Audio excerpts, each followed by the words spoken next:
Looks like the gang's all here! Yep, all ready. How about you two? Green and good to go?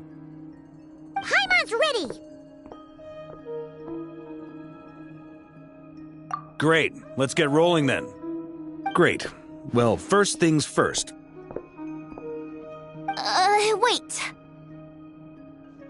Someone's here. We heard your footsteps. Although... You've been here for a while now. I take it you followed the Traveler, but I don't sense any ill intent in you. Come on.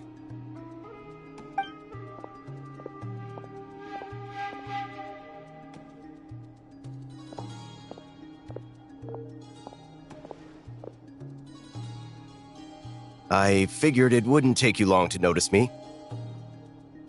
I come bearing news from my lady, the Knave. Dottore went through the motions of returning to Snezhnaya, but it was obviously a facade. However, he has not returned to the Kuvaki Experimental Design Bureau, nor has he made an appearance in Nasha Town. Well, in that case, he'll be in his lab way up north. I always wondered why he applied for his own private pad. He was planning this all along. Tell them that Sandrone and I will go on ahead. If they still intend to pursue this matter, they should meet us at the research center in the northern tip of Notcry. Nice of Columbina's two best friends to think of us. We appreciate the heads up. Our sincere thanks to the Fatui for your aid. Lady Damselette may have left our organization, but at least some of her colleagues remain genuinely concerned for her well-being. Not to mention that the Doctor's increasingly cryptic conduct gives us great cause for alarm. We have crossed swords many times before, but it's not personal. We're just on different sides. We don't lack humanity. And so, as fellow friends of Lady Damselette, it's only right that you should be in the know about this. Arlecchino's situational awareness has saved us a lot of trouble. I'll leave the map here with you. If you do decide to head to the research center, please proceed with caution. And remember, at least while you're in Nodcry, Lady Arlecchino's subordinates are your comrades if you want them to be. This is very accommodating of you. We can't thank you enough. Just doing my duty. I shall take my leave now. If you need us, you'll find us at the Experimental Design Bureau.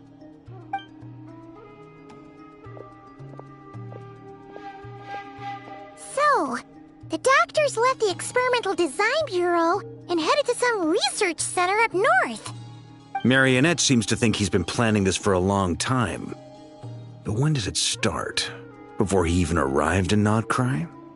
It seems his loyalty to the Tsaritsa is lip service at most. Behind the scenes, he may even be working against her. Whatever his motives, we know that he's decisive and incredibly ruthless.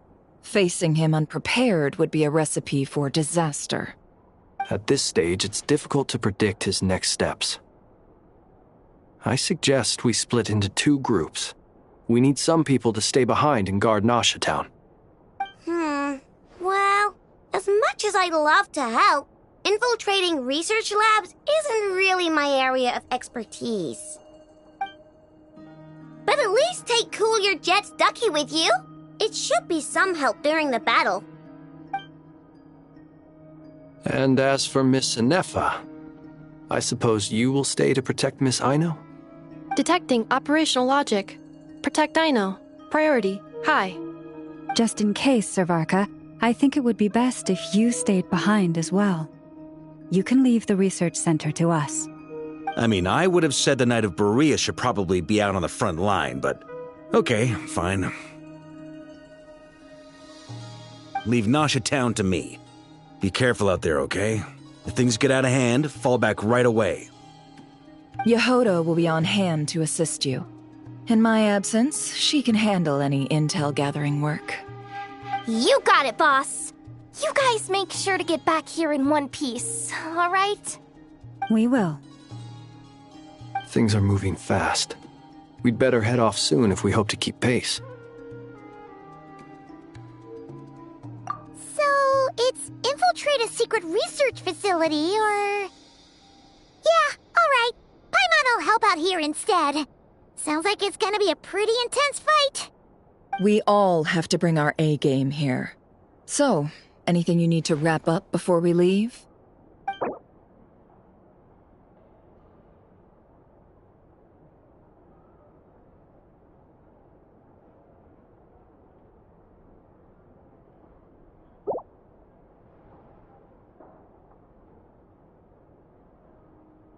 Then you'd better get going. Very well.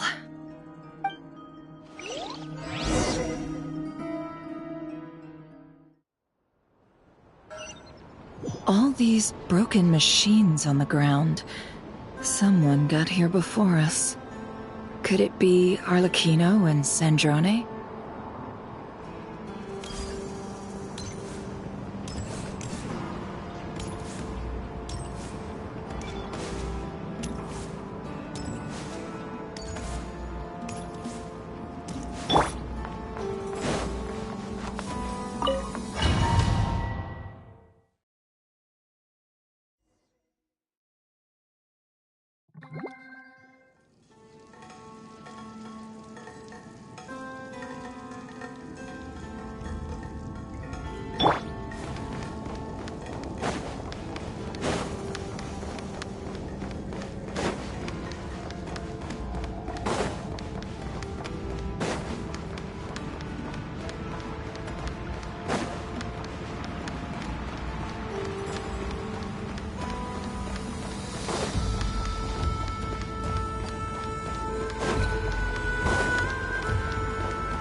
That's quite a welcome party.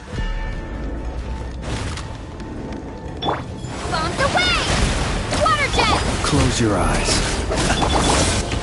By the frost moon of old, forest, protect us. The night cometh.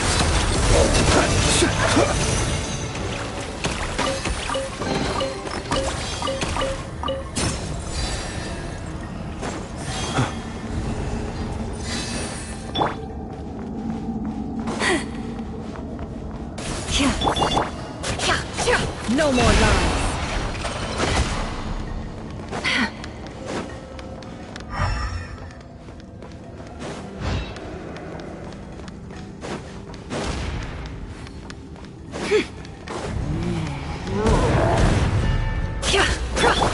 Receive my blessing. Water jet! Be silent. Observe.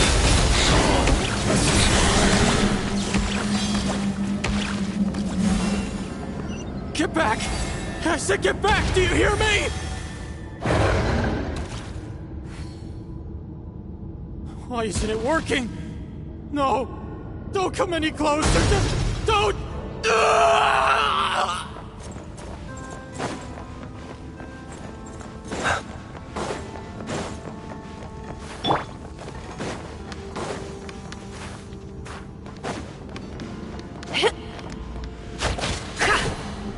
Can't hide the truth.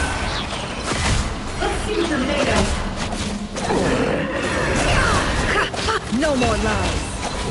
The deception ends here.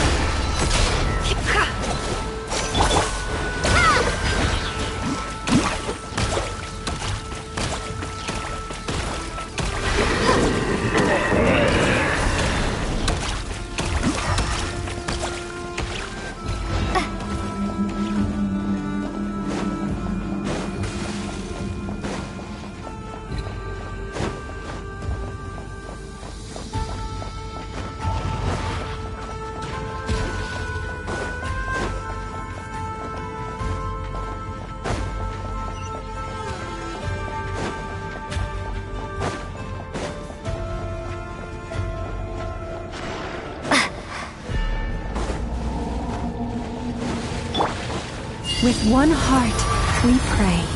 Lush as the moonlight. Go! Wipe out! Close your eyes. Can't hide the truth. No more lies. You poor souls. May your spirits find peace. Grab that key on the ground. We'll probably need it at some point.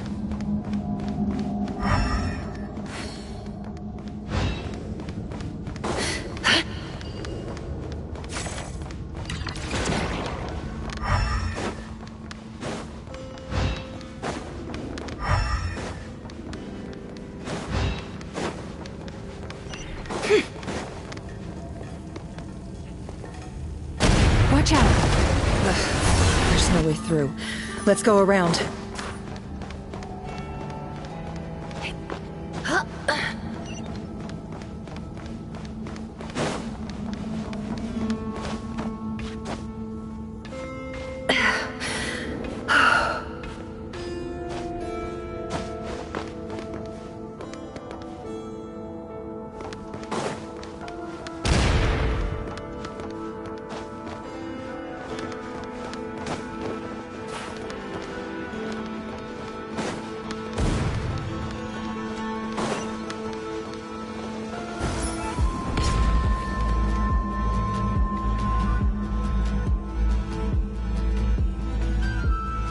What the? Trespassers? Here? What's wrong with you people? We're looking for the doctor, and we understand he might be here. I see you're fleeing the facility. You looking to settle a score with the doctor? Good luck with that. I don't think you have many chances left. Perhaps. But you might have a chance to live if you start talking.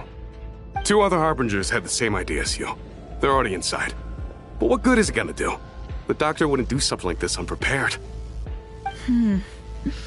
Seems to me that you're not too thrilled about being his subordinate. Also, is it just me, or do I sense monsters nearby? If you'd prefer their company to ours, that can easily be arranged. We need to know what the doctor is up to. Please, if you know anything at all, tell me. This is about more than us versus the doctor. His actions could have consequences for all of Nodcry. And perhaps even your homeland, Snezhnaya.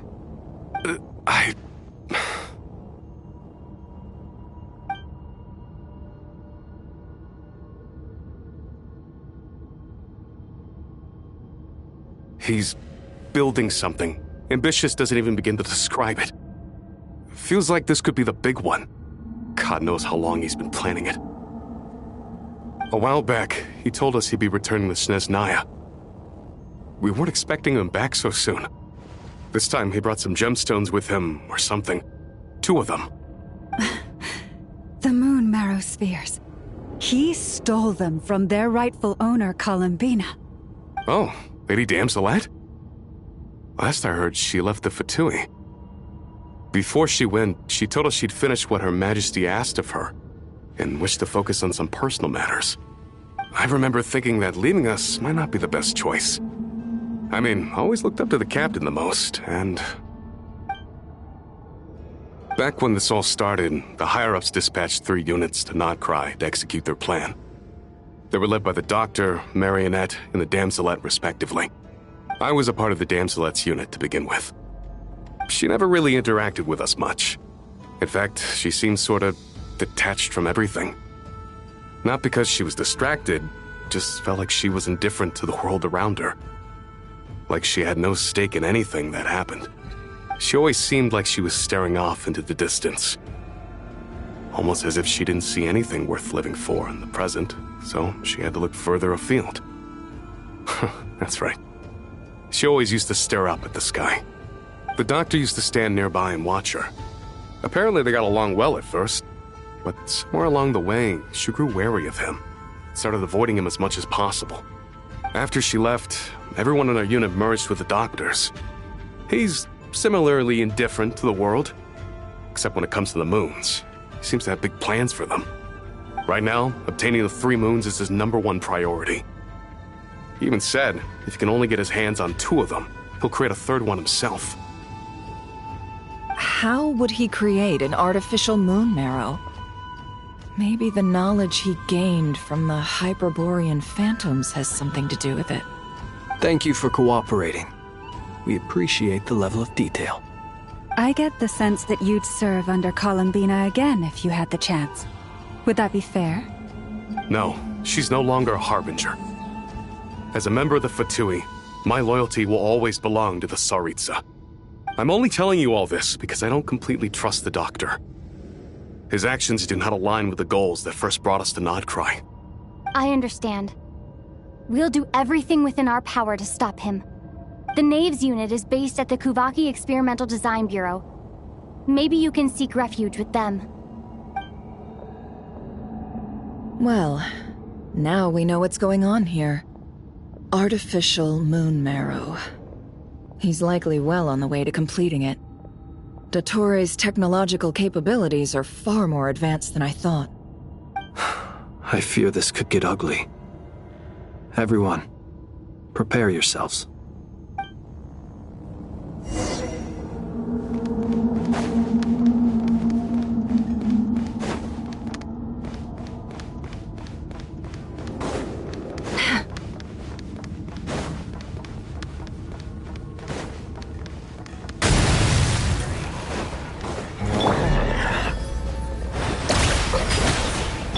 Observe.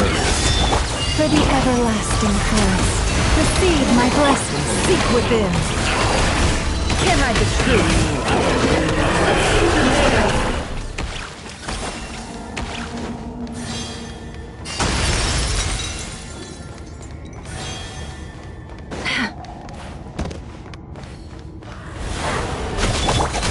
Bombs away! Go! Beware the creatures of the night. Lush as the moon. It all adds up.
Welcome, one and all.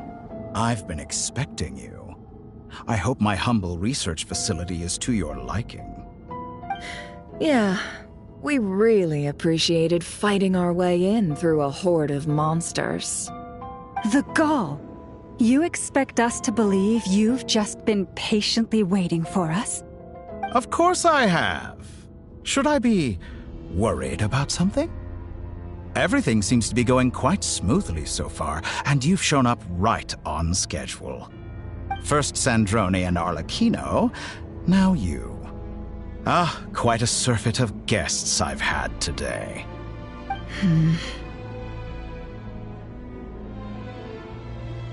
If you were looking for them, I should probably mention that Arlecchino disappeared as soon as she entered the facility. As for Sandrone, why, she stood right here only moments ago demanding answers from me at the top of her voice. Hardly out of character. She never was one for basic courtesy. But I have to admit, I was a little surprised to see her showing concern for someone besides herself. Does everyone you associate with undergo such a change in temperament? Speaking as a researcher, I have to say, it is not a change for the better. It threatens one's ability to remain objective. Well, since you ask... So you've got your hands on the moon marrow, and now you're claiming godhood. Don't you think that's a bit of a stretch, Dottore? I must protest what you are insinuating with that phrase, claiming godhood. I am not claiming anything. I am stating a fact. You're a researcher. I'm sure you appreciate the distinction between the two. Huh? Wait, you really think you're all that? You'll excuse me if I'm not being a polite little lady for you. We're colleagues. We both know what kind of person you are. By the same token, I knew you'd respond along those lines. You and I both understand that facts speak louder than words. To that end, I've had my people send you a small gift. It should go some way toward helping you understand my present position. What gift?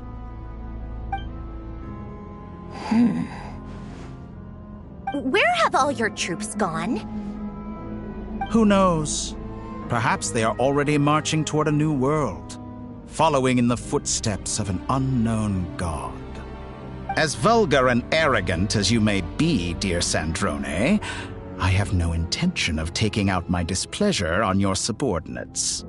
They will enjoy equal rights to my own. You sent your people to the Experimental Design Bureau? That's the Tsaritsa's property. Yes, and I am very mindful of Her Majesty's instructions. But you know full well that they do not conflict with my present goals. In which case, all I'm doing is conducting another one of my experiments. Is there a problem with that? Now then, you have a judgment call to make. Am I simply lying to stall you? Or is it possible that every word I am saying is the truth? In which case, your subordinates really are in danger. So now you've turned on fellow Fatui soldiers. You're completely insane. I have set a new rule for myself. Each person gets one chance. Naturally, that includes you, Sandrone. If you wish to leave, I won't stop you. We are colleagues, after all. Scumbag!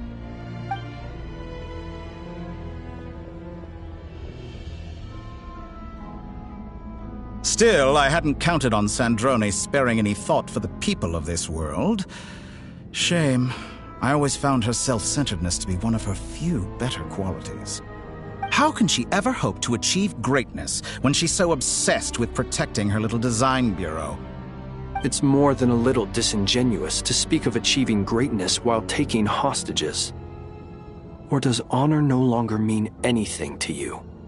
Honor?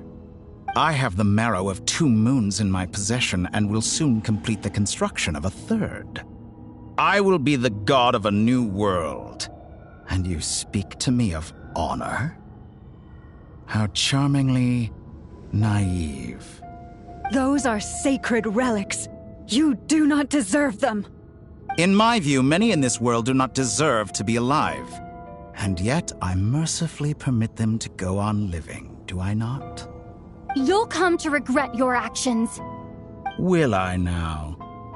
Let's see if you can make me.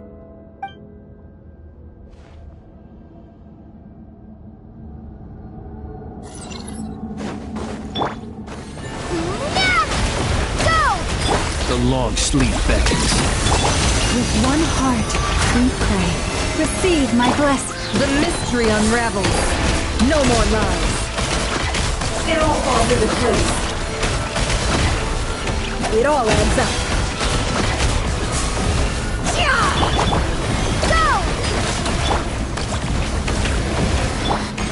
You won't feel a thing.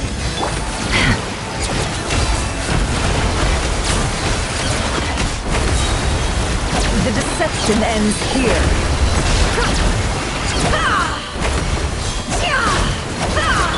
By the frostmoon of old, you poor lost lamb.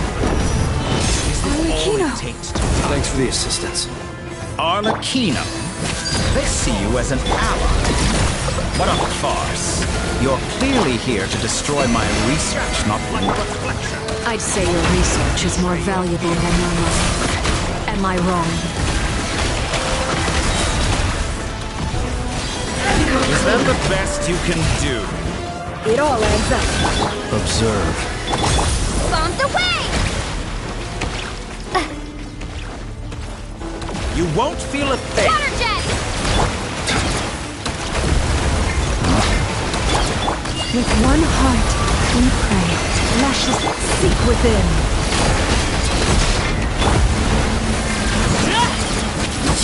Overruled. How disappointing. Close your eyes. Be silent. Interesting. Water jet! Your actions betray your fear of me. Target acquired. No more lies. Can't hide the truth.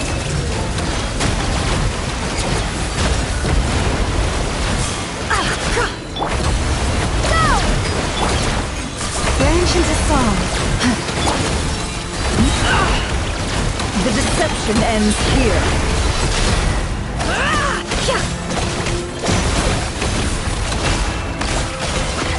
Something tomato. Is that the best you By can the do? frost moon of old.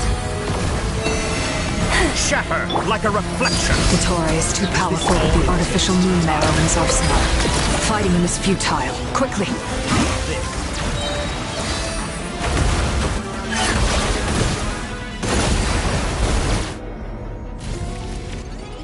Let's go. I've always thought it is wiser to flee than surrender.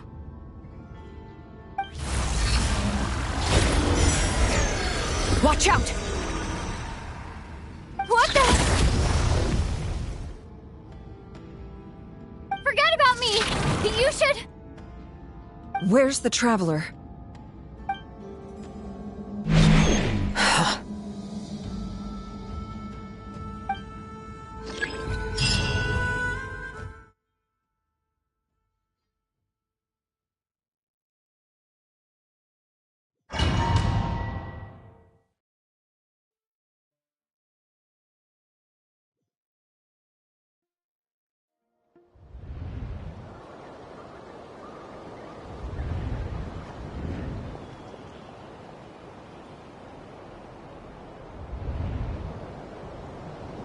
What just happened? Nasha Town? How did I get here? Strange. I remember being trapped by Dottore during the battle, and now, all of a sudden, I'm here. Something weird is going on. I guess I'll start by exploring the area. Huh? Traveler? What brings you here at this hour? Huh? What are you in the mood for today? A hot dog? Or something else? We've got some special discounts at the moment. Want to see the menu? Sorry, I'm not hungry right now. Ah. Well, feel free to take a seat for now. Let me know if you change your mind. Everyone seems to be acting normal. Am I just overthinking? Oh, darling, look who it is. One of our regular customers. Get the traveler something to eat, would you, dear? Wait. Why is he talking like that? Well, I'd love to, but can't serve a customer unless they order something. Anyway, I take it your business is wrapped up? Yes, thankfully. It was a long trip, and it's left me feeling pretty exhausted. But the upshot is, I won't have to leave again for a good while. We can have some quality time to ourselves. Wait. These two are a couple? I see some kids around too. I didn't know they had a family. Hey there! I haven't seen you in ages! What's keeping you so busy? I've been looking forward to playing with you again. You forgot already? You're silly. Daddy brought you over to our house recently. We had some snacks together. What is she talking about? We've had a lot of customers over the last few days, so we've been real busy. And like my mom always says, some people are more than just customers. They're friends. Oh, another customer's arrived. I better go see what they want. This is all wrong. I never once heard the owner of this restaurant talk about their family. It certainly isn't a family-run business. And that child, I don't recognize her at all. Could this be a false memory? Very good.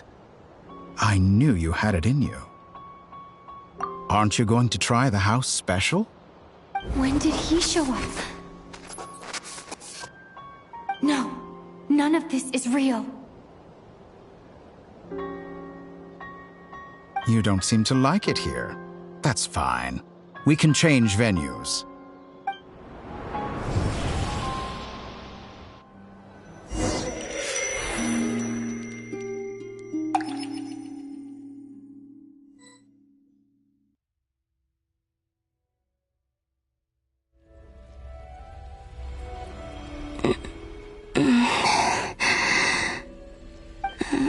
I'm still alive. Where is this place?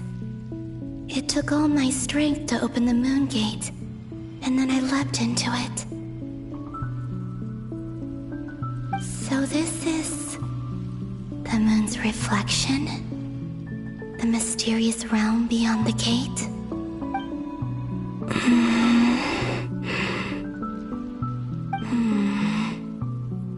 I can't sense anything.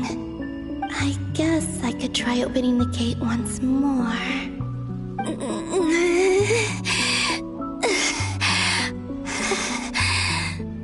No response.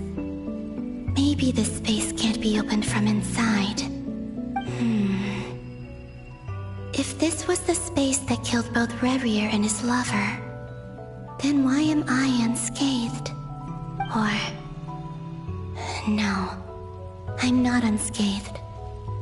Even the air here feels frozen in place. There is nothing here with which I can restore my power. I should conserve my strength and proceed with caution.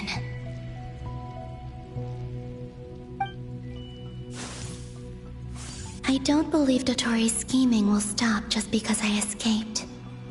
If there is any chance that I can get back to the others, any chance at all, I must return.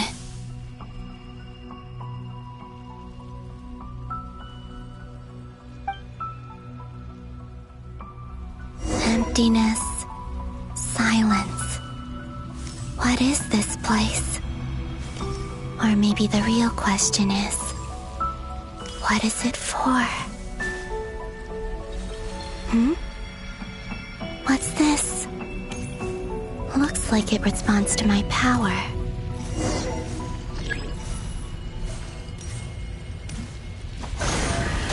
Golden. Like Kuvaki. Is it some sort of guide? And why does it feel so familiar? I might as well follow it.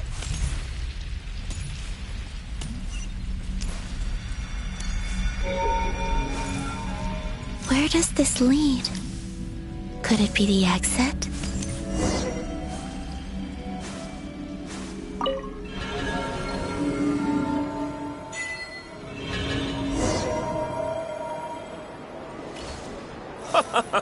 Welcome home, Moon Goddess.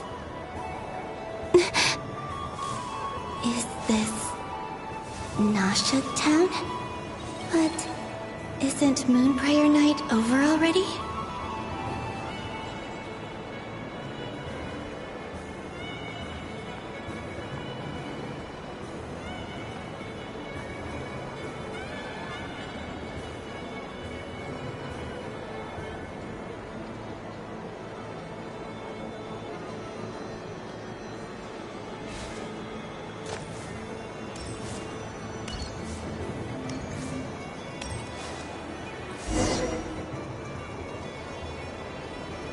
Goodbye for now, Columbina. I hope you have a wonderful night. I will. Everyone else. And... me? Are these... my memories?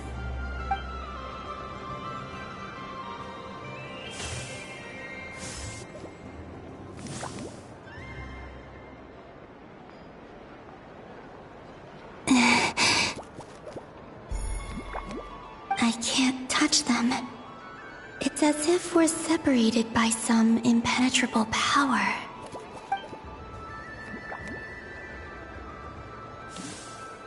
Over here! Over here!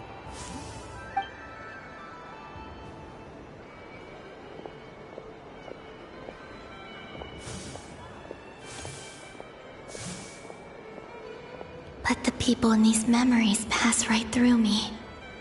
Just like when I disappeared. If only I had known what would come to pass after that. Even so, I should still take a look around. Just being back here. It gives me the strength to keep going.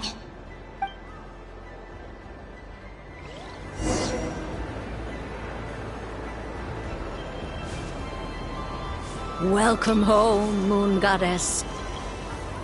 Oh, you're the genuine article. Alice was right. This Moon Prayer Night was worth watching after all. Oh? Yes. That was the fortune-telling stall run by Barbeloth from the Hexen Circle.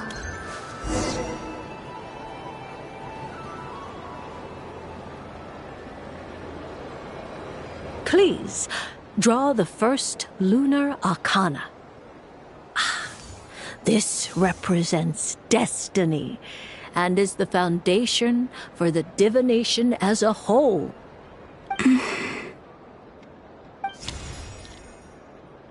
My destiny. I believe the card I drew was the moon. Now that I think about it, Barbeloth's divination was absolutely right. It's almost time to draw the last card. The one that represents the future.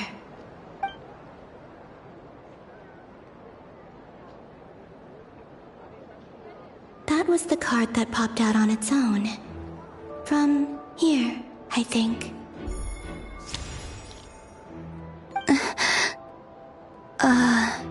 Kuvaki Pulse? What? Fascinating. I've never encountered this before in my role as a diviner. What's going on? Did that card leave the deck? Because of my influence? All I did was try to touch it, and then... Maybe this memory space is not untouchable after all. Are there weak points in the barrier? Or... is it possible that there's more to this space than my memories alone? This card is death. I need to get to the bottom of this. I'll try touching something else.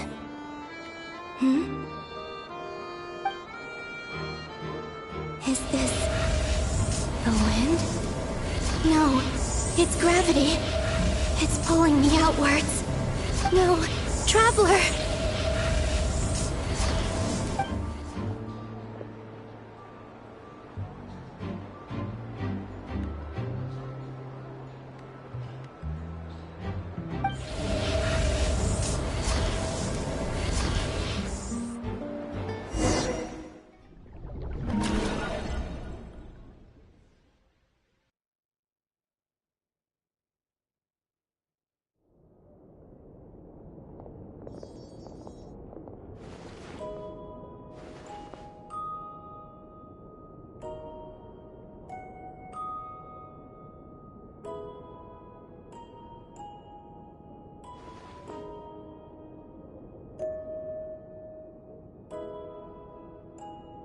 Haimon, listen to me. From the bottom of our hearts, we are so sorry. We completely understand how you must feel. The Traveler is trapped, and we all feel responsible for it. Don't say that! Haimon's not a little kid! You didn't leave her behind on purpose! There was nothing you could do!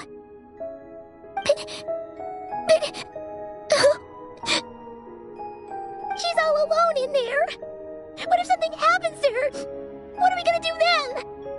We've barely spent any time apart since we met. Is she gonna die? We must find a way to rescue her. We were all involved in the operation where she was captured, and we do not abandon our comrades. That being said, it won't be easy. Through conversation with the others on our return, we've arrived at a basic idea of what we're up against. Dottore lab has clearly been in operation for a lot longer than we realized. We found many monster samples stored there. In all likelihood, they were materials he used to research his latest technology. We also know that through his contact with the phantoms of Hyperborea, he gained knowledge about the moons and certain Hyperborean technologies. Using this knowledge, he then fashioned an artificial moon marrow to serve as a replacement for the frost moon beyond the sky. Unlike Columbina, Dottore is not being rejected by Tevat. And even with 2 of the 3 moon marrows, his power far exceeds all of ours combined. Once his 3rd moon marrow is complete, Dottore will have completely seized the authority of the 3 moons. Tevat's most primordial powers will then be in his grasp.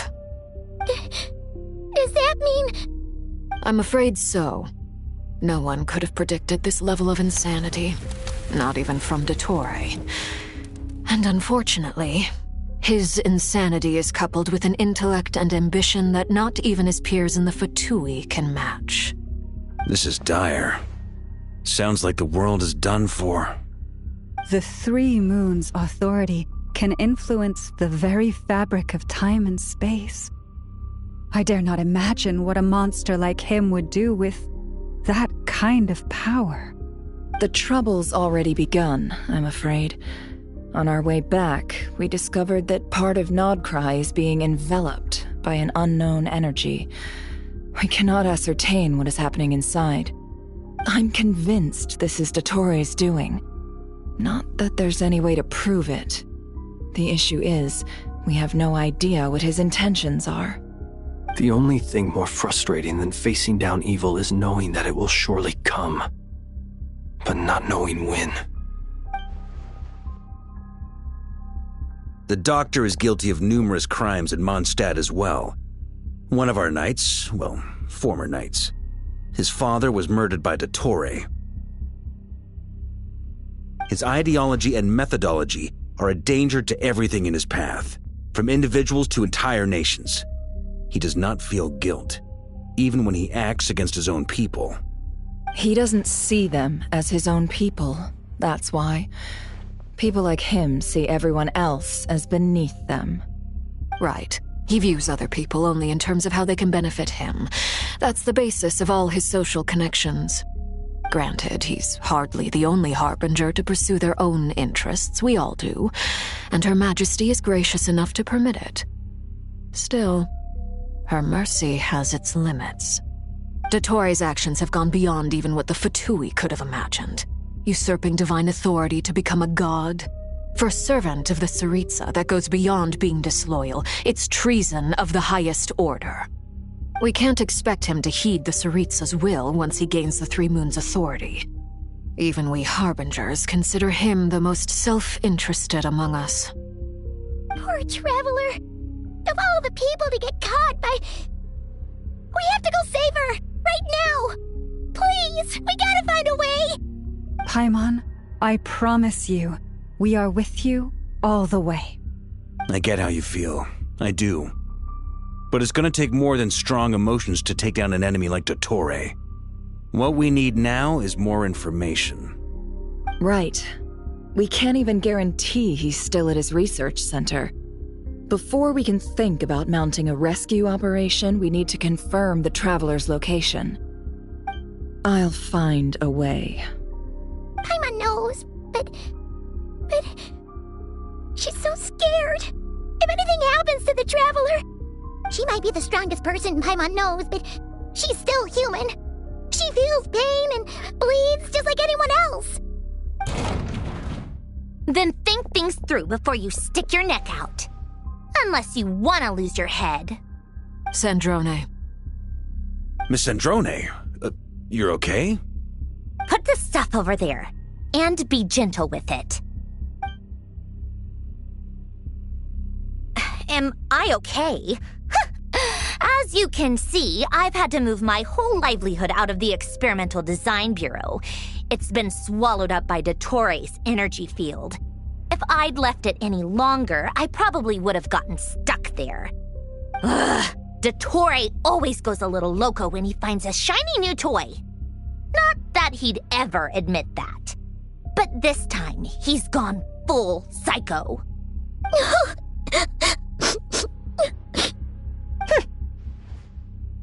Just go ahead and cry already. Sorry. Paimon's not trying to make a scene. It's just...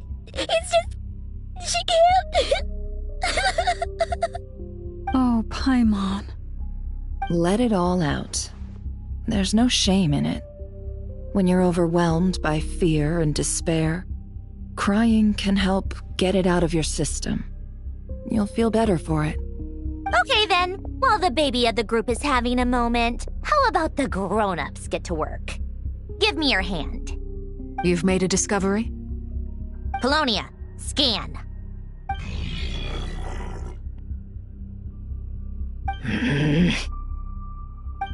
You, hand, now. Oh, I thought you'd never ask, my lady.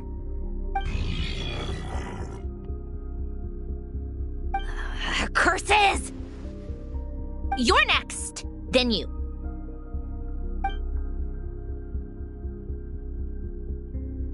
Dottore, you son of a...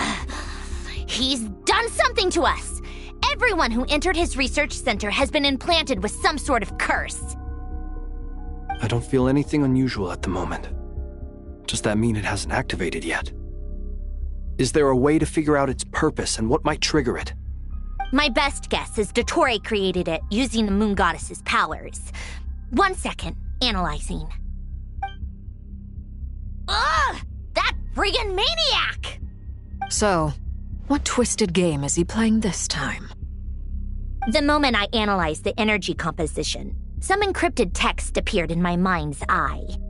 And when I deciphered it according to the Fatui standard encryption protocol, I got the following message. Feel free to run, or you will perish in nod cry. He's mocking us. Yep, he loves to toy with people. Only in this case, there might be more to it.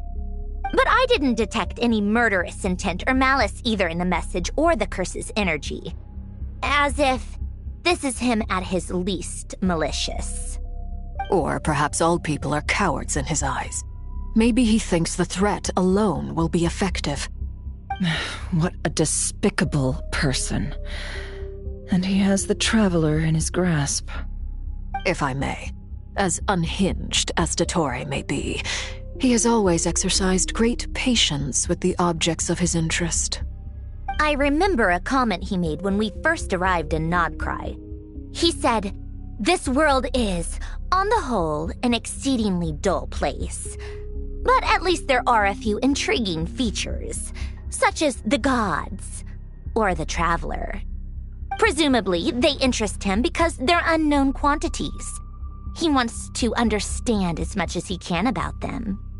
Agreed. The Traveler is Tevat's fourth descender. All Harbingers are aware of this. Since Dottore took such pains to capture the Traveler, he is unlikely to kill her right away. Okay, but we still have to do that rescue operation. Of course. I also think we need to read between the lines with Dottore's message. If he's encouraging us to run, that means we mustn't leave Nodcry under any circumstances. My guess is, his curse will only trigger if we leave.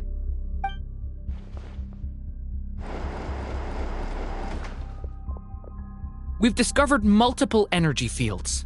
Albedo is still attempting to analyze their structure. He told me to report back first. Each field is slowly growing, swallowing up more of the surrounding area in the process. And the pace of their expansion has increased since we first examined them. He's probably trying to swallow Nodcry whole. His nefarious ambition knows no bounds. If this continues, the whole of Tevat will be in trouble, not just Nodcry. The loss of Columbina could not have come at a worse time. Do we think she's truly gone for good?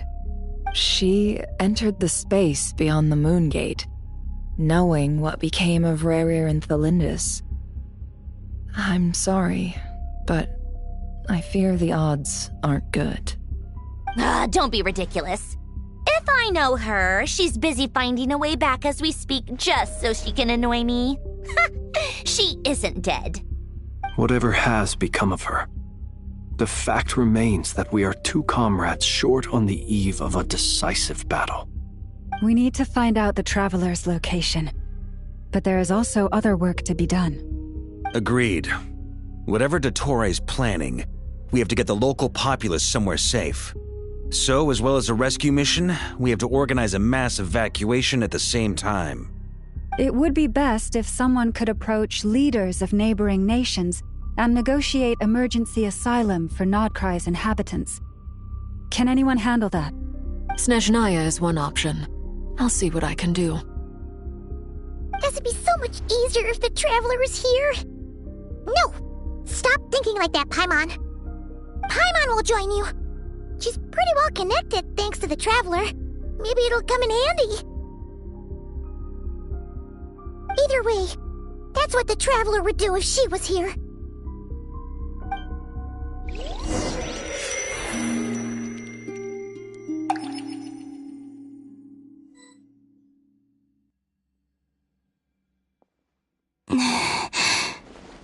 Back here again. That gravitational force that pulled me back. Is this where it came from? When I saw that memory of Moon Prayer Night, I think I influenced reality. Was it just a coincidence? Or if only I could have sent the others some kind of warning on Moon Prayer Night. Maybe we could have stopped Dottore. I feel so heavy. Does entering that space consume a lot of energy? Well, even so, I have to keep moving forward.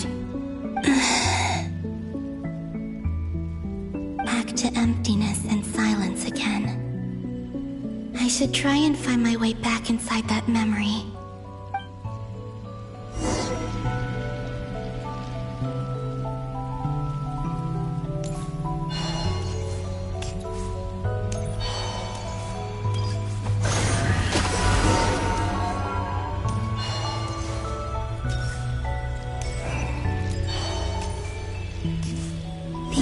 From last time isn't showing up.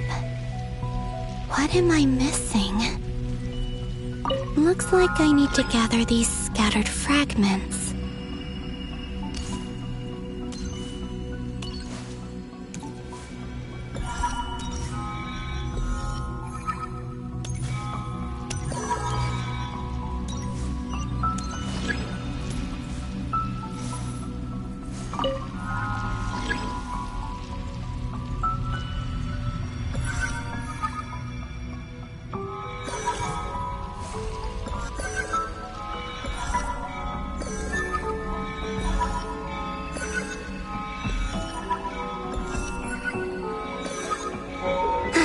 It worked! Hopefully I can stay inside for a bit longer this time.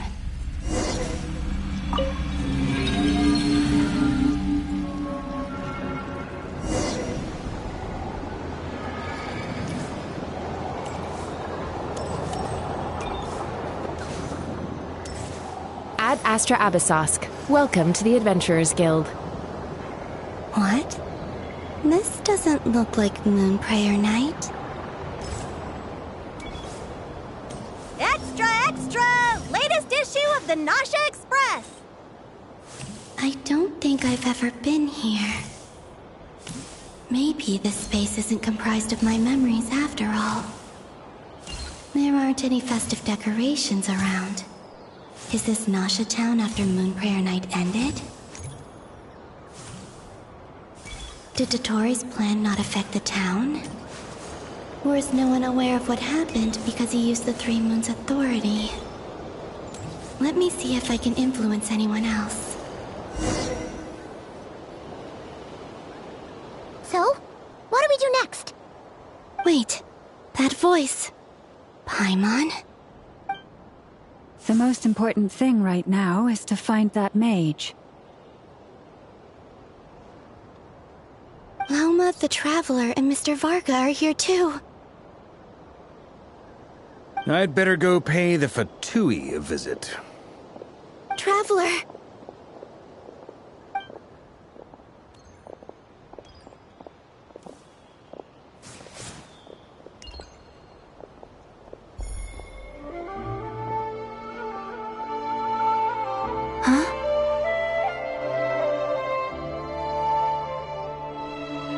Columbina? I made contact. It's me, Columbina. Huh?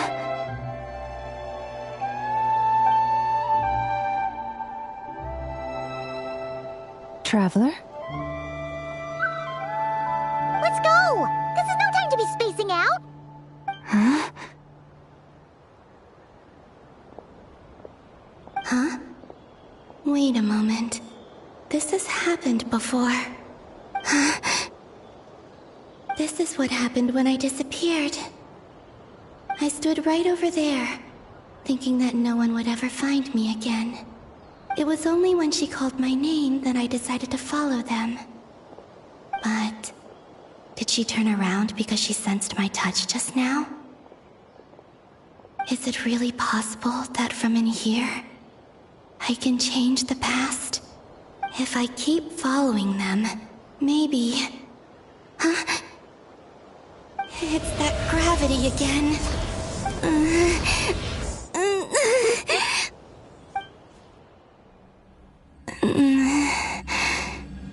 Every time I influence reality within that space, this force intervenes and pulls me back. It's as if it's trying to stop me from leaving.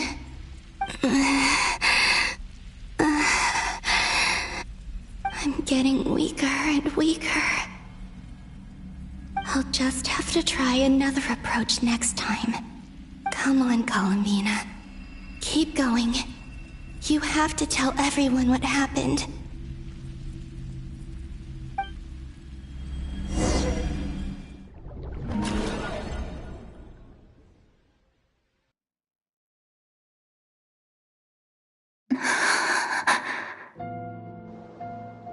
Suddenly, I've been plunged into darkness, alone. It feels strange, as if something has grabbed hold of me. Is Dottore now powerful enough to interfere with space itself? Look at you, standing so still in total silence. I almost didn't recognize you. Hello there, traveler. He seems to be in a good mood. Wait, what's that behind him? Ah, so you noticed. This is the completed Triloom. 2 primordial moon marrows and 1 artificial specimen. You are wary of it. Good. Maintain that reverence. You performed well in that recent battle. Brave and reckless as always. Courage is the sign of a true hero, and impulsiveness is the hallmark of those who strive to advance. I say this not to belittle you. Most creatures are far more timid by comparison. 3 moon marrows. Does that mean the artificial one is now complete too? Well spotted. What do you think? For a replica I built myself, I dare say it looks the part. Dottore, are you planting illusions in my mind? I have no interest in fooling your eyes. On the contrary, I hope to show you the true essence of all that you see before you.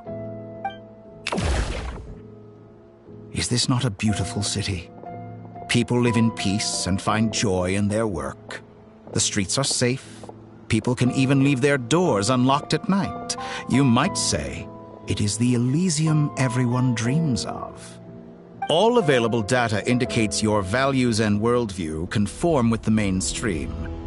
This kind of society should be quite to your taste. False beauty is deceitful. Lies are to no one's taste. I wonder, is it your moral standards that are too high? Or your expectations of reality? Answer me this. If someone existed in a sweet dream from the moment they were born, a dream in which they never once felt pain. Which do you think they would consider superior? The dream or the reality? That's pure sophistry. It has nothing to do with your actions. As I suspected. You have yet to understand all of this for what it really is. What do you want from me? You sound impatient. Do you think the only reason I'm keeping you is because I want something from you? If it's not, then why haven't you killed me yet? No one can stop you if you're as powerful as a god. I'm delighted you recognize that fact. I believe we last squared off in Sumeru. Ah, the memories. How time flies. You and I have both grown. I'm not surprised that Arlecchino and Sandrone worked with you. You've always a way of slowly but surely ingratiating yourself with all levels of society. People laud you as a hero, but I suspect there's more to it than that. Oh, but to be clear, I don't say that to flatter you. Do you always give your opponent an appraisal before you deal the final blow? Call it a long-time habit. I'm a researcher, and one of my duties is to give an objective assessment of my subjects. But you misunderstand. We are not opponents. Not at this moment. I just want to talk. Think back to Tartaglia, Arlecchino, Capitano, Colombina, and now even Sandrone.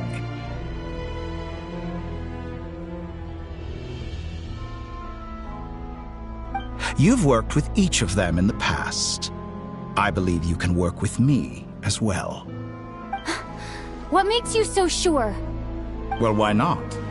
Should the good associate only with the good and the bad befriend only the bad? I like to think we could have a more mature relationship than that. Surely you don't think all your relationships are grounded in friendship or shared ideals. People come together because it benefits them to do so. If you think of the people you admire, you must surely admit that they have provided some benefit to you. Morality, ambition, dreams. People have plenty of words to embellish the nature of their relationships. But once you break free from those ethical frameworks, you will see that the only thing connecting the two of you is mutual benefit. And that is what I'd like to talk to you about. We're finally getting into it. He's probably been planning to kidnap me for a long time now. But for what exactly? He has the authority of all 3 moons. I won't be able to gain the upper hand in a fight. Best if I pretend that I'm willing to negotiate for now. You say you're a god, but you also speak of mutual benefit. What could a god want that the 3 moons cannot provide? Excellent question. But before I answer, I would ask you the same thing. Gaining Colombina's allegiance was a rare and extraordinary feat. But the Moon Marrows are now in my hands, and I have the edge over her. For this artificial moon is not being rejected by Tevat. Her identity and lineage may have been a thing of glory in the old world, but they were also shackles that prevented her from ever integrating into Tevat. I, on the other hand, you may view me as a thief, but I have overcome that limitation. So what is it that the 3 moons cannot grant you? What stops you from negotiating with me to get what you want? I don't make deals with lying psychopaths. That's quite an accusation. Are you expecting me to get angry with you? Well, this is one aspect in which my personal growth has served me well. In the past, my less mature self might have been disappointed, perhaps even angry, over a small setback like this. Like when you and Lesser Lord Kusanali joined forces to oppose me, for example. But things are different now. Just as the rich do not quibble with the poor, I no longer find myself perturbed by these trivial affairs. Human relationships end with conflicts of emotions and interests. But relations between humans and gods are different. And ours is even more unique. I have ascended to the highest heights and laid claim to unprecedented horizons. And you were no ordinary person to begin with.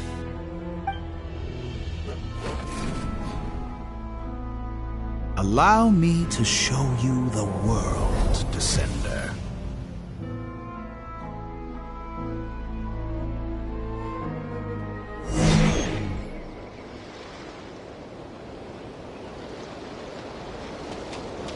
To stand, walk, jump, sit, and lie down.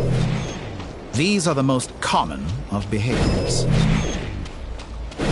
Have you ever wondered why we were born following such laws? Who stipulated that we could not fly instead of walk?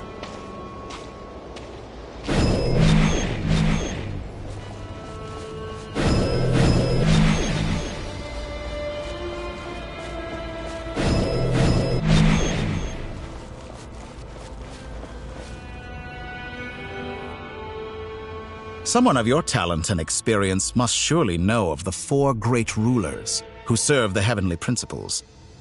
They govern life, death, time, and space. One wounded by a blade will die from blood loss or infection, and one who falls into a lake will drown in agony. The elderly wallow in solitude, and the solitary age faster. Eventually, new life is born, only to embark on the same path of suffering. These 4 divisions anchor the world and shackle those who live in it. But they themselves transcend its boundaries, squandering the power bestowed by the heavens. All who live yearn for equality, but unless the gods prostrate themselves and profess that they are mere servants of the living, equality can never exist. Who makes the rules we must live by? Who has the right to restrict us? The limits of the body can be rejected.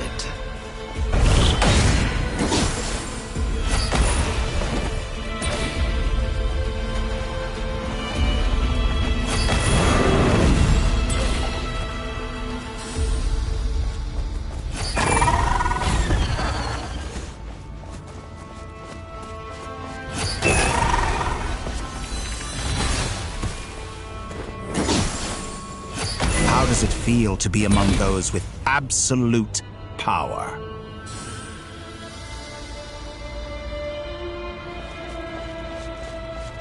You cannot conceive the extent to which your flesh hinders your mind and spirit.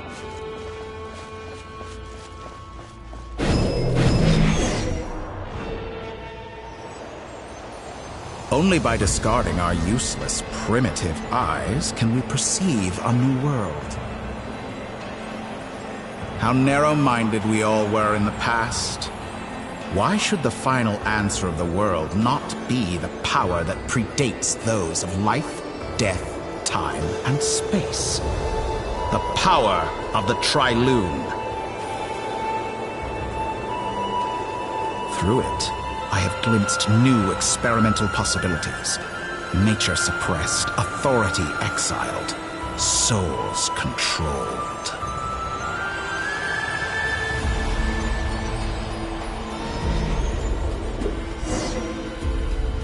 You know, I heard recently that a group of critics reviewed countless stories and drew an interesting conclusion. They found that it is more often than not the villains who strive tirelessly to push the boundaries of progress. In fact, long before this, someone voiced a similar idea in an academia editorial. I felt a great affinity with this perspective. I have never been afraid to step up and play the role of the villain. Fanatics are trampled down for their transgressions, and those who transcend are rebuked for their audacity. And so, the majority of creatures are too timid to follow my lead. But all sacrifices made during my experiments have been worthwhile, as you can now see. I can offer you something new, something unique, precisely because I am a villain. Think about it. We are eternally bound through mutual interest. Can you truly say you would never turn to malice if it could give you the life you dream of? After all, what value do perfection and purity really have? They are fragile and feeble things, utterly tedious. I say, better to be governed by a flawed humanity than a gnosis. The true seeker of knowledge is the villain who undergoes countless tribulations in pursuit of their goal. I'm sure many people have told you that you're different. Because I'm a descender? Exactly. Very clever. But what has that got to do with you? I do not conceal my wicked deeds, my selfish desires, or my greed. A true researcher must act as I do if they are to understand and speak of the truth. And yet, a knowledge seeker like myself will inevitably grow tired of studying Tevat beyond a point. You have traveled to all corners of the world and met many people. Along the way, there have been moments when you were misunderstood or even became a wanted criminal. And all the while, you have spent your days doing some of the most mundane jobs in the world. You fight and toil, claim minuscule rewards from my friend Pantalone, then you fight some more, winning some battles and losing others as your search goes on. And this cycle continues, with no end in sight. Surely you must sometimes grow weary of being stuck in this same loop day after day. We're completely different. I embrace everything that life throws at me. I am engaged in every step of my journey. How does that make us different? I too embrace what life brings, researching everything that interests me. Think of all the novel things I've managed to create, like the artificial moon marrow. Don't you see? As unique a specimen as she was, even Columbina is not irreplaceable. Take that back! She's gone because of your actions! I didn't say that to anger you. Though admittedly, I don't see what there is to be angry about. Anything Columbina could do for you, I can do better. I know what your ultimate goal is. You wish to walk the path your brother walked and seek answers from him at the end of that journey, don't you? Someone like you could never understand what it feels like to care about another person the way I care about him. Perhaps not. But that doesn't mean I can't help. I could find your brother right now, bring him before you, and make him give you the answers you seek. Don't be so presumptuous. You'll never begin to understand the situation between us. Oh, no. This is no presumption. I'm only offering what I know is possible with the power of the Trilune. But it seems like you would sooner continue with your journey through this world. Why? Do you truly desire this journey? Or is it simply a necessary process from which you cannot escape? Think of all the time and energy you have spent, everything you've had to endure just to make it this far. Is this really what you want? Or has your hand been forced by the promise of that final answer? Yes, you have made many friends. But do they ever spare a thought for the void in your heart and what it yearns for? What you want is not friends. It is family. But do they know this? I, on the other hand, am far more considerate. Join my experiment, and in return, I will bring your meaningless journey and all its struggles to an end. This is a malicious attempt to manipulate me. But at the same time, he's stating some very human truths. Of course, he's right about my predicament. How can I deny it?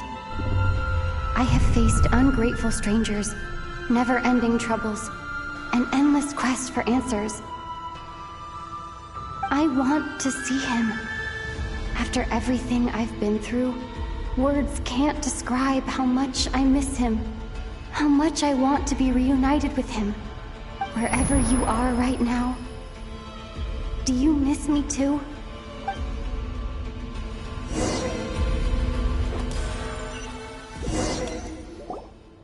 All right, everyone. Our next mission is clear. We need to contact all the major organizations, explain the situation to the public, and then begin the evacuation. The residents of Notcry are quite dispersed. The two most populated areas are the Southern Isles and Pyramida. Miss Lauma, I will leave Hisi Island and Nasha Town in your hands. I will liaise with the Fatui and Pyramida. Agreed. We will reach out to Natlan and Snezhnaya. Anyone found north of the Experimental Design Bureau should follow the Fatui to Snezhnaya.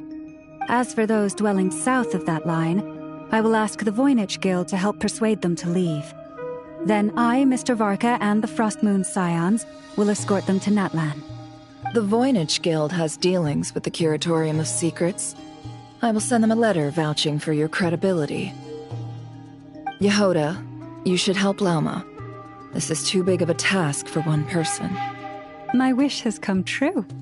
You're willingly lending me your most capable employee for the day. Well, good for you if all this only takes a day. Of course, if it takes any longer, I'll be charging a fee. Boss, wait! Don't I get a say in this? Oh, I'm sorry. Something to add, Yehoda? Well, no one's more important to me than you, boss. And remember how Lauma healed your eyes after that big battle? I think that's worth at least 2 or 3 days' work for the Frostmoon Scions. Are you completely incapable of acting in your own self-interest? Or do you simply devalue your own labor? Are you sure you don't want to come with us? Who will see to our other work if we're all busy evacuating residents? Sandrone insists that Columbina is still alive, and we have a traveler to rescue. There's much to be done. But boss, I'm just worried that... Well, Nefer, I'll link up with you once my tasks are complete. What makes you think I'd need you to do that? I'll need it. And considering the way you approach certain matters, I think you'll be better off with me present. That's quite enough. Just focus on your work first. I bet we're in for an uphill battle here. But we can help out too. Inefa and I are gonna help Nasha Town's residents carry their stuff. Loading schedule. Store essential local research data and technology samples, then escort the people to Natlan. Understood. I will execute this to the best of my abilities. Great stuff. Thank you, ladies. I've contacted the Lightkeepers. A colleague of mine will join us shortly. I will persuade them to conduct a thorough search of the region to ensure that no civilians get left behind. As for me, I guess I'll be making an early return to Sumeru. I think it's important that someone informs the Dendro Archon of what's going on in Notcry. Roger that. Someone should inform Mondstadt, too. Mr. Duran, can I trust you to handle that? I think you fly faster than any of us can run. As an added incentive, get there fast enough and I'll see about getting your gliding exam waived. Really? Ha! Mission accepted, sir. I intend to stay behind and help Miss Sandrone with her research. She has some alchemy-related questions that she'd like me to explore. She recognizes your expertise, then. I wish you a fruitful collaboration. Thank you. In truth, I was surprised to hear her express an interest in subject matter outside of machines. I believe she has been investigating some Fontanian technology recently. She made a point of bringing the relevant materials with her when she left the Experimental Design Bureau. She's sorting through everything in her room as we speak. I should mention that we have one other friend who isn't present. He hasn't made his position in all of this clear. But if we know anything about him, he's likely investigating on his own. Paimon's been very quiet today. But I know how close she and the Traveler are with the Natlanese. She should come with us to the border. Okay. Paimon will do her best. Make sure to heed Sandrone's warning. Many of us have been cursed by Dottore. As such, under no circumstances should anyone cross national borders. Remain within Notcry. That aside, personally I have faith in Columbina. Things look grim, sure, but who knows how it'll play out. Same goes for rescuing the Traveler. Both of them are important allies and friends. We'll be counting on you to gather intel on them, Miss Nefer. Ah, wonderful. You're all here.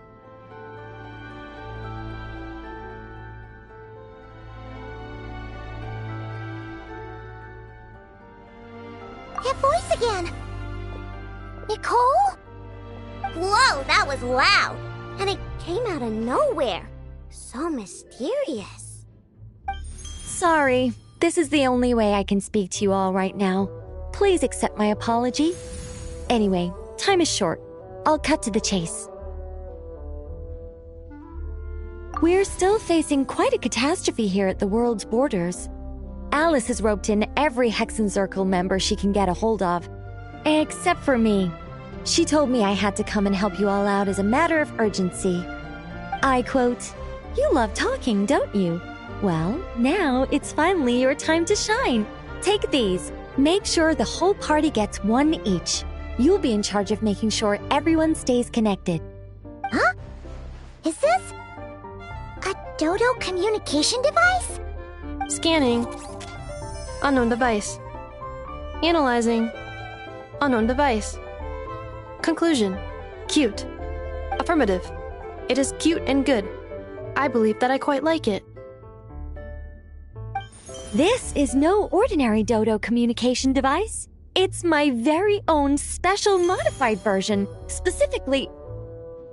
sorry. I almost went off on another tangent there. Anyway, help yourselves.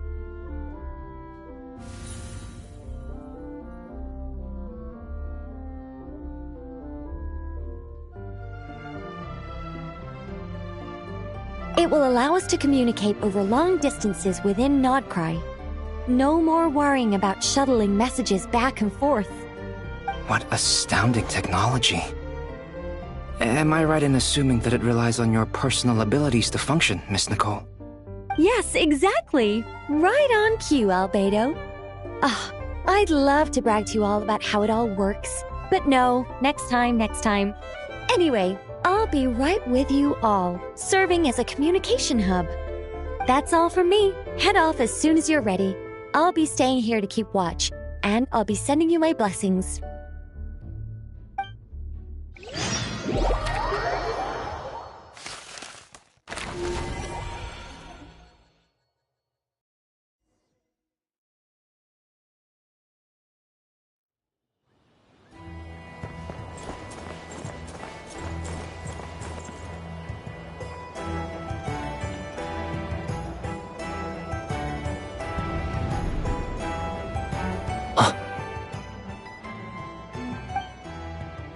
Sir Flint.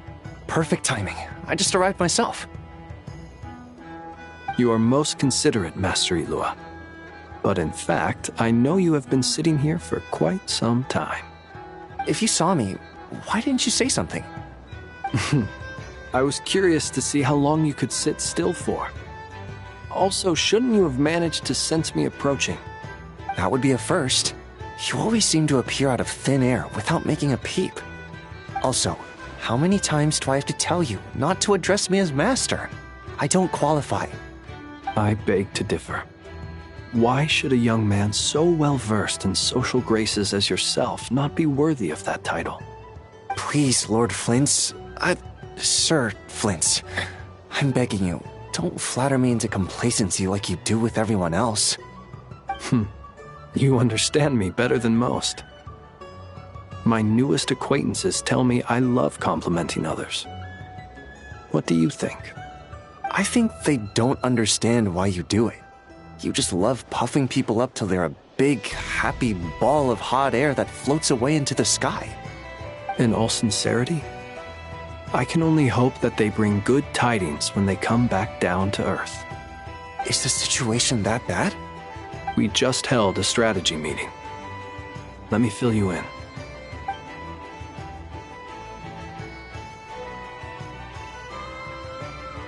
In short, we need everyone gone from Pyramida. We also need a team of Lightkeepers to scour the more remote regions of Nodcry for civilians to evacuate. I only hope we have enough personnel. We do. Old Man Nikita will definitely help. and we can recall anyone out on patrol to focus on this instead. Good. I'm sure you and the others will make short work of this.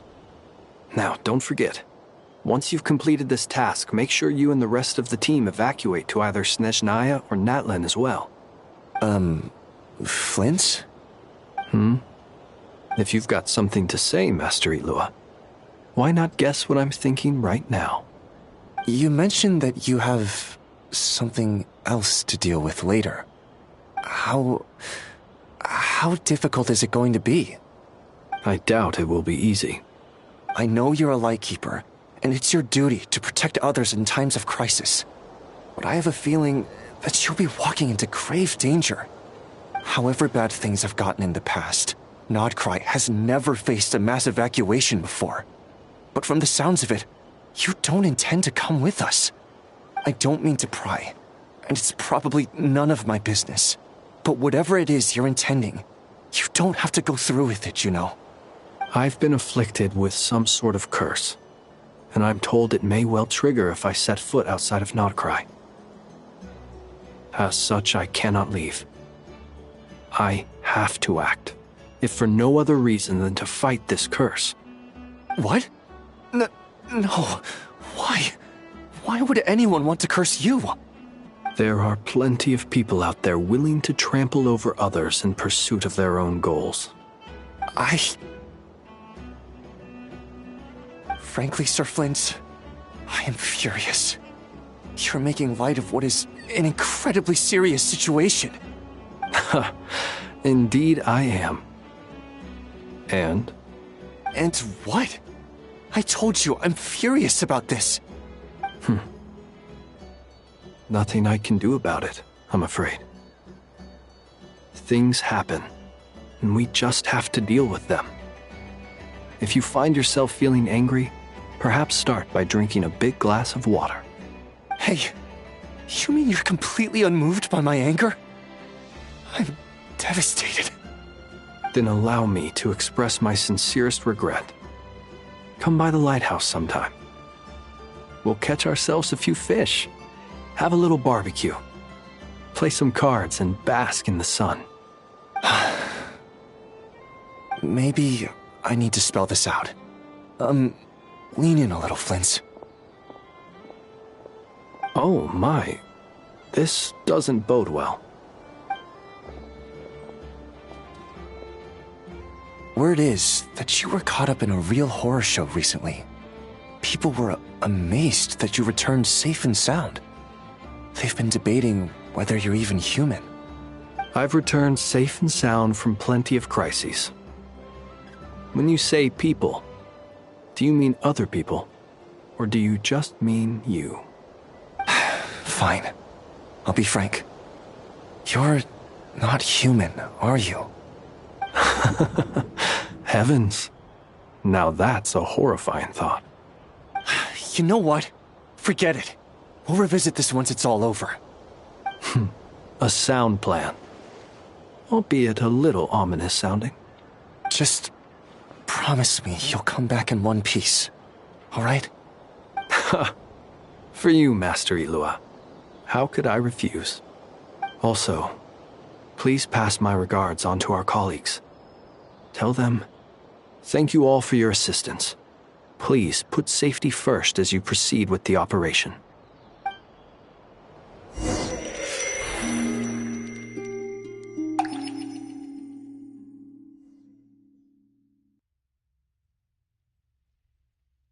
I have to keep searching for a path toward reality.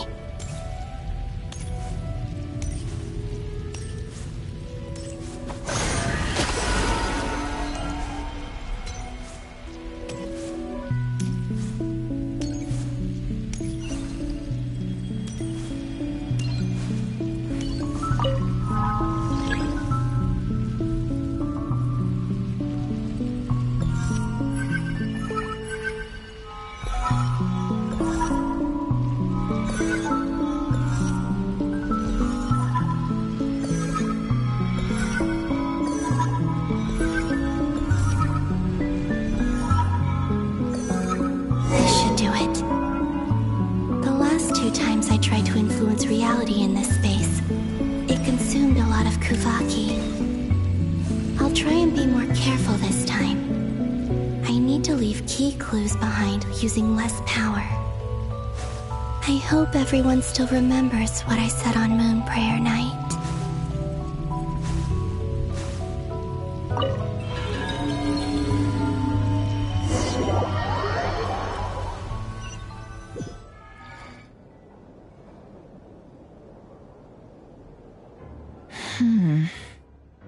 Nothing here either.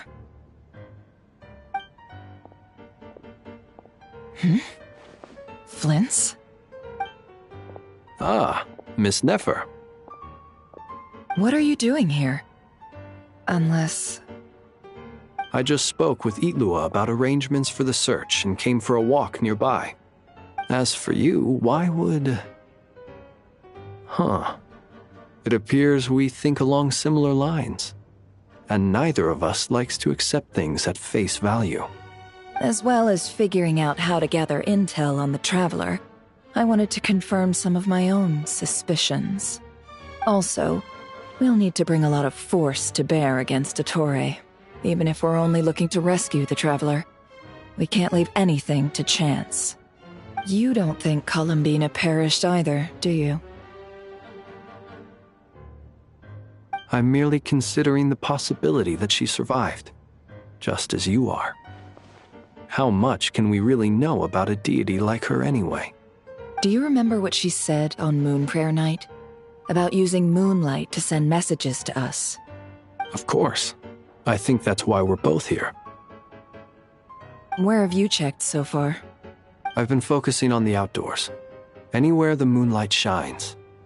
I checked most of Nasha Town, but didn't find anything. I checked the Curatorium of Secrets, and a few rooms where I thought I might find some leads. But no luck here either.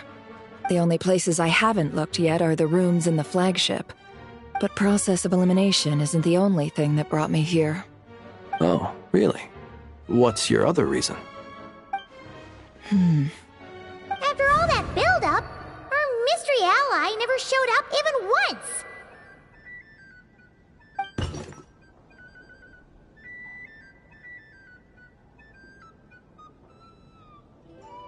Huh?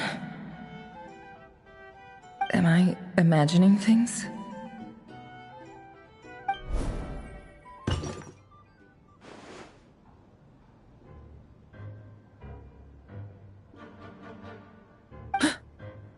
Come on, let's see what's going on. Oh no. I knocked over a vase as soon as I came in. It must have been caused by a Kuvaki fluctuation when I entered the space. Although, it seems like I'm not about to be pulled away this time. It looks like as long as I'm careful with my actions, it doesn't count as influencing reality. Anyway, is this the flagship? The Traveler mentioned that's where she was staying. I only went into the lobby last time, so I've never actually been here before. How does this space work? If nothing else, I can now be sure that it is not simply memory. She mentioned where her room was. I think it's... this one.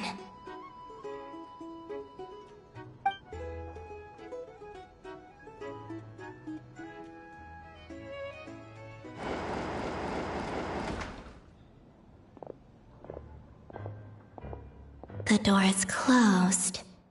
But if this is anything like when I disappeared, then maybe...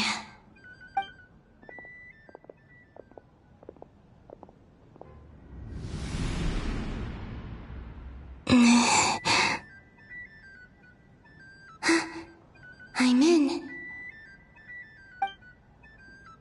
She and Paimon aren't here at the moment.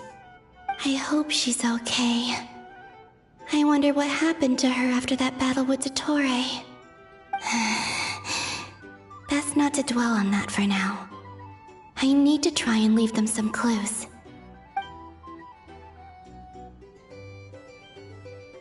Please, Traveler. I really hope you find this.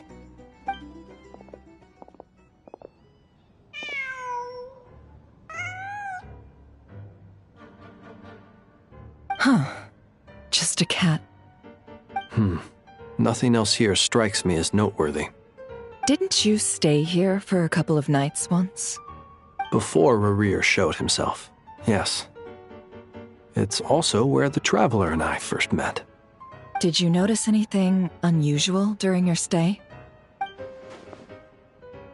I remember thinking how much noisier the flagship is at night compared to the graveyard. Other than that, no. The Traveler and Paimon were most congenial neighbors. This is where they've been staying, yes? Over here? That's right.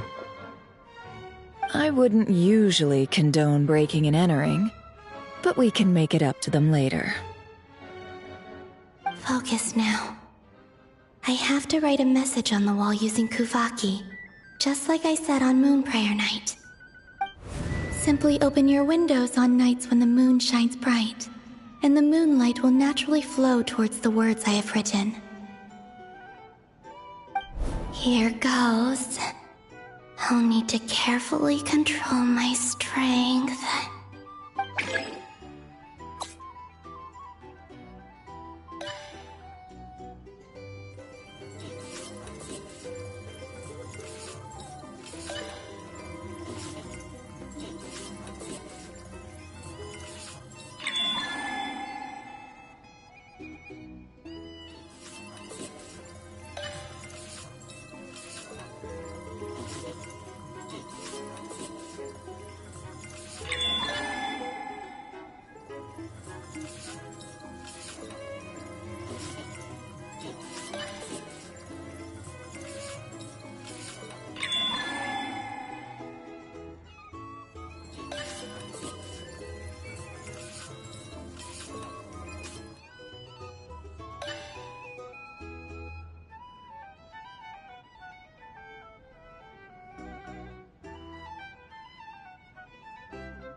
There's a noise outside the door. Is she back?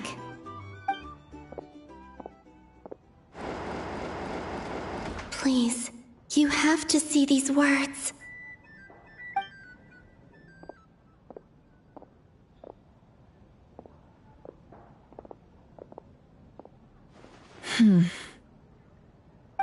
Well, do you sense anything? Unfortunately, no. And this place was our last chance. Not necessarily. We've only looked in Nasha Town so far. Miss Columbina said she would leave messages at her friends' dwellings. It's still worth checking where Miss Lauma lives and where I live. Let's try and make some time to look into those then. Wait. What are you waiting for? Paimon might have overeaten slightly. What's that look for? This is a victory feast. It's normal to eat a little more than usual. The Traveler and Paimon. It's really you. But why are they talking about a victory feast? You worried Paimon sick while you were out there fighting Rerir, so this is your chance to make it up to her, alright? Wait. So this is the night after the battle against Rerir. How did I end up here? That's quite a long time ago now. Wait. Time. That's it.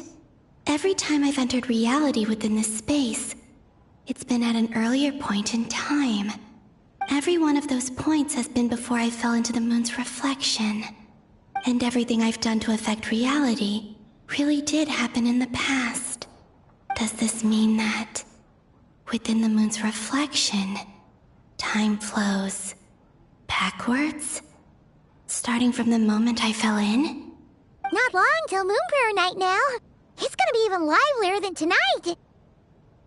Although, it's gonna be sad saying goodbye to the damselette. She seems like a really nice person. Paimon. No, I can't. Even if I make contact, they probably won't understand what's going on. And in any case, I'll likely get pulled away again if I do. Instead, I have to find a way to get them to notice what I've written using the moonlight.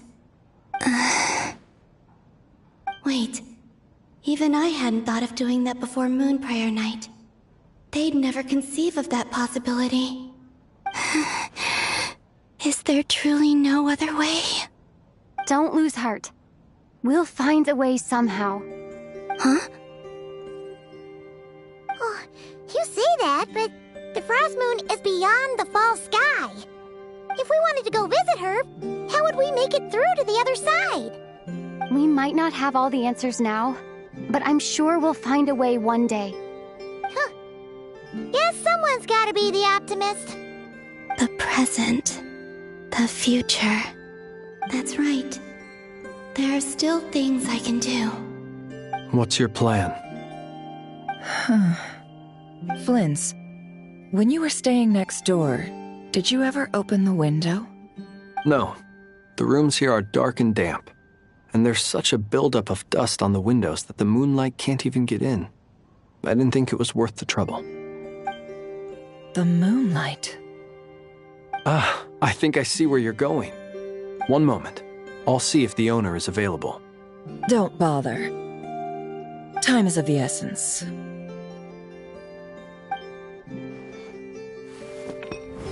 Time.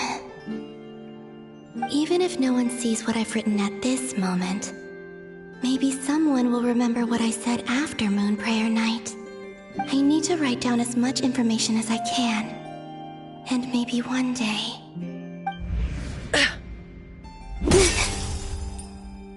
Huh? What's up with you? You can't even hold your cup steady. Are you getting tired? A little. Well, you should probably hit the hay then. You've had a really tough couple of days for you.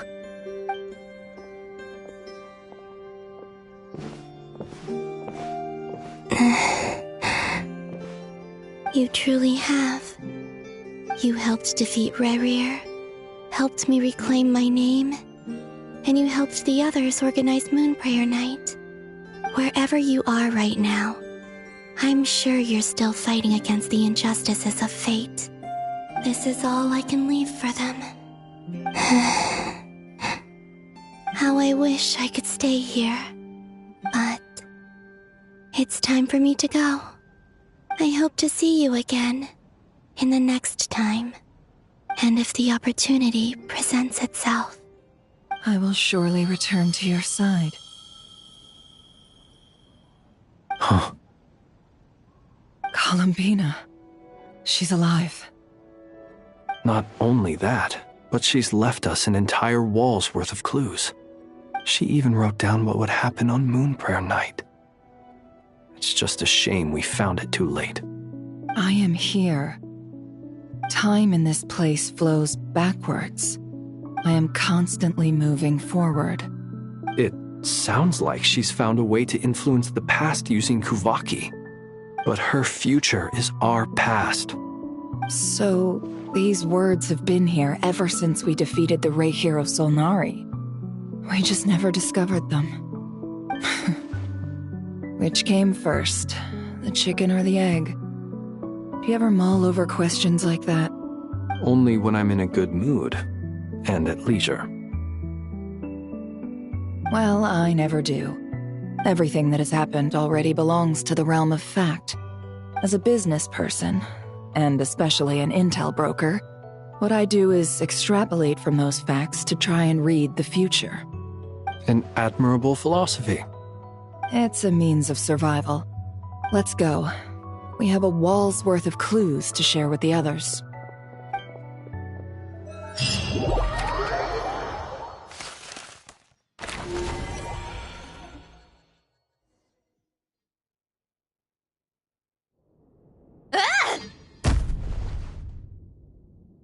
It appears that the doctor's energy signature has changed to something similar to Kuvaki, but not like the Kuvaki we're used to.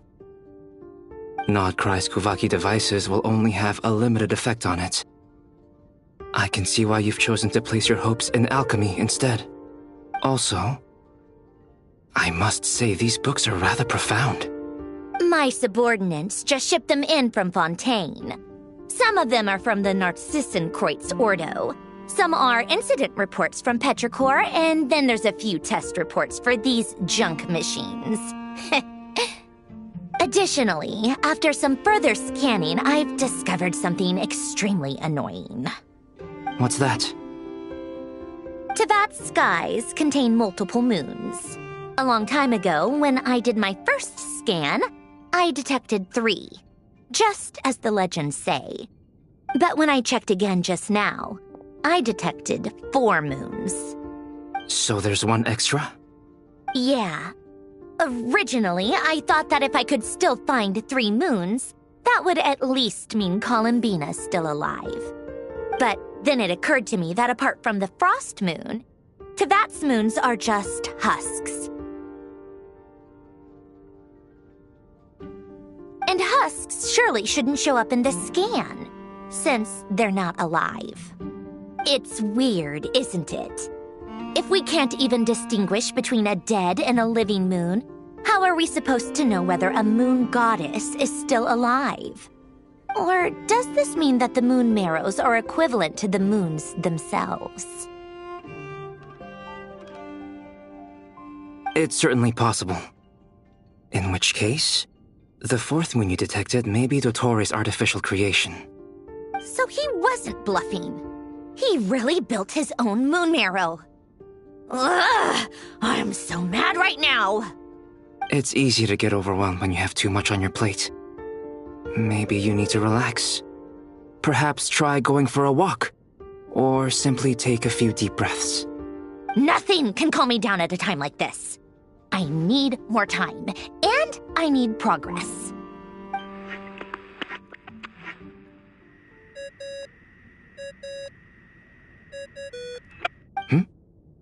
It's Mr. Flynn's. I really hate that ringing tone. Ugh. First the 4 orthants of the Narcissenkreuz, then moon marrows. Now what? Oh, sorry if we're disturbing you. Might I ask what's troubling you? What do you want? We're busy. Are you still at the Curatorium of Secrets? Yeah. Look, everyone else is still out, so there's no hurry. Plus, I'm busy, so I would appreciate if you gave me some space. Even though we have crucial intel to share? Fine, I'm listening. Do you intend to share it via the Dodo communication device? Ordinarily, I would, but this is a unique situation. I think it's best that we discuss it in person. See you at the Curatorium.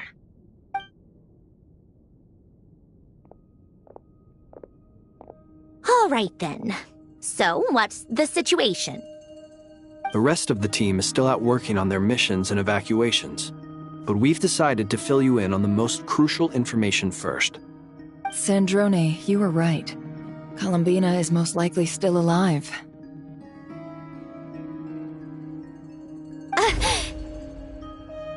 That's the best news we've received in a while. By a long way.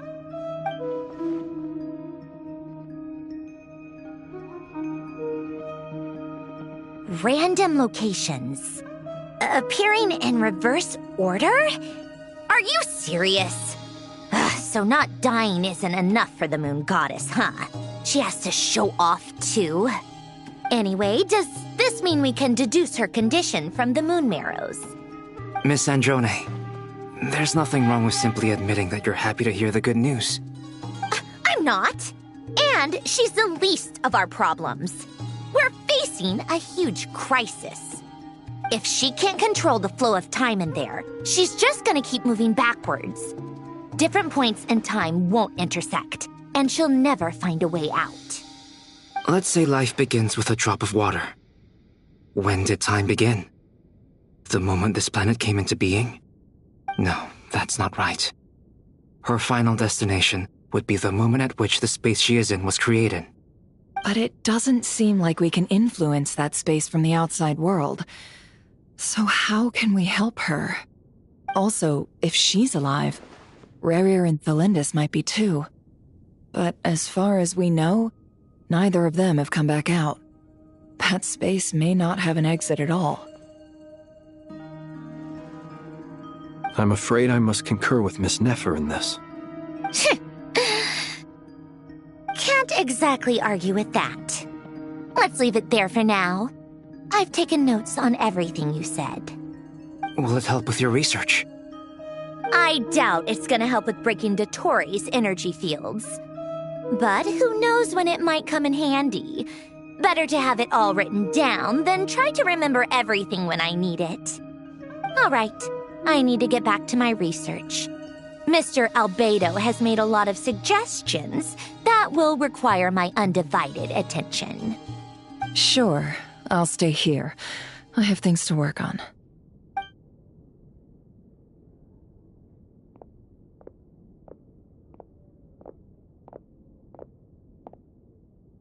Paimon, are you there? Oh, right. She went with Varka to Natlan, didn't she? Good thing we've moved her and the Traveler's luggage in here. Speaking of the Traveler, where could they be? There's a note from Paimon. Paimon here. Not in at the moment, but if anyone needs to borrow her stuff or the Travelers, go ahead and help yourself. Paimon won't be mad. Also, Traveler, if you get back before Paimon, make sure to get some rest. Paimon misses you a lot, but put your health first, all right? How sweet. Well, since you offered, Paimon, don't mind if I do. This is the Traveler and Paimon's luggage. All the items they use day to day are here. It's well organized. I wonder which of them is responsible for that. What do we have here?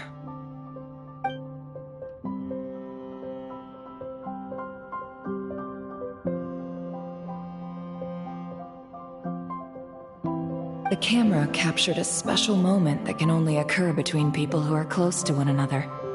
You can really sense how the photographer feels about their subject. I wonder why this picture was placed outside. Is it because Paimon recently looked at it?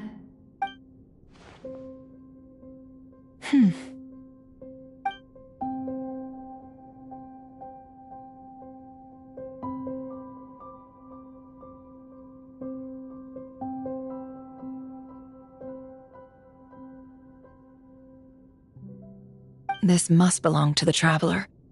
Perfect. I'll use this. Hang in there. We'll find you.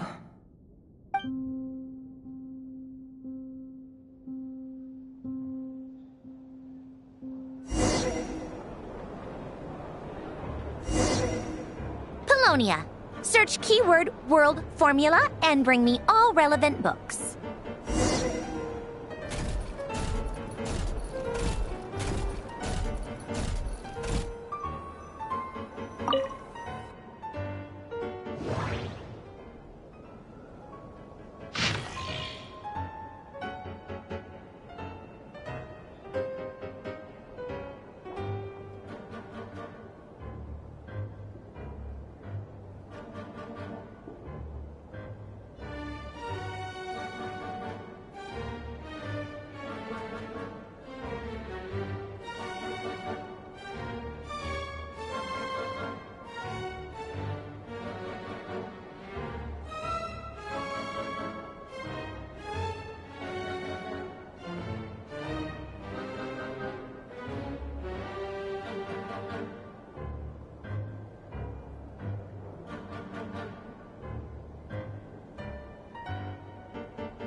Let's see.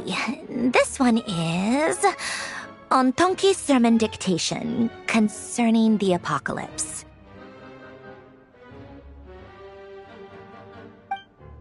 I believe that the correct term for this is Fortuna. This was an ancient Romorian technology, a wisdom unparalleled.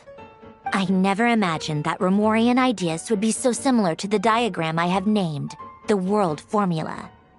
This is strong evidence that human civilization should gradually shed possibilities as it continues to explore and evolve. The end of humankind may well be upon us right now. The sparks of civilization shall run out, unless we consider introducing variables from outside the system. Variables. Surely that can only mean one thing. Descenders? Dottore likely captured the Traveler because of her descender status. But the Three Moons' authority comes from the world itself. Why would Dottore need anything beyond that? Where does this variable factor in? The world formula calculates the fate of an entire world. Introducing a variable would therefore give us...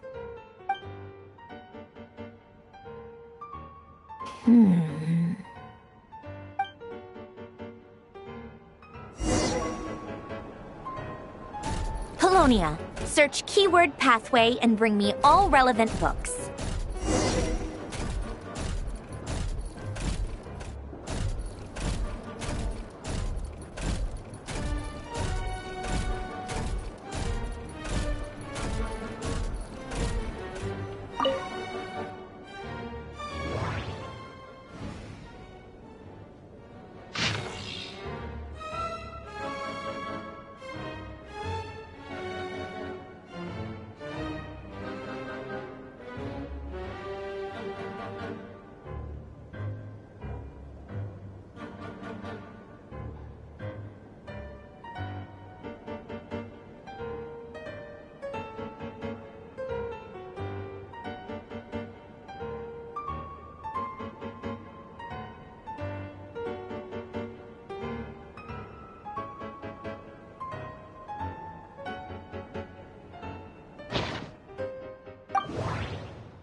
Otanki Sermon Dictation. Explications on the Chemical Marriage. These titles are pretty esoteric. Observe and compute the pathway displayed in the guidance diagram. Deconstructing and reversing its effects could generate potential ideas. So, it's one of Renee's draft lectures. Deconstructing the pathway. I suppose that could lead to a breakthrough.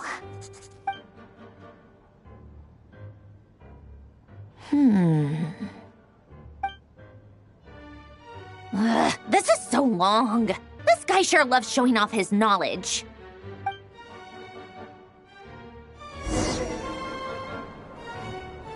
Polonia. Search keyword tree model and bring me all relevant books.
Most of the experimental devices proposed by the Lilia Crucis Ordo are built based on the simple and basic logical structure of a tree model.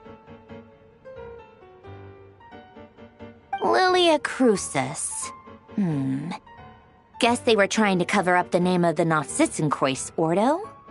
When Duke St. Germanus departed, he said, "It seems that there's no going back." Alas, he is only a genius when it comes to machines. In all other things, he is but ordinary. Excuse me? I'm sorry. That's just ridiculous. What kind of book is this? Great Detective Herlock, the Alchemist and the Clockwork Saint? Isn't this a novel? Come on. Still, the author swears that they knew Renee well. Whatever. I guess it's not beyond the realms of possibility that Renee would say nonsense like that on occasion. Memory, wishes, souls, and persona. Frankly, this sounds more like occultism, but if Albedo vouches for it, I suppose there must be some alchemical basis to these techniques. The way Alain Guillotin saw it, the world was comprised of machines. The universe needed machines, and thus his technologies were created. That's why I was born. René, his full name was René de Petrichor, if I recall correctly. Sounds like he and the town must be intricately connected. That place was also the source of most of our information regarding Remurian civilization. Seems like some of his projects were based on their technology. The cutting of souls and storing them in vessels. These seemingly unrelated techniques underpinned Renee's research. Assuming that the 4 orthants correspond to alchemical categories. The chemical marriage model? Elen would have scoffed at that. He never would have let those theories or parameters anywhere near his mathematical formulas.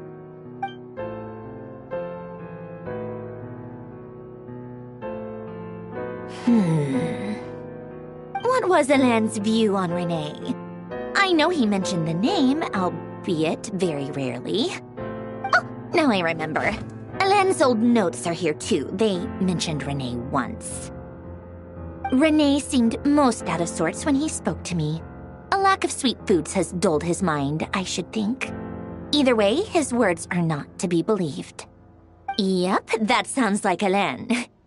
My subordinates actually did a half-decent job digging out all these materials. Makes a change. Good for them.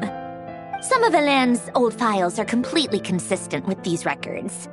He must have gotten them from the Tower of Gestalt. I never knew he got his hands on Renee's records that early. He may have kept them, but he never even attempted to use them. Didn't believe a word they said. Come to think of it, Renee's world formula was filled with calculations of constants. That shows he believed that the fate of the world to be predetermined. As for Elen... it's been too long. I forget what he said. What would he have said? A guy like him, fervent believer in machines, but not headstrong enough. The world can be changed. It is worth persevering. Yes, that's how he used to think at least. He created that procedure to save this world. Yet the scale of the world's fate proved too enormous. The result was beyond his ability to calculate. He died having never seen the outcome. And there I was, left behind in the ashes of his dreams. Did you really never take a close look at Renee's research? Or did you read it but deem his philosophy incompatible with your model? The very thought of trying to incorporate his ideas probably made you feel sick to the stomach. Well, don't worry, because there's a whole new category of lunatic in town. Next to Dottore, every other madman looks sane. You once asked me what I wished for. Should have asked him instead. He's the one pining for things you'd sooner die than witness.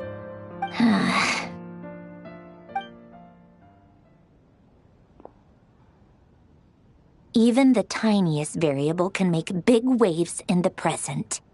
Now then, allow me to put these incompatible fragments together in your stead. First, establish and verify the existence of the Great Circle. Absolute nihil on one end, absolute reality on the other. Now, search between these two extremes. Then, the construction criteria. Variables. The sparks of civilization shall run out unless we consider introducing variables from outside the system. Input variables. Traverse the world, space-time, and civilization, then extract the essential nodes from the records to determine which variables they point to. The primordial power that differentiated itself from the void. The power of light. Yes, light. Records. Hyperborea. This is so horrendously complicated. After all that, I'm still missing a few variables. I need to think this through again. How do you think it looks, Polonia? Like the frenzied scrawlings of a madwoman? Fine, keep it to yourself. It's not like you can talk anyway. I'll assume you gave it a passing grade. I jest. But true madness does often start with trying to save the world. What would Arlecchino and Columbina think if they saw this incomprehensible hen scratch?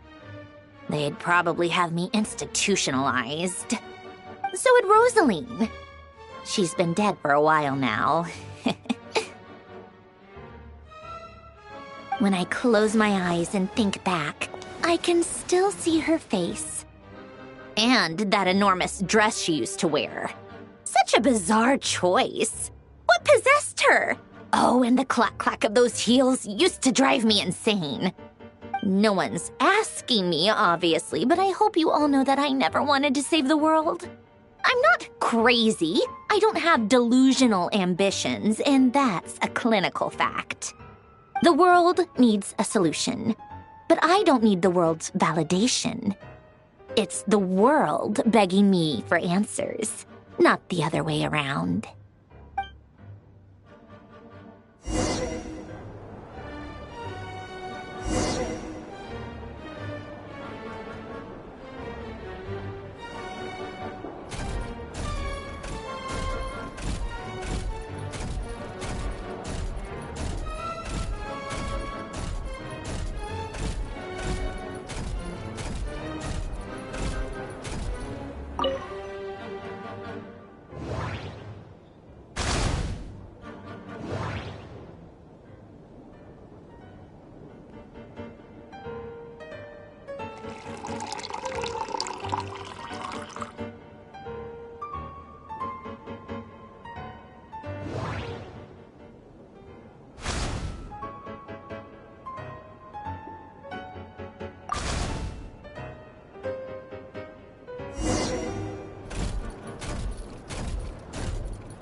Oh, cookies to go with the tea.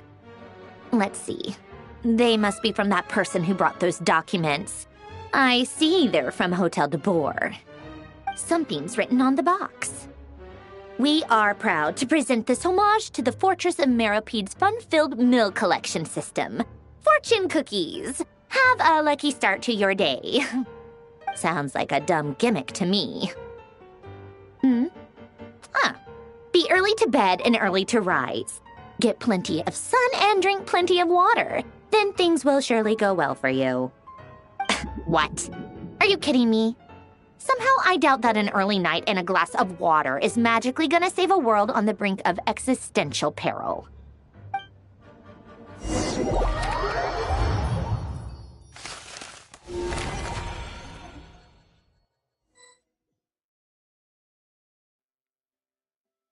Lady Arlecchino, word has reached us that Lady Marionette's troops are all in position. They are ready to act as soon as the order is given. Excellent. The only thing is, they are fewer in number than we expected. It looks like many of them must have lost their lives at the hand of the monsters released by the Doctor. Can't be helped. Allow them to join our ranks and keep in contact. As you wish.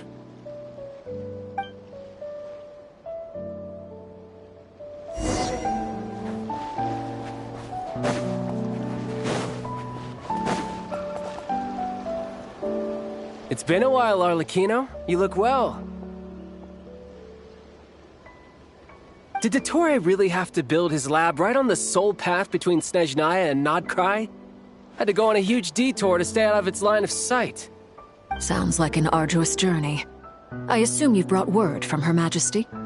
Of course, all part of the job. Firstly, the Tsaritsa has authorized Fatui Internal Affairs to review Dottore's case. They will reach a formal verdict on whether he has turned traitor and whether he poses a threat to Snezhnaya. While they're working on that, I've been ordered to come and receive the refugees from Nodkrai. They are nearby. My team will escort you to them shortly.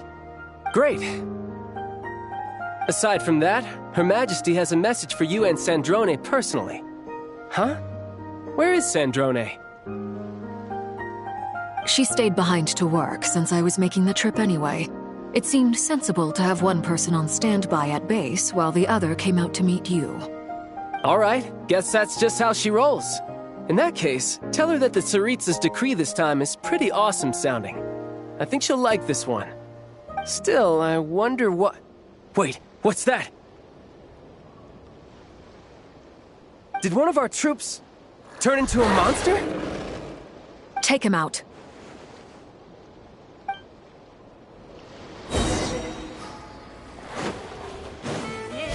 Transfixed! You can run, but you can't hide!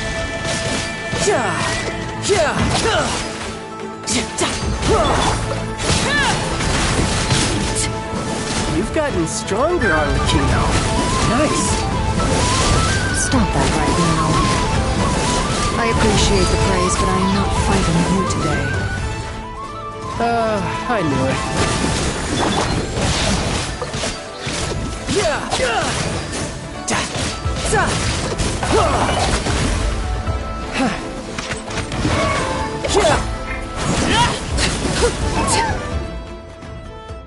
I can't believe it. He was a living, breathing human one moment, and the next... Another fine piece of work by our dear colleague, I'm afraid. What in the world has been going on in Nodcry? A lot. But long story short, Dottore stole 2 moon marrows that should have belonged to Columbina, then built a 3rd moon marrow of his own to concentrate the Trilunar Authority in his hands. What? What do you mean he built a moon marrow? People build roads and houses, not moon marrows. What's his next DIY project? He's gonna build a god? You could stand to be less surprised. We are harbingers. The work we are engaged in makes the creation of gods seem mundane by comparison. I tell everyone who asks that you once crossed swords with Rex Lapis while serving as a key supporter for Rosaline's plan. But right now, you're acting like a common adventurer. Thanks for speaking up for me. Those 2 really took me for a ride back then. Then again, surely no common adventurer would manage to get tangled up with them the way I did. That's gotta count in my favor, right? It almost sounds like you wish to repeat the experience. I might have to lower my opinion of you. No. I'll stop talking. Please, go on. Dottore is currently still experimenting with his newfound power in ways that continue to corrode the outside world. As for the human mutation, I believe this is simply a consequence of his experiments, and not a strategic move. That radiant beast was once a subordinate of Sandrone's. I suspect he was only allowed to live so that he could become an experimental subject. Also, those of us who fought Dottore have been afflicted with a curse. As such, I cannot leave Nodcry. This is so much worse than I thought. No wonder Her Majesty's decree is so extreme. While these exceptional circumstances persist, the Harbingers are hereby authorized to use unilateral executive powers. Should Dottore pose a threat, Arlecchino and Sandrone are permitted to eliminate him. My thanks to Her Majesty. I will pass these good tidings on to Sandrone. Her Majesty has also declared that she will refrain from launching an attack on the now evacuated Nodcry due to the presence of unretrieved research material. A wise decision. By the way, how's my old partner doing? I'm assuming they're with you? Partner? You mean the Traveler? I'm afraid I have bad news. She was captured after our failed assault on Dottore's lab. Her whereabouts are currently unknown. What? Why? Since when does Dottore have a bone to pick with her? That is indeed the question. I'm not sure he does. He must have some other goal in mind. This won't do. I have to rescue her. You can't. We have no idea where the Traveler is. What am I supposed to do then? Stand here twiddling my thumbs? Sandrone is working on it. The best thing you can do right now is complete your mission. Fine. I guess I'll leave this to you then. One last thing. Tell the Rooster to get the message out to the gods and citizens of every nation in Teyvat. Beware. An uncontrollable pollution is spreading forth from Nodcry.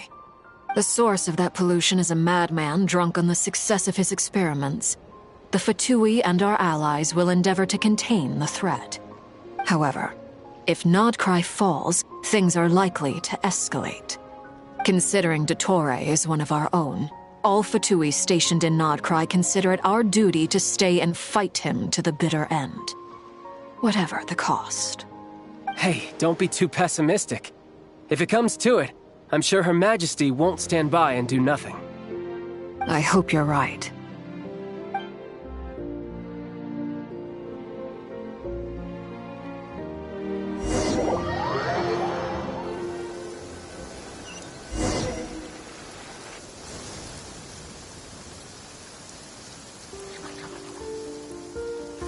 You're right on time.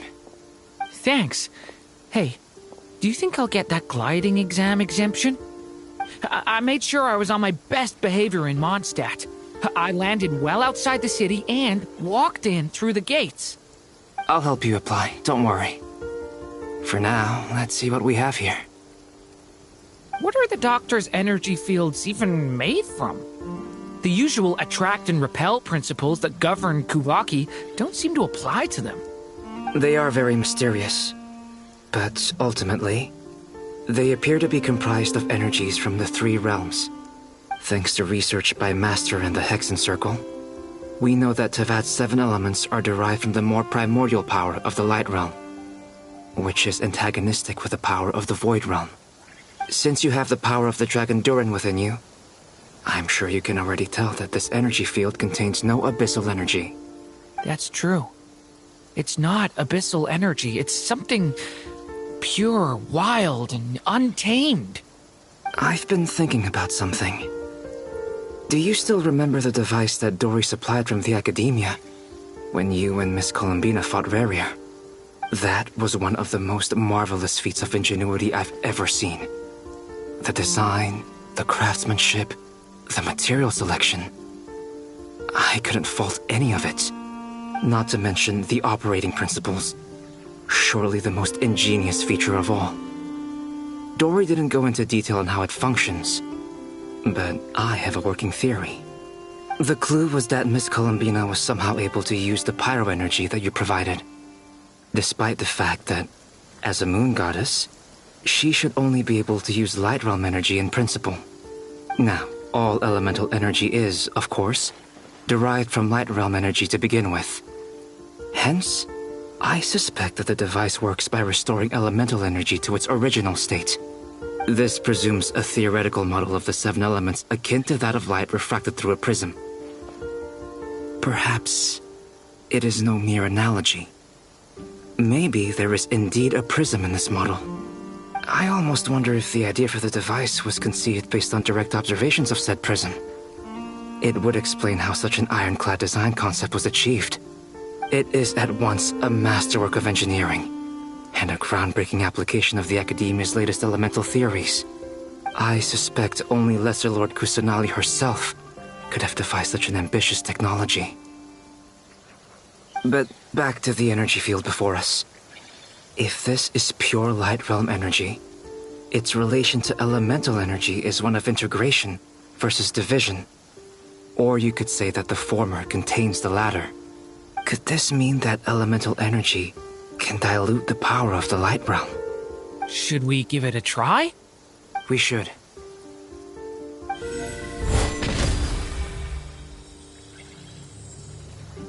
Ha! It works! Clear signs of disruption were detected at the periphery of the energy field. This indicates that elemental energy can disturb or even negate the field. Now you try. All right, here goes. It's working! Switch to abyssal energy and attack again. No surprises there. Abyssal power drains the energy field to a significantly greater extent. I now feel confident in asserting that the energy field is indeed pure Light Realm energy, and that elemental energy can dilute it. But the energy field is huge. How much elemental energy will it take to neutralize it? We don't have to neutralize it completely. We can try other approaches. That's all for theory. Would you like to continue watching? So you knew I was here. Huh? When did you get here? A while ago. But Albedo sounded like he was working on his thesis defense back there. Back in Sumeru. You can end a person's whole career by interrupting them mid-speech. Very thoughtful of you. I'm truly touched. Could I ask you to lend me a hand? With what? A little test. Try using Animo to unleash a concentrated assault with circular blades, with the goal of breaking through at a singular point. Nice! This time it tore through the field. Tremendous. This is a major breakthrough. Should we go through? We probably shouldn't risk having mutually antagonistic energies in such close proximity. Durin, you stay here and watch the entrance. Hat Guy and I will go in to investigate. Sounds sensible to me. Keep your eyes peeled, Durin. Don't worry, I got this. You two be careful in there. Just give me the signal if you need help, and I'll dive right in. What do you mean, signal? It's based on a new alchemical concoction I developed last month. When 2 bottles of it are smashed on the ground together, they emit a blinding burst of light. If it comes to that, remember to shield your eyes with your hat. Glad I asked. Thanks for the heads up.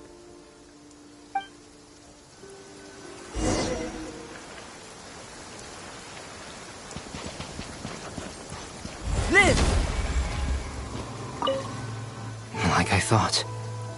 Beyond a certain distance, we can't see the opening where we came in. Maybe that's to prevent people from escaping. Sounds like Dottore style to me. Not much has changed. Things are basically the same here as they were before the energy field appeared.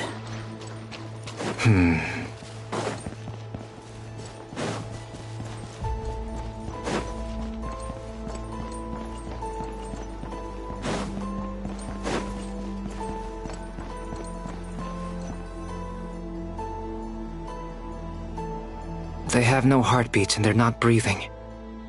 We can only assume they're dead. But there are no visible wounds.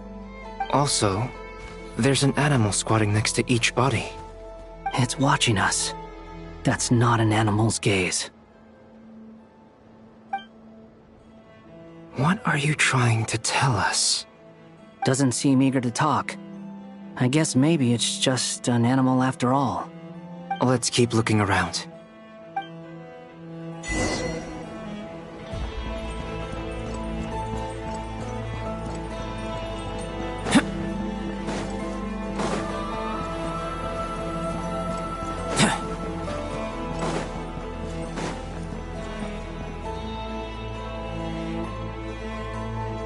Same situation everywhere. Not a living soul in sight. Just countless bodies with animals standing watch over them. Well, I think we can safely rule out the possibility that they're all pets. Is skirting around the topic your way of showing consideration for other people's feelings? Just being cautious. I don't doubt that you can handle the truth.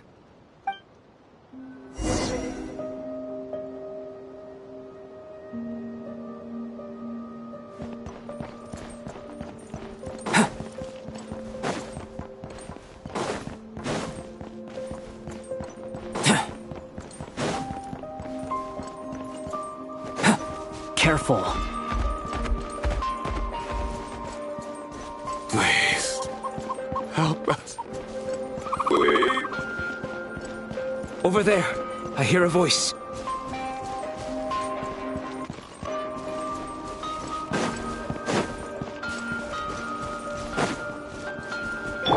Squall Fury.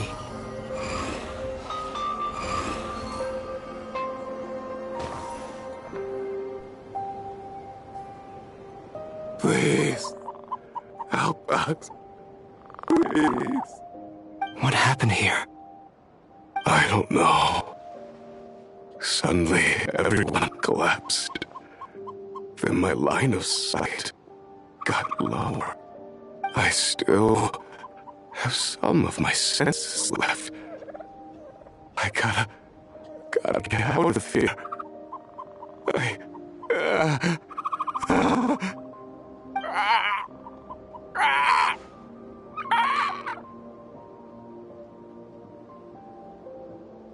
It looks like there's a huge experiment going on inside this energy field.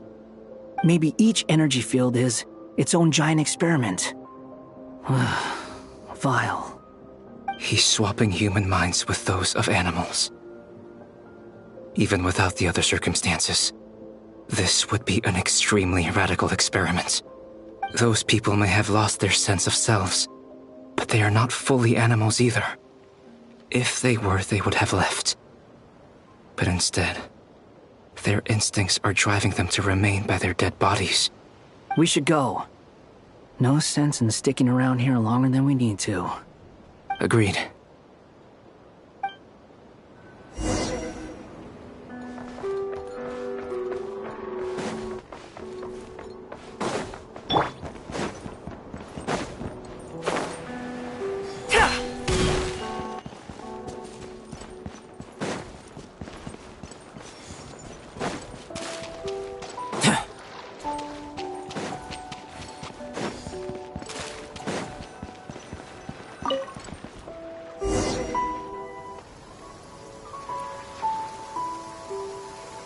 you're back! Everything okay?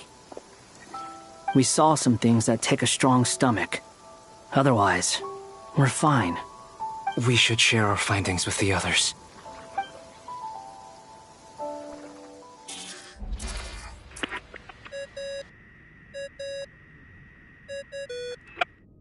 Yes?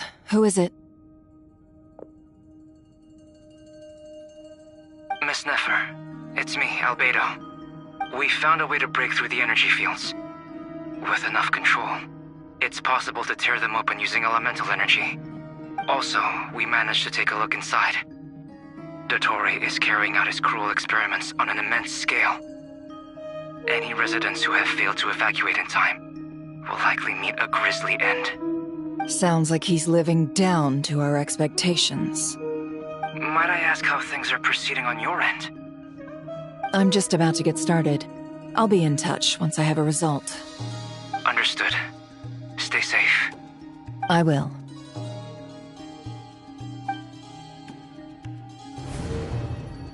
Well, Nefer, I'll link up with you once my tasks are complete. What makes you think I'd need you to do that? I'll need it. And considering the way you approach certain matters, I think you'll be better off with me present.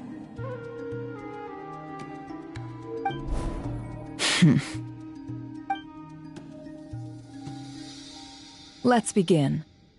Entering simulation mode.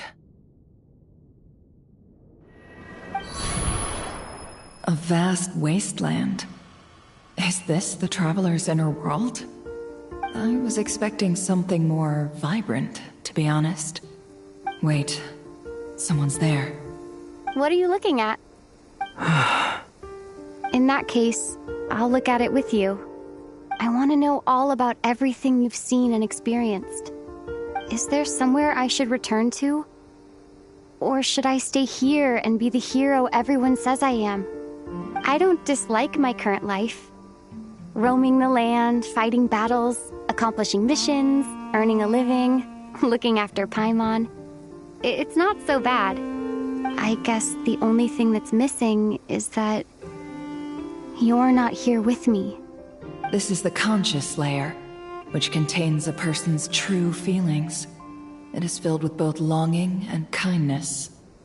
I suppose anyone who lives long enough ends up wishing for someone who can't be there.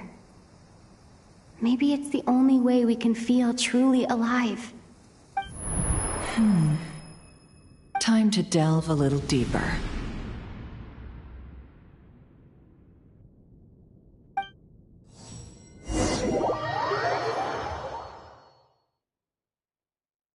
Nasha Town is hardly the optimal choice for a place to live, but it has character and a reasonable population density.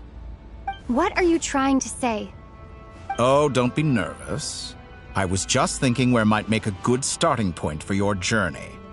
Perhaps I should send you further afield. Conria, perhaps. Conria ceased to exist long ago. Once again, you fail to understand the possibilities that the Tri-Lune creates. Anything that has existed in the past, I can now recreate.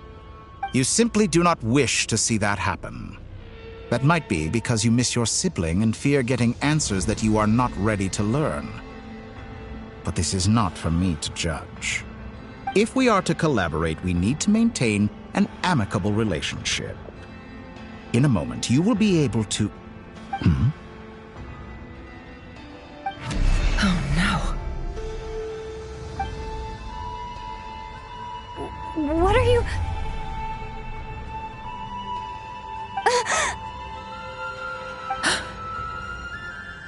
What are you gonna do? Don't move. Something unwanted has crept into... Oh? Gone as quickly as it came.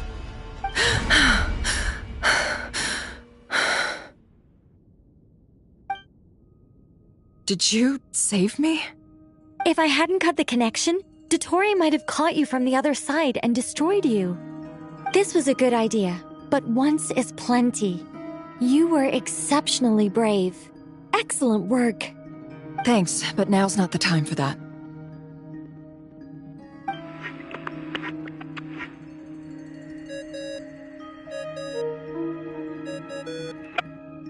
Albedo speaking. I think I know where she is. What is this endless darkness? I can't see anything, even though my eyes are wide open. But why? What happened?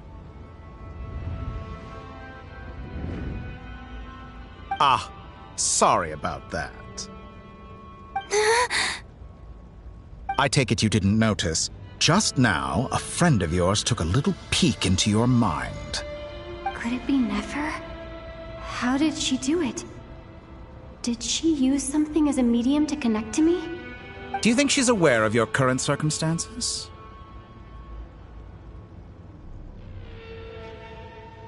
Oh dear. Have I stunned you into silence? I only wanted to slow down your time a little so I could stop your intruder in her tracks. It would have been nice to capture the spy. I must say, I'm finding the ability to adjust the flow of time rather intriguing. The moment you closed your eyes, time seemed to grow impossibly viscous, didn't it? A whole month passed before you opened your eyes again, but only for you. No one else was affected. I dare say this is something only a god can achieve. Point taken. You've proven once again that you have god-tier powers. Oh, you misunderstand. This wasn't about proving a point. I was testing things out. I find I learn best by doing, and I have to admit, time is not the easiest dimension to control. I only wanted to make you sleep for a short while, but it ended up lasting a whole month. Clearly some finesse is required to wield the authority over time as I wish. I hope you're not angry with me. It was only a month's discrepancy, nothing too serious. Had I been off by a year, a decade, or even a century, that would have been quite a different story. You could have frozen me for millions of years. So much for collaboration. You aren't showing much sincerity. Millions of years? To what end? I wonder if you don't understand humans all that well. They are very pragmatic creatures who understand only that which they can perceive with their senses. If I had you sit here for a week, I imagine people might sympathize. But if I left you here for 100, 1,000, or 10,000 years, the sheer size of that number would cause it to lose all meaning to them. They would not have the capacity to comprehend your suffering, and thus they could not empathize. Unfortunately, while gods do exist in Tevat, it is ordinary humans that account for most of the population. Their lifespans are so limited, their bodies so fragile.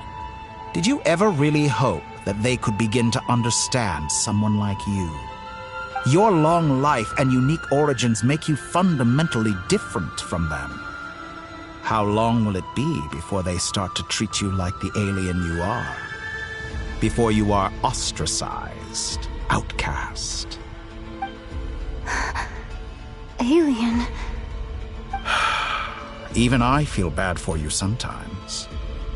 This world has made you into a slave. So many times you have served its will, and not once have the powers that be ever thought to grant you the one simple thing you wish for. You have been treated most unfairly. I can change that.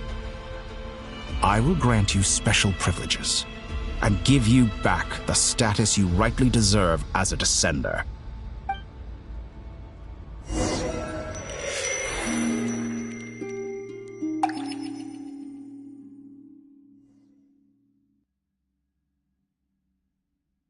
I've entered the past 3 times at this point, but I still have so many questions.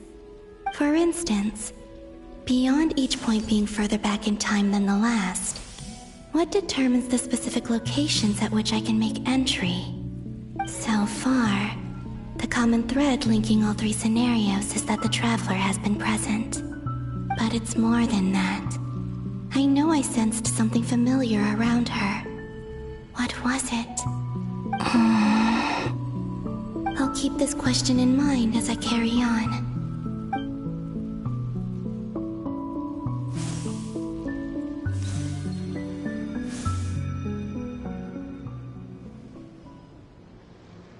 Humans, you never change. Always trying to use powers you neither comprehend nor control. This looks like Star Sand Shoal. Was this before Rerir regained his physical form?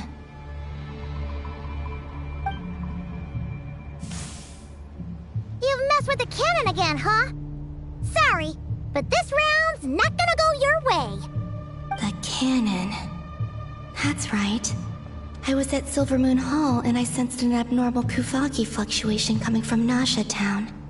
And right after that, came an ominous power emanating from Star Sand Shoal. My body was once torn into countless pieces and hurled into the swirling chaos of time itself. But even so, my life and will were not extinguished. I wonder if I could try to prevent his resurrection.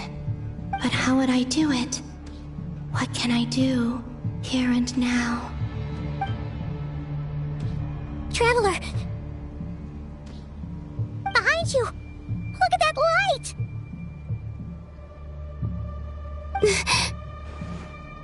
No, I won't make it in time. She's using the Kuvaki shield like I taught her. Is she gonna use it to block the cannon's beam? She's strong. I'm sure she can manage. But the force released when the beam impacts the shield might lead to collateral damage. EC Island. The Frost Moon Scions will be exposed to lethal levels of Kuvaki. A question, if I may. Kind Miss Columbina. When the cannon's Kuvaki beam was deflected earlier, I saw several bolts of energy streak toward Hisi Island, only to be blocked. Did you also have a hand in that? Maybe that really was me after all. Well, future me. But I don't know if I have enough power left. Sigi sato pasa sax, niti ipotuftos. There's no time. Osestikos paratin tiranto risuiku, to pirto aithion veraton. I have to make it. Oh, Frost Moon. Oh, great land. Oh, slumbering moonlight of Nodcry. If you can hear me, if you can sense my call, then please, heed me once more!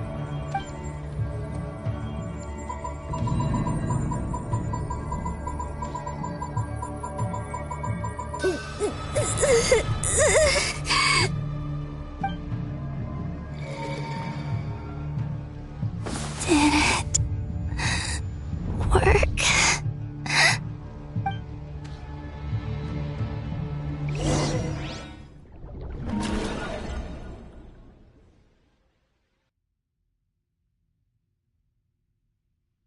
Hey, wake up. Hey, did you hear me? Columbina, I said wake up now! Oh, good morning, Sandrone. It's 3 in the afternoon, actually. And could you kindly not use my quarters as your personal nap room next time? But I feel so safe here. And your coffee, right? It's so bitter, but it smells lovely. It's like you were raised by wolves in a forest or something. What did you drink growing up? Grass tea? The Frost Moon Scions certainly led a more frugal existence than the Fatui. Then I'll bet you've never eaten one of these before. It smells delicious. That's because it's a Fontanian recipe. I had a little free time today, so I made a batch. Rosaline will be here shortly, but if you really can't wait, I guess you can go ahead and... Hey, at least let me finish before you start eating! Did the Frost Moon Scions not teach you basic table manners? Or did the rules not apply to you because you're the high and mighty moon goddess? These are so tasty. Of course they are. I made them. I was worried they might contain traces of machine oil. What?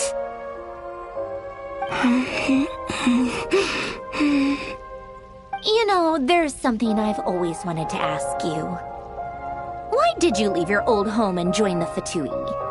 I mean, I'm sure their food was awful. But there's gotta be more to it than that. Well, life there didn't go quite how I imagined. What were you expecting? You're a god. Your followers are gonna make some demands of you, right? Surely you can just answer a few prayers here and there in return for the free food and drink. How bad can it be? Well, would you help other people just for free food and drink? The doctor told me that you were created by a great mechanic, Lord something Fisher. The Lord Artificer. Ugh, some people can't keep their mouths shut. Oh, Lord Artificer. And didn't he have something to do with the, narcissist? Narcissenkreuz Ordo. Yes, that was it. Narcissenkreuz Ordo. So, would you try to fulfill their wishes? You must be joking. I wouldn't go even if they paid me. I don't even know them. Exactly. Well, I felt the same way. I did not know the people who made demands of me. What do you know? We're on the same page for once. In his later years, Alain did ask me if there was anything I wanted to do. If I had any wishes of my own. Well, I don't. And I'm not in any mood to fulfill someone else's either. Who's Alain? He was the... You know what? Never mind. You're not gonna remember. Anyway, the point I'm trying to make is, neither of us is the self-sacrificing type. Let me ask you this. What sort of place would you like to live in, if you could choose? A place where people don't ask me for things I cannot give them. Where they don't worship me, or fear me, but just want to chat with me like a normal person. I'd also like the freedom to come and go as I please. And ideally, it would be somewhere with the smell of coffee and snacks. Not to burst your bubble, but no such place exists in the world. Now, take your snacks and scram.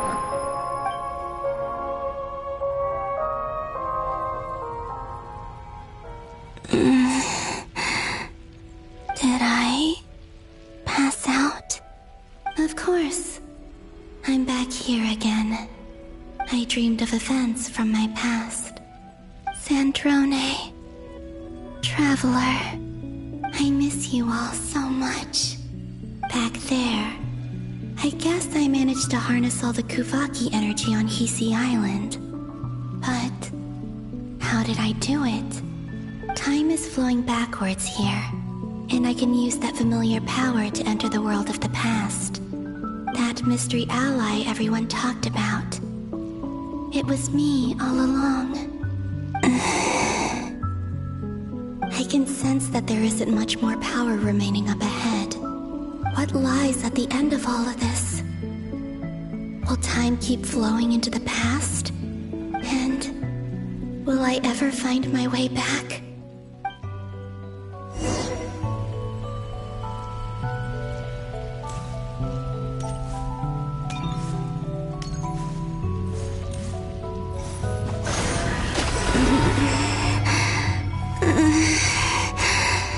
It's getting harder and harder to use my power.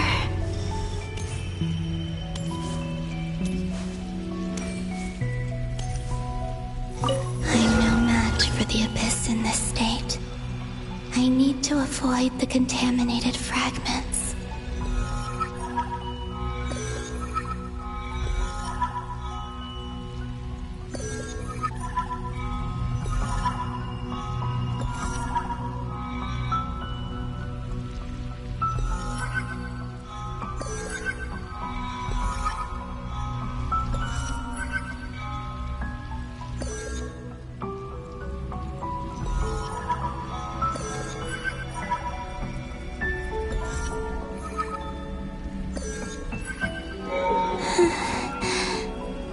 Time to go.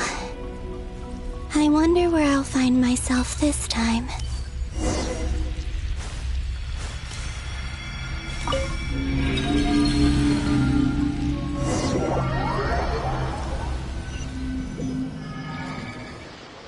The Final Night Cemetery.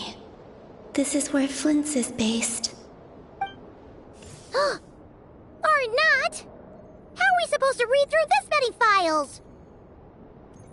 Difficult, yes, but it is also our most efficient option. Seems like they're searching for information. Oh, I remember. Flint and Varga talked about some files on the Wild Hunt. Was this my doing too? To expose the true intentions of this Rereer, we need to dive into Notcry's history. Are my actions changing the past?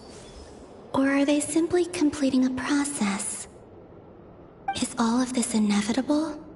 Or am I the one making these decisions? If I choose not to help them now, will it change how things turn out? Hope we don't land on our heads then. They're my friends. I can't not help them.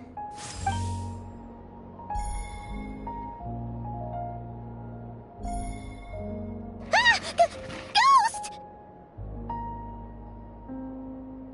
And the other one was... here. Hey! Another file's moving!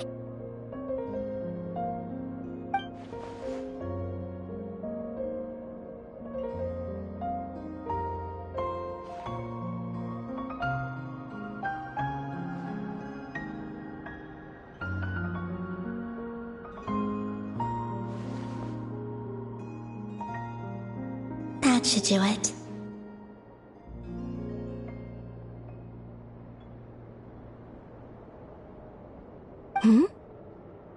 Luanatar? You can sense my presence? Wait!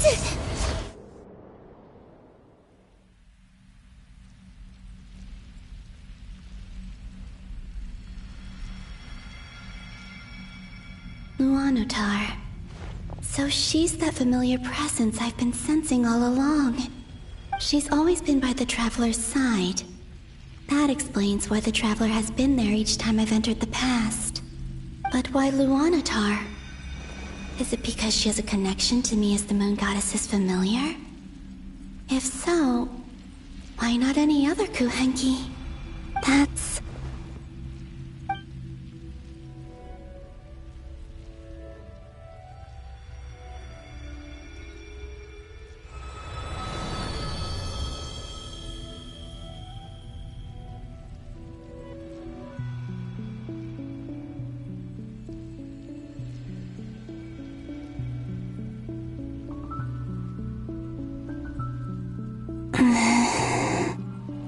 I cannot sense any power up ahead.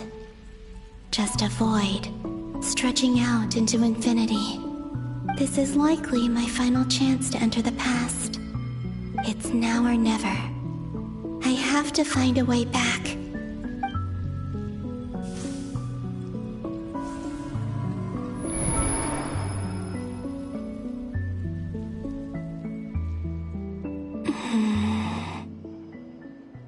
Sea Island?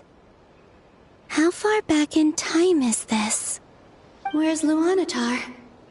I can't sense her presence this time.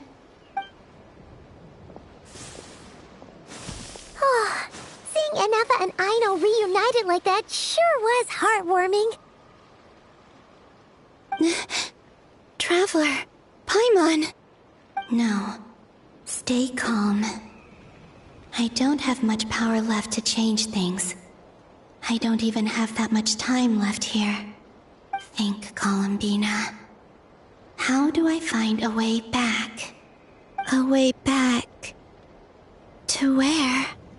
Do I go back to Moonprayer Night? Or to the future that followed? And if I return in my current state, what will become of me then? Dottoro's actions that day proved that he'd been planning that for a long time.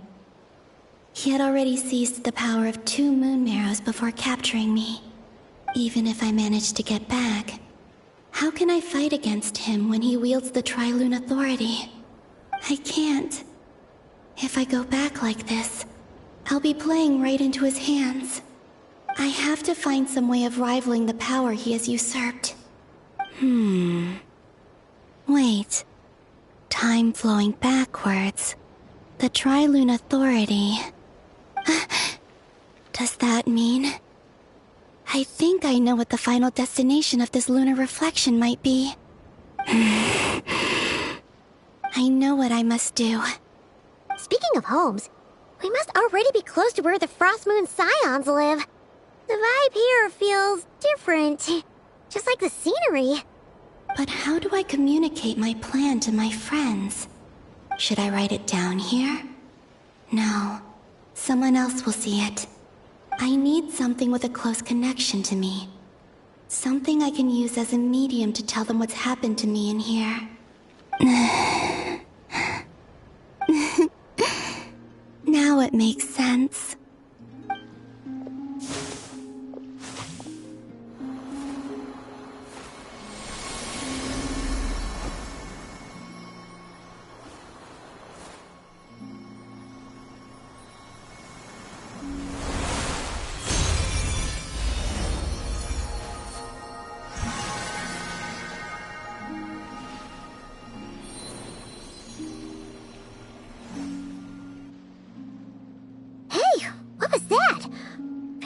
Some sort of breeze blew by, and then the petals suddenly turned into... Huh? It was I who brought Luanatar into being. I gave up a piece of my own soul to create her. That's why I could sense a familiar power from the moment I entered this space. It also explains why she's been present in every past location that I've entered. Because we have a deep connection. Hey there! What's your name? And the reason why there are no more gates to the past after this point is that Luanatar hadn't been born then. No wonder I sensed the trace of a blessing when we first met. But I still didn't recognize the soul hidden within you. Back then, I was just a little lost dove. I had yet to become Columbina Hyposelenia. Go on now. We've got stuff to do. Best you find someone else to hang out with. Hey, you scared it off. I'll be counting on you.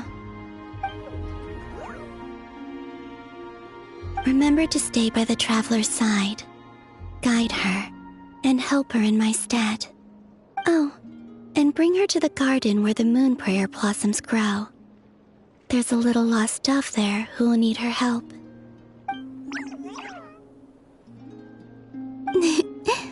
Go on.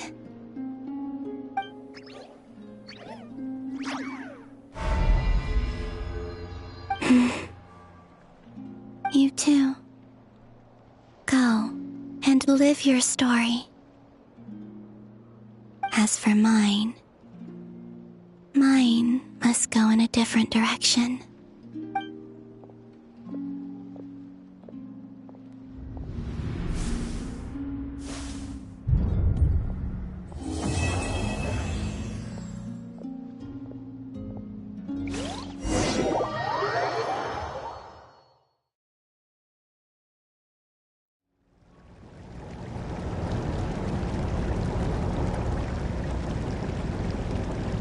How would you like to experience the thrill of never being held accountable for your actions? You could crush people like ants without consequence, or tear off their heads or limbs as you please. Believe me, such a life is but one small step away. What point is he trying to make? Freedom? But the freedom to kill? To do evil and get away with it? Why would you offer me that? The creation of a world is the ultimate scientific experiment. I have taken my research to the highest level, where I shall be not just a god, but also a servant to many sacred spirits. I shall heed the truth and perform holy deeds. A god's laboratory is the perfect playground, but it needs the right occupant to explore its full potential. Mortals are found everywhere one looks. Not so with Descenders. I'd prefer my first guest to be a distinguished individual such as yourself. And I know you could make the most of the opportunities it offers. So the condition for entering the New World is to take innocent lives. The same dilemma that Rerir once faced. Could I really bring myself to kill others for my own benefit? Rerir did. And look where it got him. Have you made up your mind? I can't do it. Your playground is no place for me. You're putting your hopes in the wrong person. But we both know I'm not quite the hero you say I am either. I have my own reasons for the journey I'm on, and they aren't all selfless. You've grown a lot since we last met, but there are still things you are unwilling to compromise on. This will only hinder you. Why don't I lower my requirements a little as a gesture of goodwill? I'll give you a little time to learn to be a less noble soul. That'll make things much easier for you. I really doubt I could live that sort of life. And yet you already sound less defiant than a moment ago. The benefits appeal to you because you can read the signs of the times. Why don't we return to my research facility? Your last visit was so rushed. There is much that I have yet to show you.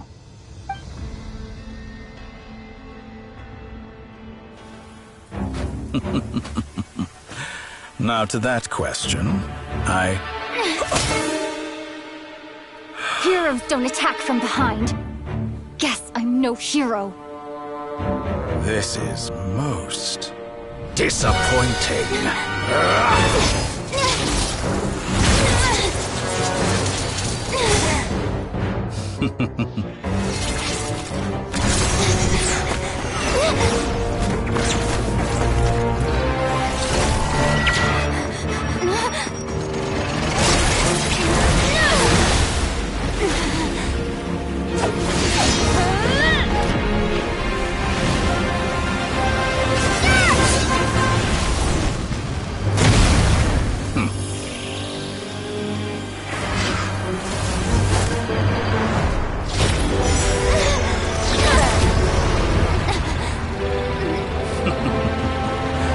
Now then.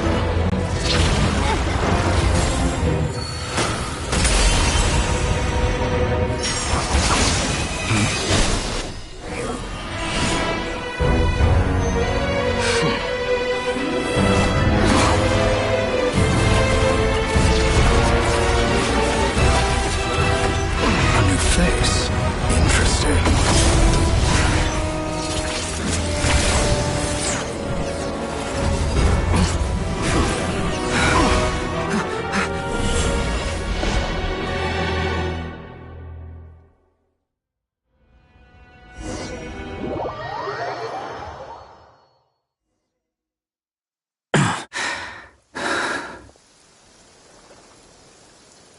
You're still gonna call me Hack Guy after that, huh? I didn't see anyone else in there who needed saving.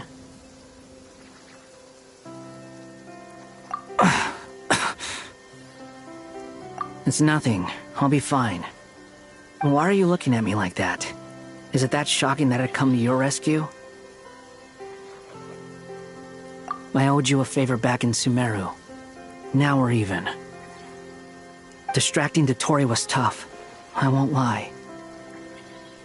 He's not gonna fall for the same trick twice. That was my one shot. I'd hoped to use it to take him out. Ugh. I never wanted to obliterate someone more than I do right now.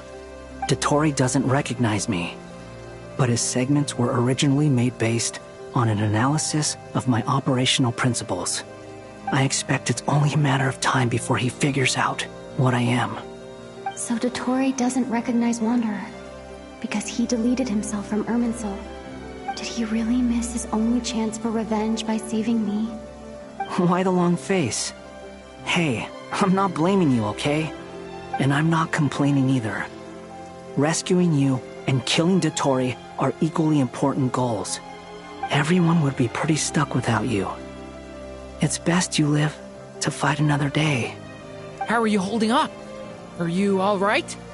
Hat Guy said to put safety first, so we agreed to run as far away as we could after leaving the energy field, and only meet up once it was safe. You don't look injured. It seems that Dottore didn't do anything to you. Alright. Rescue operation complete. Let's head back. There's a lot more work to be done before this is over.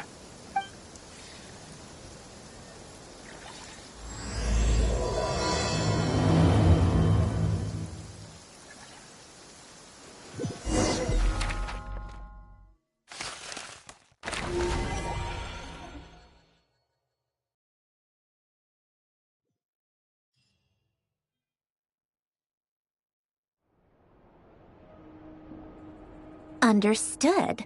I will bear the Tsaritsa's decree in mind. I don't see what's so awesome about it, though. Does he really think everyone else is as immature as him? I'm not stooping to Tartaglia's level. I thought you might say that. How's your progress? Quite promising, actually. That alchemist Albedo gave me a few ideas. Remember how I asked you to look up some files for me? That stuff on the Nachtschitzenkreuz Institute. René de Petrichor and Jakob Ingold. Alain Guillotin despised René's theories and methods, but he never managed to come up with better alternatives either. So I adopted some of René's ideas. I thought Alain was like a father to you. He and René were mortal enemies, were they not? And what would you say if Lenny and his friends one day learned something useful from someone you utterly detested? I would applaud them for it. That would mean that they have surpassed me. For all we know, Alain Guillotin might have thought the same thing. Not that it matters, though. He's dead, and I'm alive.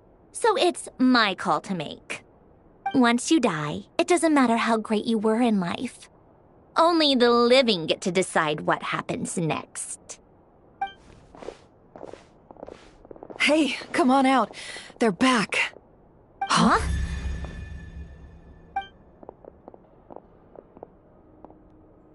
You're back? And your head's still screwed on? And you still have all your limbs? What does it look like? Way to keep your composure, madam.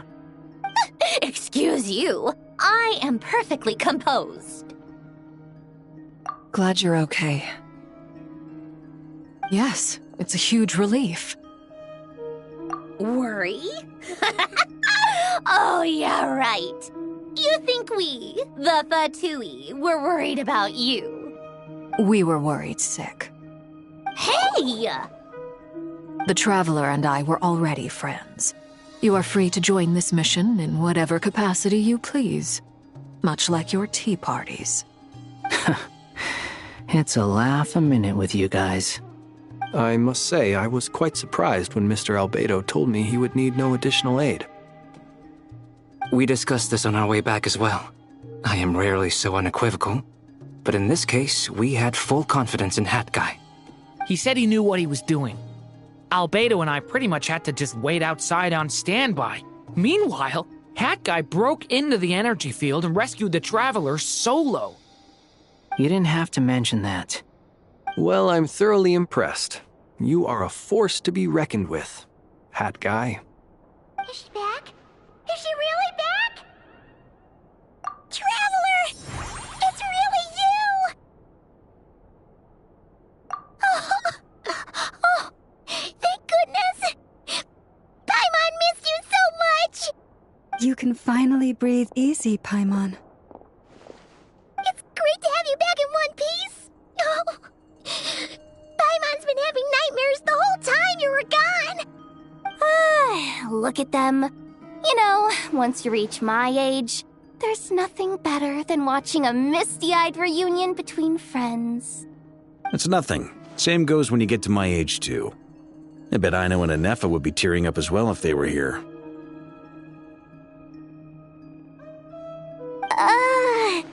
Varka, I'm not sure Anefa can cry. Oh, yeah, good point. Hey, your eyes are looking a little red and puffy. Come here, let's hug it out. What? Ew, no! No, thank you. You're not my dad, okay? Knock it off! Everyone, I'm sorry for all the trouble I caused you. But the silver lining is, I didn't come away from this ordeal empty-handed. While I was being held captive, I learned a lot about Dottoro's current capabilities and what he plans to do with them. Allow me to explain.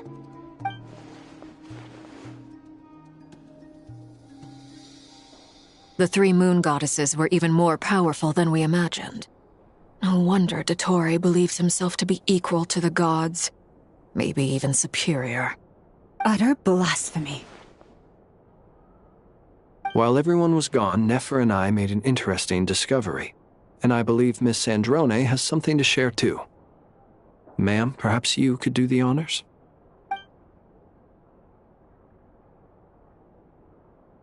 Called it. Getting rid of a pesky troublemaker like her is like trying to clean up after a crumbly cake. It always comes back to haunt you. Our next step is to find a way to bring her back. A place where time flows backwards, with no destination in sight. Surely it must have been created for a specific purpose. But I fear the answers are buried deep in Tevat's history, held by great powers beyond our reach. It sounds like she's on a specific path through time, just traveling in the opposite direction to us. The question is, where does that path lead? Or will it keep going to infinity? We considered that question as well. Strictly speaking, time is not infinite. Indeed not. Every road has an end. Nicole! You sure loved quietly sneaking in mid-conversation. I do, in fact. It's something I've always done at our mages' tea parties. Quiet, mysterious, and persuasive. You wonder what lies at the end of her road. Well, just as the world has a beginning and an end, so too does time. And so, the end of the road is the moment that Tevat was born. But where Miss Columbina will end up along this road, that depends on where this particular river of reverse time began. What about the original moons and the moon goddesses? Do they have a beginning too? All things do. In the beginning, no moons adorned the sky. It was the Dragon King Nibelung who raised the three moons into the heavens, and thus were the moon goddesses born. They were shadows of the planet, born to wield Nibelung's authority and oversee the world on his behalf. They were extensions of his will, manifestations of his majesty. But then one day, they disappeared just as suddenly as they had once been brought into being. Nobody knew where they had gone.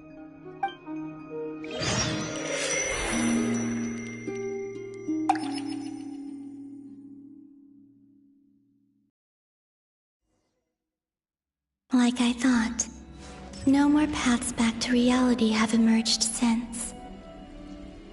But how can I be sure that I'm going the right way without scenes from reality to keep me on track? I can't even be sure of how long I've been walking for. The further I travel, the less stable this space becomes. There are even moments where I can sense something that feels like abyssal energy. They can just materialize out of thin air. I have to keep my wits about me.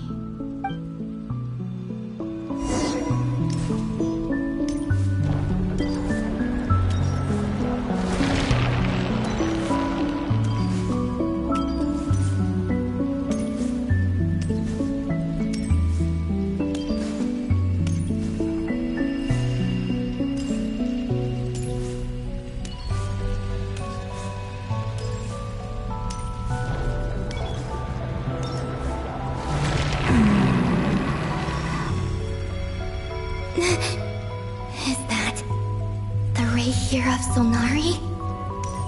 I can't believe you...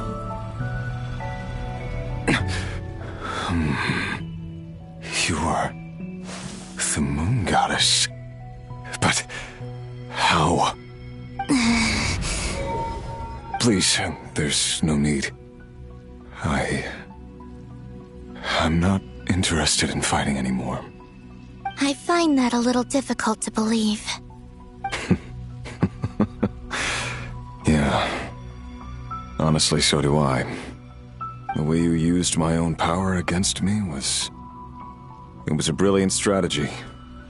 And then, in the final moment before I was thrown into this space, I got to see an old friend.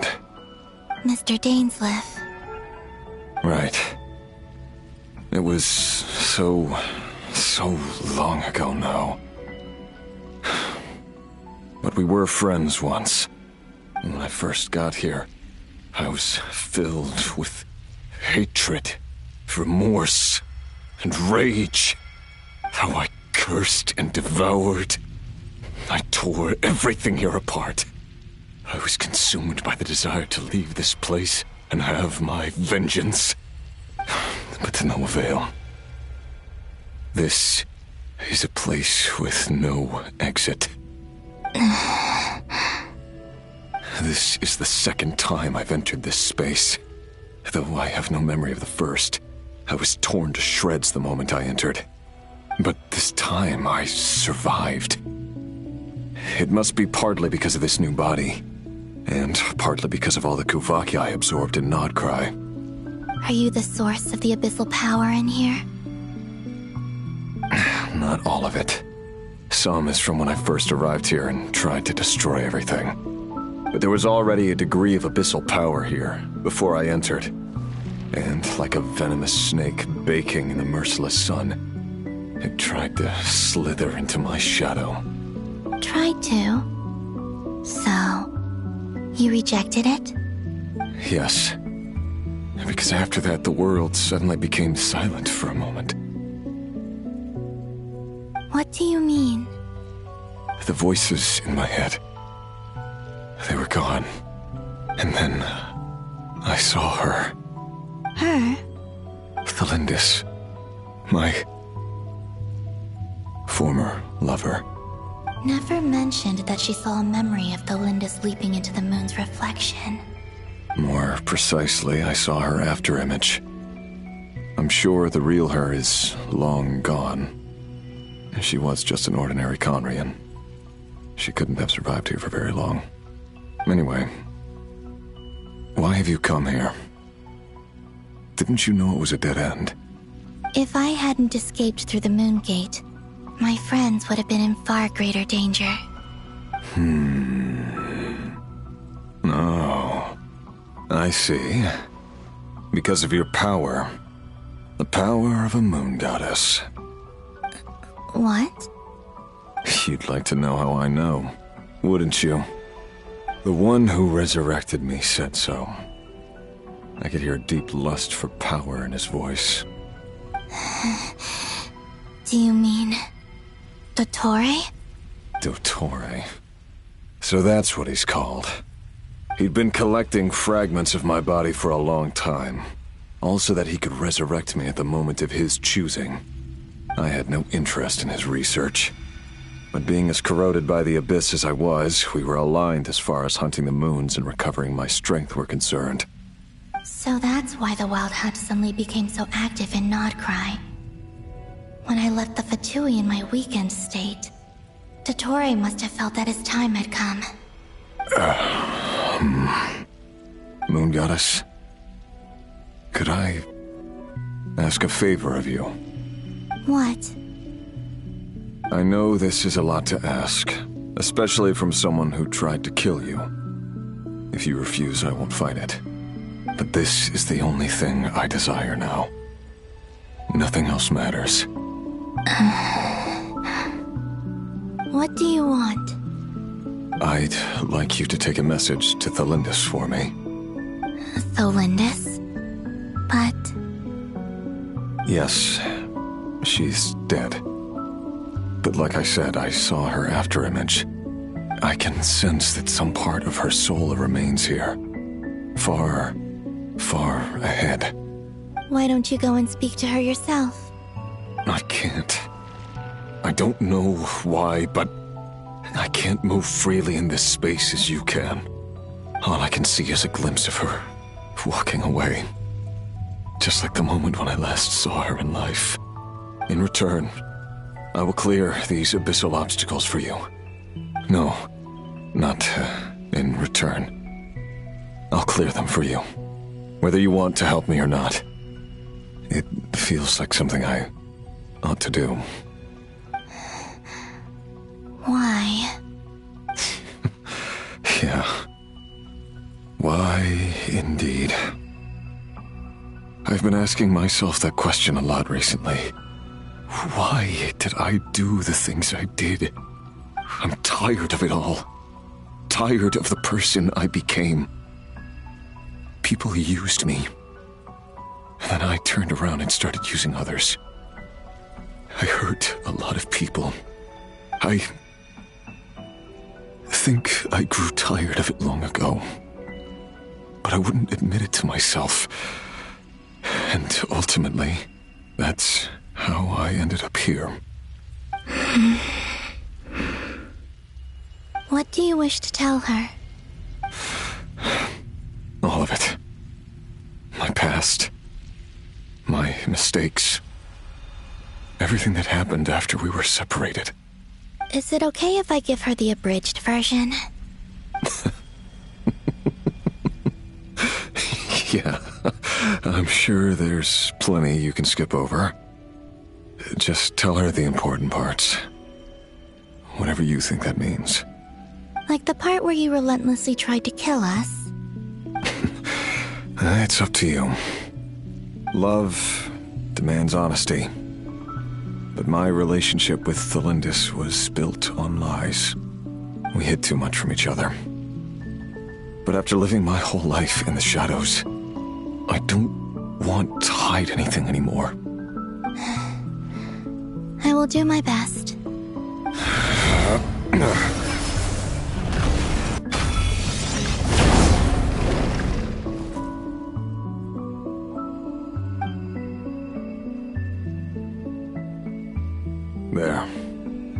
The Abyss will no longer stand in your way. Even though Mr. Dainsleif felt he had to fight you, I think he still regarded you as a friend. Dane? He said that you betrayed him, but he also felt great remorse at never having understood what you were truly going through. Why tell me this? Because if he'd known that someone could take a message to you, I believe that's what he would have said. Thank you. It means a lot. I know this will sound strange coming from me, but don't die, Moon Goddess. I can tell that you're determined to get out of here.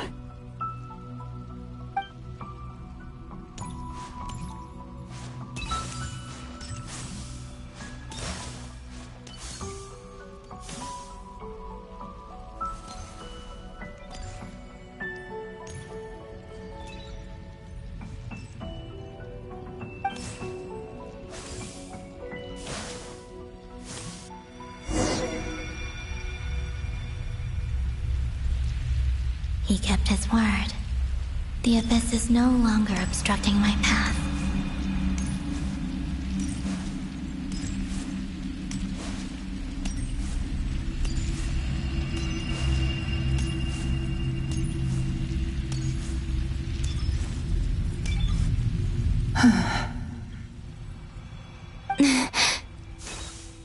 Is that the Lindis?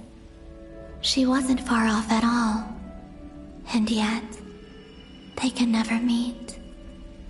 Hello, Miss Lindis. Who are you? How do you know my name? I've never seen anyone else here before. You can call me Columbina. I promised Rerir that I'd bring a message to you. Rerir? My Rerir? Is he well? He's doing better than he was. Better than he was, huh? Sounds like he's had a pretty rough time. Others have had a rough time on his account too. In many cases, their time ran out because of him. And I'm not just talking about the children of the Crimson Moon. So, things got worse before they got better. Could you tell me what happened, Miss Columbina? Are you sure you wish to know? Yes. This is my opportunity to learn the truth. No matter how hard it is to hear, I have to know. I admire your courage. However, time is short. I cannot stay here for long.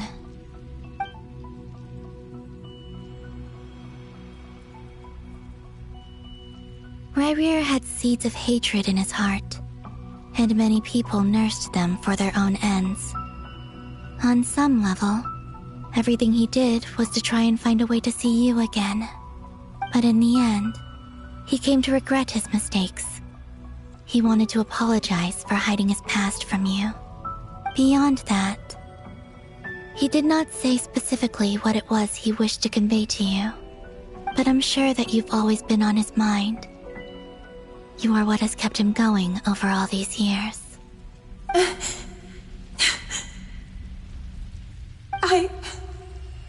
I'm sorry, Miss Columbina. This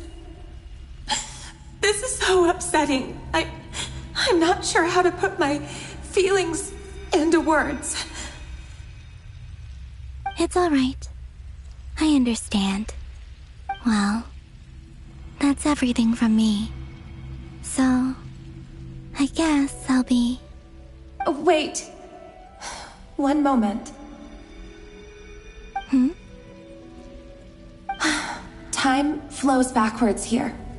The road ahead only leads further and further into the past. I know. I intend to reach the end of that road. Without a moon marrow, without the 3 moons' power, you won't make it far. Wait, unless... Are you one of the moon goddesses? You could say that. I see. I often think to myself, if life is like a train ride, why haven't I reached the terminus? Where am I even going? And it's not just me, it's this whole place. Wherever it is, it seems like it's existed forever. It's such a mystery. Where is it going? I must seem so ridiculous. I can't answer these basic questions, and yet I jumped right in here without hesitating, only to be torn apart the moment I entered by powerful energy currents. Only my soul remains now. Thinking back, I was suddenly overcome with fear and terror in that moment.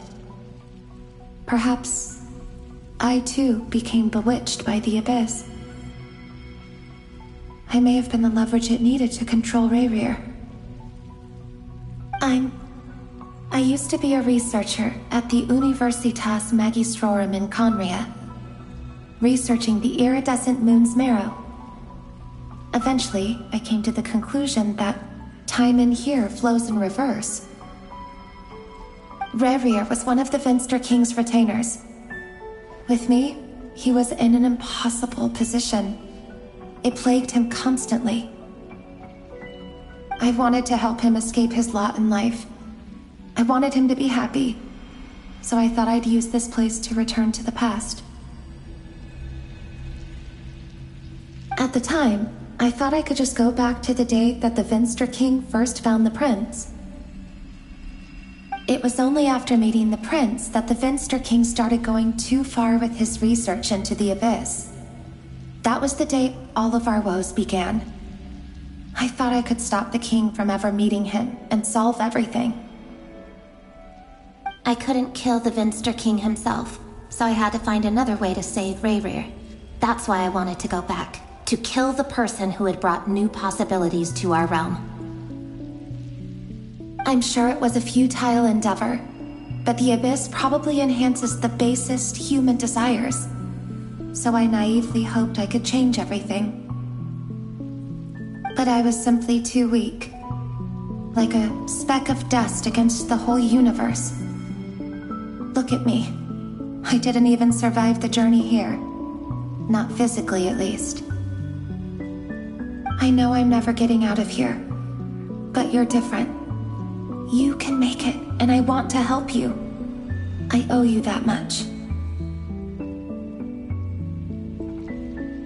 How do you plan to help me? Have you noticed the golden energy that exists here?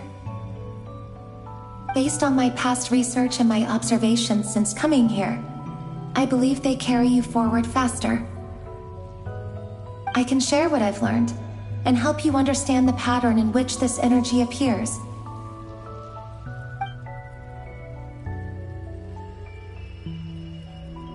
I think you just might... Now, I know you will be able to change the past. Also, I've been speculating about where this phase ends.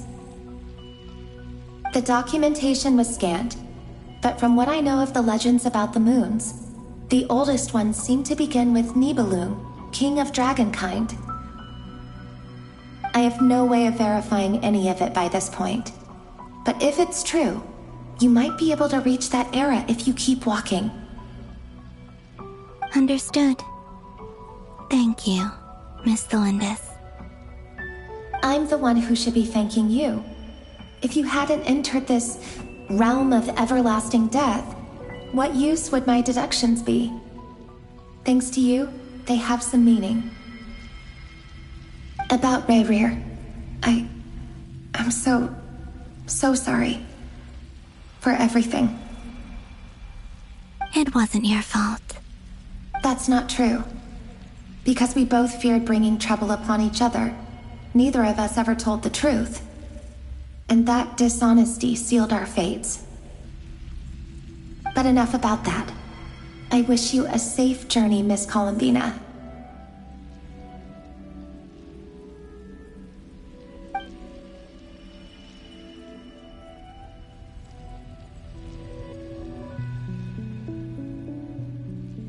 And may the outside world never have to experience pain like this again. Rerir, you're there, aren't you? I cannot see you, because you exist in the future. I expect we'll be trapped in this prison of space-time for all eternity. But please, gaze upon the past, and then sit for a while. Let's find a place to sit down together, just like we did when we first met.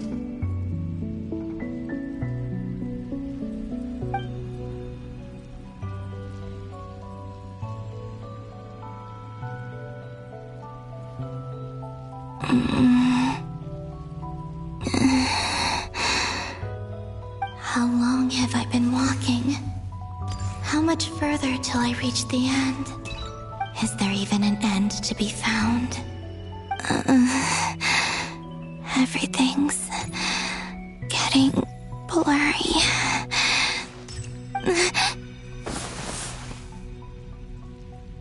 Huh? Are All right, little sister.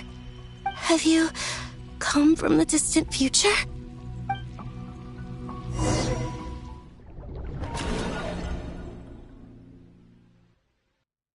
So, how exactly did the moons just disappear?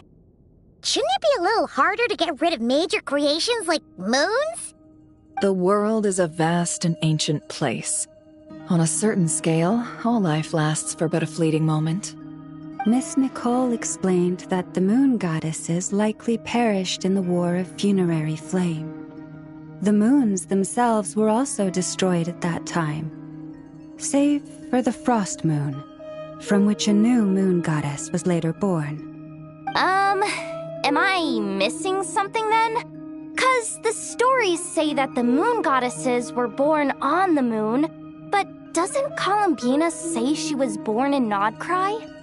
Huh, you're right! Why do their birthplaces differ? What's the difference between the two generations of moon goddesses? Also, remember what Sandrone said? Her scans detected 4 moons. In other words, 4 moon marrows.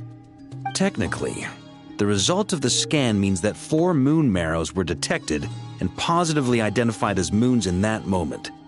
In other words, this piece of information alone isn't enough for us to know how Miss Columbina is doing right now. Yep, we have no way of staying up to date on whether she's dead or alive. She's on her own for now. But at least she's trying her best to get back to us. Yeah, she's a tough cookie. And a sore loser, too. We have to trust that she'll find a way. Because we really need her power. As much as it pains me to say it, we've got no chance of beating Dottore in a straight-up fight. He's much too powerful. It wouldn't even be close. That maniac is going to devour everything in his path until he reaches us. We need to find someone or something that can stop him before he does anything worse. I'll be frank. Our only hope of defeating this false god is with a real moon goddess on our side. I'm not just saying this because Columbina's a friend and I want her back safe and sound. It's just the truth. And I know that even she was no match for him when he attacked, but I don't have a better solution. We're not giving up on saving her, whether she can defeat Dottore or not. Right. Don't worry, Miss Sandrone. We're all aligned on saving Columbina.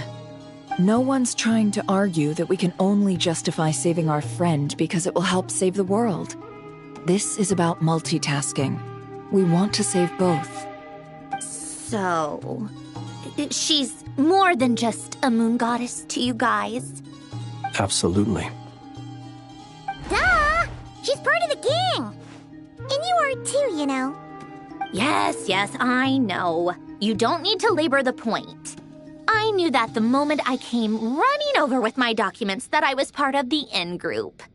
I mean, if Arlecchino can fit in, I certainly can. Anyway, as for how we get Columbina back, I've been working on it constantly. But I think I'm still lacking certain information about the moon. I'd probably get there if I could continue my calculations, but the problem is, I've run out of computing power. Computing power? You mean you need more energy? No, the issue isn't energy, it's processing power. There's so much data to get through that the whole process has just ground to a halt. That's a tricky problem. René de Petrichor of the Nazissenkreuz Ordo once foretold the fate of the world. But I don't know how he did it. My guess is that he used the primordial sea's power. However, that won't work for me. His methodology was vastly different from my own. What's worse, they're incompatible. And, to top it all off, we can't even leave Nodcry. Ugh, this is so annoying. If I'd known we'd run into a bottleneck like this... Well, no, the design bureau's a bust as well. Curse that Dottore! Couldn't have made this harder for me if he tried. Oh, what do we do then? How about we grab a bite to eat and take a break? Maybe something will come to mind after you've cleared your head. You don't get it, do you? I'm trying to calculate the fate of an entire world here. And I need accurate results, not vague prophecies. Where the heck am I gonna find the computing power for that? Ahem.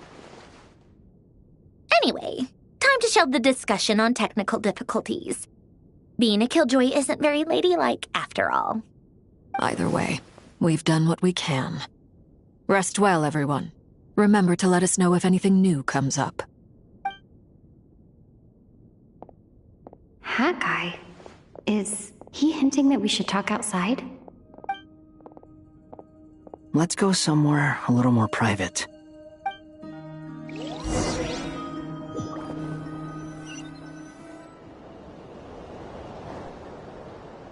You know that Dory went back to Sumeru, right? Yeah. She mentioned she was planning to head back. Things aren't looking good for Notcry. She's gone to spread the word so that Sumeru has a chance to prepare for the worst. From what I know of Dottore, there are two possible reasons why he hasn't made a move yet. One is that he's still working through some kinks in his new powers. The other is, he wants to see how we're going to react. He'll easily devour everything eventually, so I guess he's in no rush to make it happen. The first false god he made was me. Now it's his turn. Even though my records were erased from Irminsul, Dottore's ideas haven't changed one bit. He once told me that becoming a god was like turning yourself into a hungry wolf or giant serpent to devour the moon. Clearly, he began studying the moon goddess's powers long before he even tried making a god. He's always wanted to get his greedy hands on divine authority one way or another. And in the end, he devoured the moon where I failed. In the desert of Sumeru, there is a chessboard built by King Deshret, also known as Al-Ahmar. I don't know if it was a real game, or if he was just trying to challenge his servants and citizens in some way. But creating games and setting rules, gods do that as a matter of course. That's the kind of power Dottore craves. Now he has the Trilunar Authority. His power is leagues beyond the common people. I don't think there's any point in other nations rushing to the front line. They're better off focusing on defense and hoping they can fend off any threats that spill out from Notcry. Either way, Dory will inform Lesser Lord Kusanali, and she will contact the other gods in turn. The Seven will have some recourse available. If nothing else, their protection should keep the rest of the world from descending into chaos as quickly as Notcry has. So on the bright side, even if Notcry is doomed, your friends in other nations won't be in any immediate peril. That's good to know. But I'm not ready to give up on Notcry yet. There's a word for people who refuse to let anything go. It's called being greedy. Maybe it sounds greedy to you, and probably naive too. But whatever you call it, that's what gives me the determination to keep fighting. Battles are fleeting, but the will to fight is a long-term commitment. Give up for even a moment, and your resolve will shatter. Why do you always feel the need to do the right thing? No one is born to be a savior. I mean, who's gonna criticize you if you fail, or give up? Don't take this the wrong way, but Dottore said something similar to me. I guess the Fatui attracts people who don't believe in saviors. Not necessarily. It's less about belief for me. I just want to know how determined you really are. After all, I don't owe anything to anyone else here. Only you. You look kinda worried. If your arch-nemesis was about to achieve their ultimate goal, I think you might feel a little worried too. That's true. Dottore is about to become an omniscient, omnipotent deity. That's gotta be a bitter pill to swallow. Still, you're calmer than I expected. Obviously. I have to admit that my past self was a reckless fool who misunderstood not only the point of revenge, but how to achieve it. And as much as I want my vengeance, I know I'm not gonna get it by acting alone. If the world's taught me anything, it's to think before I act. Too bad it never taught me any other virtues, though. So, I am going to destroy Dottore, no matter what it takes. So, what's your plan? I'll get to that. First, tell me, what do you think of Sandrone? Just like Paimon said, she's a friend, part of the gang. How much do you trust her? This is a serious question. Think carefully before you answer.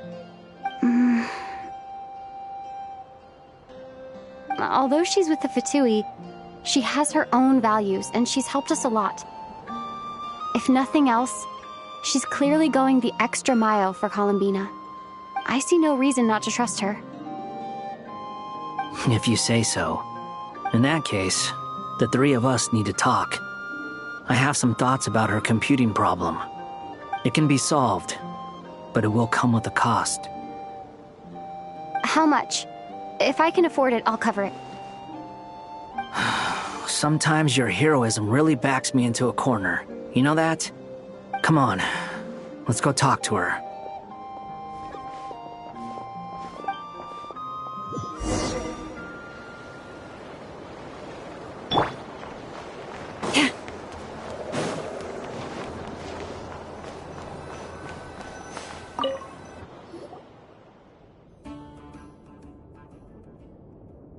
Miss Androne, Traveler.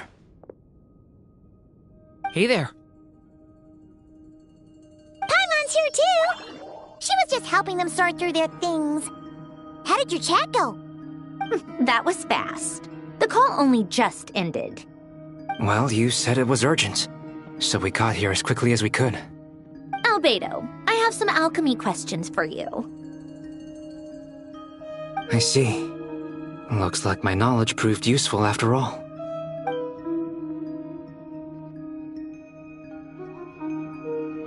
If I might ask, what is the end goal for the modified formula you'll be using? I needed to predict the future of the entire world. But I've run into some teething issues since trying to implement Renee's theory of the 4 Orthants.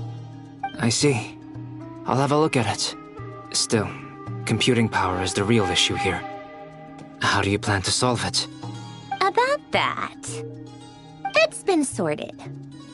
Oh, with the Traveler's help? Actually, you're not wrong. She found the person with the solution. Was it Hat Guy? Yeah, it was him. Wow!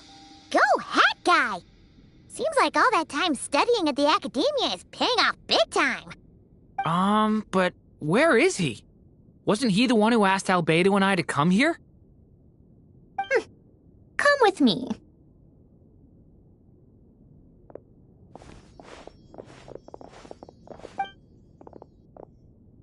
Hat Guy? What's happened to him? Hat Guy! Can you hear us? No response. I guess he's in hibernation. Hat Guy mentioned that he was a puppet. It seems that his functions are currently shut down. I presume this has something to do with the solution to your computing problem. That's right. He and the Traveler came to see me. Wait, what? You have a solution? Would you calm down? Why do you always react so hysterically to everything? Excuse me? How would you know? You shouldn't be so quick to judge complete strangers. It's very bad manners. Oh, please. It doesn't take that long to figure out that you have a temper. Where does a mere student get that kind of confidence? I've actually published more papers than you. Not that status counts for much. Even Paimon's applied for academia admission. Huh? Are you serious? See? This is why I can't be bothered to explain myself. She recognizes no one's skills but her own. Okay, fine. I'll hear you out. So, tell me, how do you propose to solve my computing power problem? This world itself is constantly processing all kinds of information. If it's the world's future you're trying to calculate, you need a processing device that's designed to cope with that volume. Easier said than done. Only Irminsul can handle that kind of... Wait, is that what you're suggesting? But surely we can't just plug my formula directly into the ley lines. You should be able to tell that I'm not human, right? Yeah, I noticed. The technology, though, seems pretty ancient. Very different from Fontaine's. It's a completely different system. Conrian, to be precise. I'm what they would have called a puppet. Puppets need an energy source and processing power. The artisans who built them sought out the materials most suited for that purpose. You? Do you mean... The Traveler and I have talked it over. She's willing to vouch for you. So, I'll allow you to borrow my core for your calculations. It was built using wood from a silver-white tree, which makes it a small part of Irminsul. Conrian technology and Irminsul wood. Who in the world could have built you? Are you sure about this? A puppet without its core will cease functioning completely. And if it's left in that state for too long, it might not recover. You could die if you do this. You do realize that, don't you? I can put two and two together, yes. No need to rub it in. I won't lie to you. This has never been done before. I cannot guarantee your safety. Doesn't matter. I'm prepared for the worst. Did you two actually talk this through? Is he... Are we really considering this? Yes, we discussed it.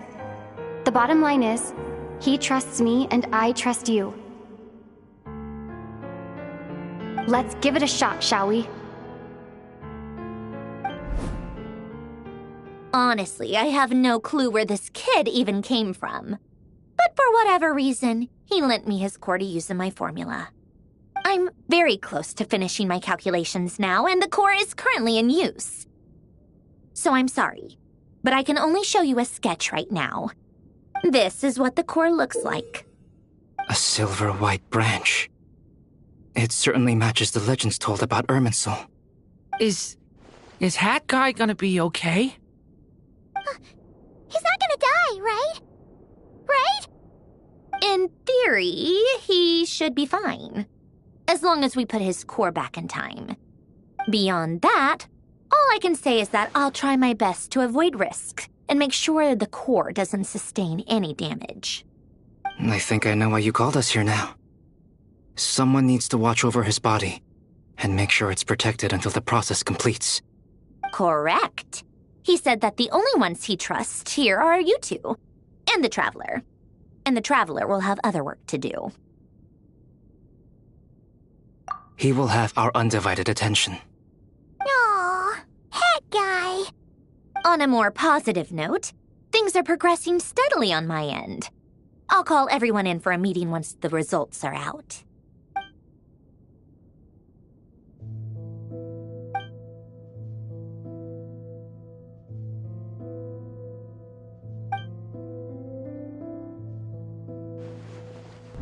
The worst-case scenario with the core removal is either a system reset or a total loss of function. But I'm not afraid. A quiet death should have been my fate long ago. A core is completely different from a heart. It's like another vital organ entirely. I never believed it could be a true replacement for what I sought. But in the end, it turns out the core was more useful to me. Pretty funny when you think about it. It's like the punchline of my entire life. Do you think there's any difference between a puppet and a human? If not, then this would just be another samsara. I have already experienced both a past life and a next life. Part of me wonders whether I'm only capable of making this decision because I've become a real human. What's with that expression? Isn't this a good thing? Sandrone will succeed, won't she? She has to. She will. We all have to persevere until this is over. That's right. And I'll protect you all until a moment of victory arrives.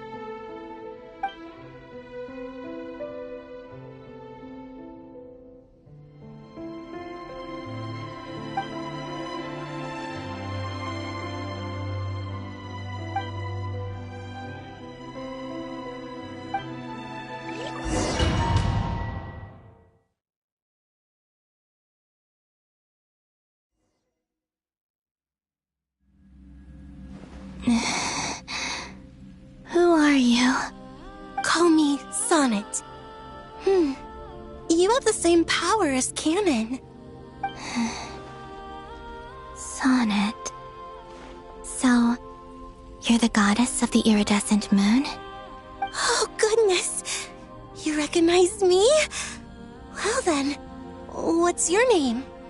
Columbina. Columbina Hyposelenia. Hyposelenia? What a lovely name. Did you choose it yourself? It was a joint effort between me and my friends. Friends? You mean your friends in the heavens? Huh? Oh, sorry. You must be exhausted. I apologize. Hang in there. Let me introduce you to my older sisters. Do you mean the other two moon goddesses? Arya and Canon? Wow, you sure know a lot. Hey, does that mean that our story goes on into the future? Oh, I guess that wasn't the best question to ask. It's alright. We were prepared for that possibility. You could say we were too prepared. I can't even remember how long my sisters and I have been here by this point. When did you get here? How long has it been? I can't say for sure, but it feels like it's been forever. I see. Are you feeling alright? You look a little unwell. I can hold out a while longer.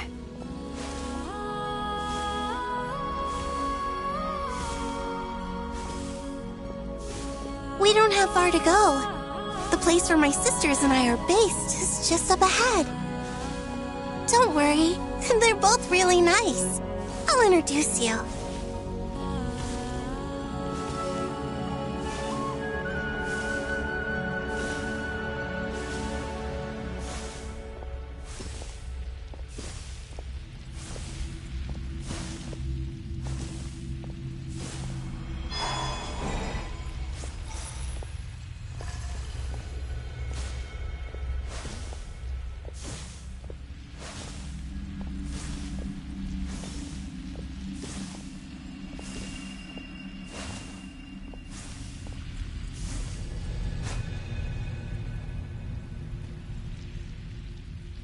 Sisters! I'm back!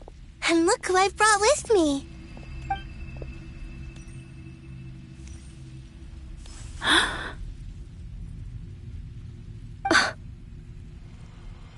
It's our lovely little sister, born in the far future. The pleasure is all mine.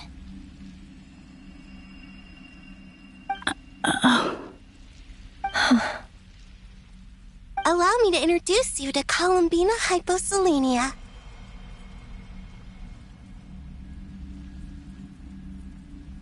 Saria, the goddess of the eternal moon. And this is Canon, goddess of the frost moon. Canon, don't you think Hyposelenia's power is similar to yours? Hello, Columbina. I apologize for our startled reaction just now. And please, forgive our little sister if she's been annoying you. She tends to talk a lot. It's fine. You seem shy. Don't worry, Columbina Hyposelenia. No one can hurt you here. Could you tell me where here is? Please. I must know.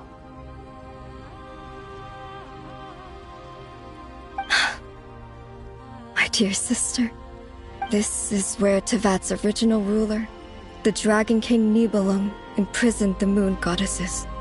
What? You're scaring her, Canon. No, I'm fine. Please, continue. Nibelung, our original master, created us in the distant past to maintain Tevat. But he left this world and traveled into the dark universe beyond, to explore worlds vaster still. Day and night, we fulfilled our duty in the heavens, until the day that the first Descender arrived. The great ruler of the firmament. The heavenly principles. Is that what later generations call them? I see. But we did not reject them at first, nor did they seem to harbor ill intent towards this world. We coexisted in peace. They were like a guest in our home. Slowly, however, we came to realize that our guest had a growing desire to change and dominate the world. And you didn't stop it? No. There was an order to the rules they set up that Nibelung never taught us. We wanted to know if this order would bode good or ill for Tevat.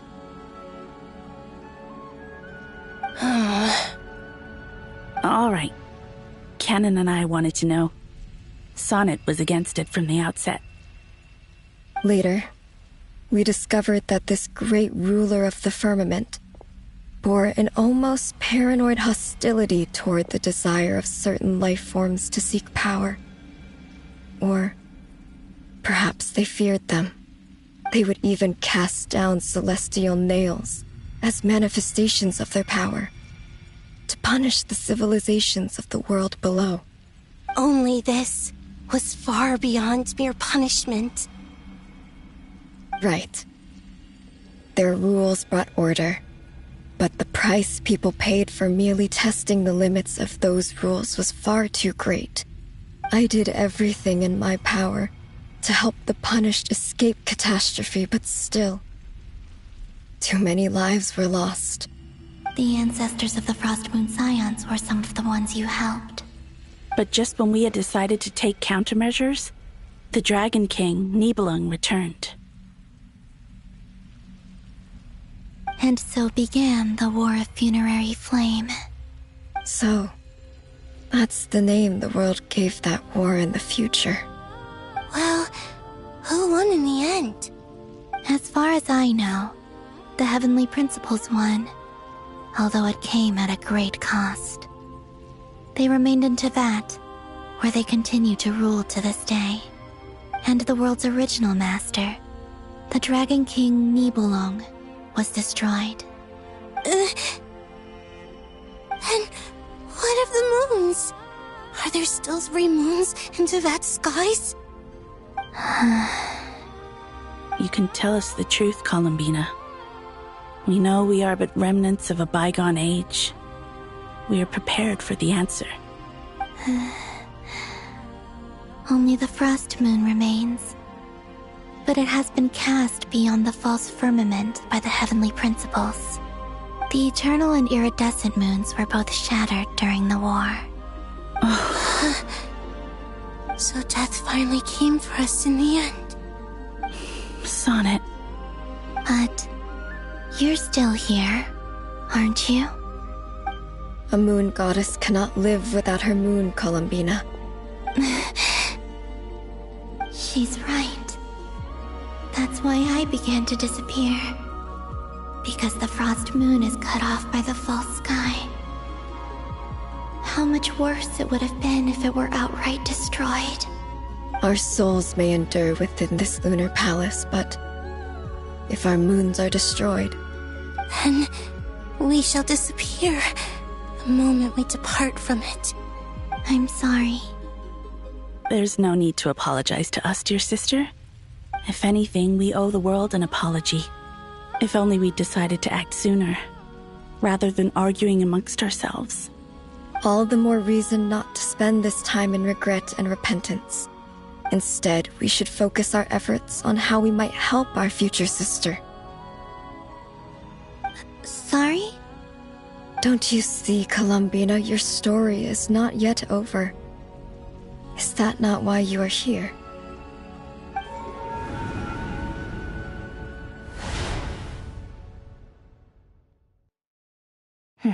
It's done. Initiate numerological array.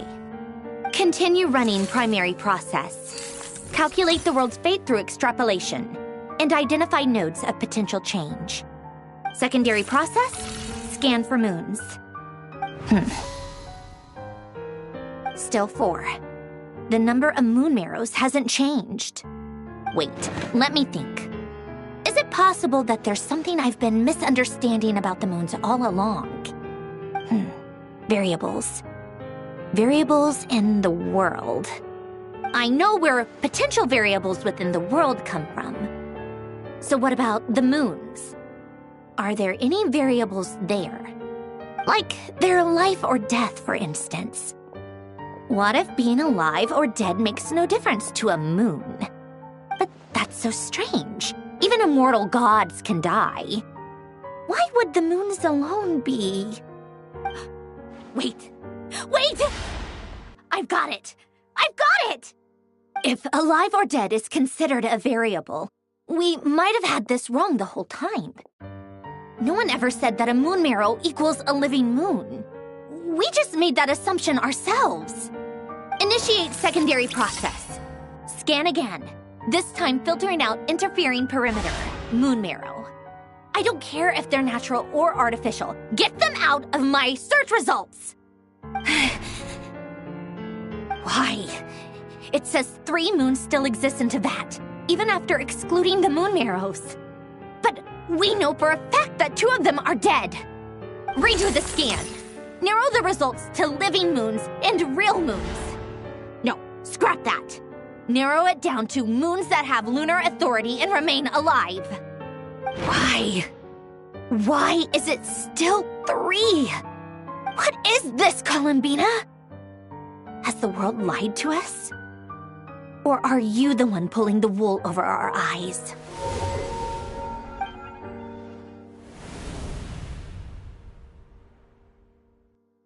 So, you think that the moon's reflection might be where Nibelung imprisoned the 3 moon sisters? Yes, it would explain a lot, such as why that space would respond to a moon goddess's power, opening the moon gate at her command. It would also explain why Miss Columbina has been unable to leave, and why time flows in reverse there. In the messages she sent, Columbina promised us she'd find a way to return, but we have no way of knowing how, when, or where this might happen. The fact that she still has yet to reappear in this world indicates that returning from that place is no easy feat. We cannot afford to simply wait for her. So you're saying, if she could return by her own power alone, she would have done so long ago? Yes, she certainly wouldn't leave it to this late stage when it's so touch and go. I've been giving this some thought, and I've come to believe that Luana's harm might be an anchor that she left behind, as a sort of future waypoint. This could also explain why Luana's heart is always by the traveler's side. Sounds like a plausible theory. If that's the case, there must be some criteria we need to fulfill to allow Columbina to return to the present. The question is, what could they be?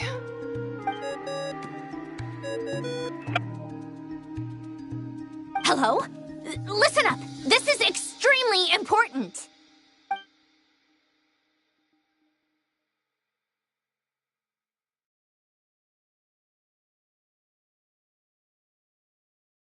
Not only is Columbina alive, but she may well exist in a form unimaginable to us. I'm still unclear on the details, but she's done something truly inconceivable in the past. And the clue to what she's done lies in the moon and Tevat sky. Truly amazing. Oh, I'm so delighted for her. I'm sure we all feel the same. And I'm sure Columbina is ready to get back here and fight by our side. I'll keep my calculations going and try to find some way of coordinating with her. But that's not an excuse for everyone else to slack off, okay? All of you had better keep trying to think of solutions.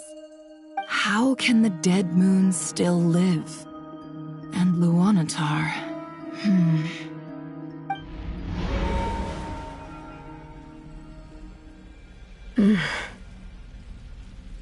It's hard to believe that's what will happen in the distant future. Our authority is linked to the most fundamental rules of Tevat. I suppose it's no wonder that many would covet that power.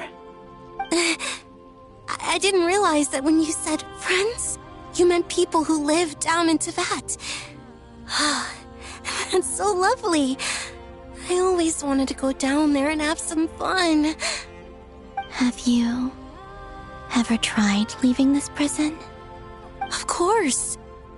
Between us, we've tried everything. But no matter where we go, this space will eventually bring us back here. It's like the center of a whirlpool. Everything ultimately converges here, at the moment when Nibelung imprisoned us. In that case, have you tried using any of those pathways that connect this space to the real world? Sorry? What are those? They're passages through which you can make small-scale changes to reality by using Kuvaki. Or am I the only one who can use those passages? Because part of my soul remains in reality. Kuvaki. What is that? You don't know? It's a unique kind of elemental energy found only in Nodcry, the land from which the moons arose. Oh. Well, it's true that the moons first rose up from the part of Tevat you say is called Nodcry. But there is no difference in the elemental energy between there and anywhere else. What? Could you show us some of this Kuvaki hyposelenia? Maybe if we see it, it'll make more sense. Okay. Isn't that just your power? What? But it's everywhere in Nodcry. In the air, in the land. Even the creatures who live there have adapted to its influence. How curious. This Kuvaki certainly did not exist anywhere in the world before we were imprisoned. Let alone influence living creatures. So, how exactly does it affect them anyway? Can they float in the air like us? This is so strange. Why would their reality differ so much from mine?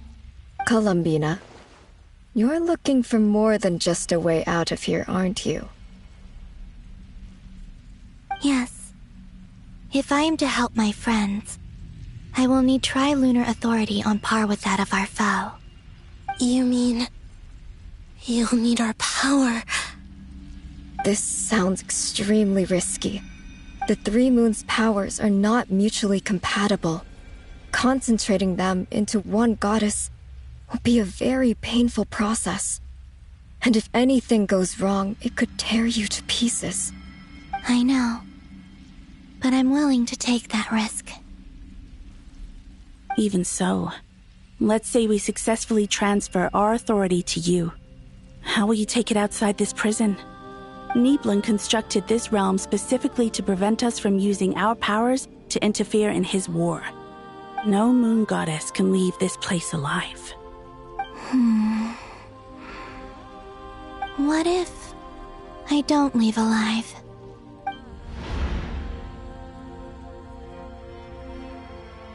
Where do we even start? How are we supposed to figure out what we're meant to do to help Columbina?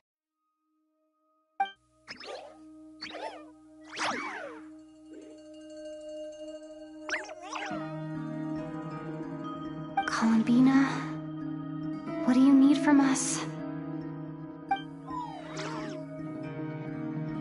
If she really got to the beginning of time in there, how do you think she'd leave us a message?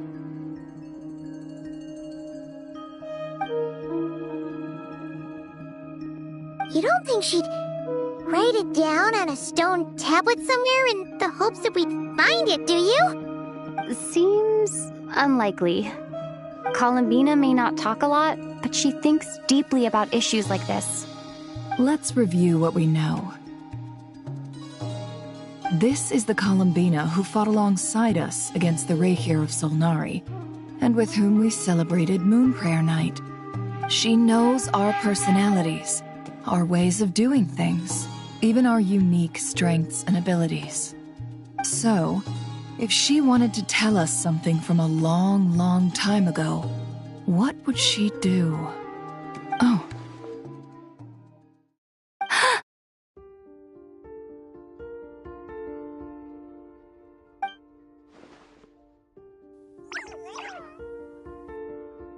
Traveler, you once said that those golden ripples also appeared when Luanatar was born.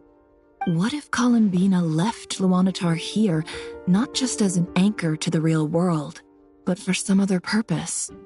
If she is part of Columbina, and Columbina knows that I can see past events through her... Oh yeah! Like when you peeked into Rarer's past through his heart!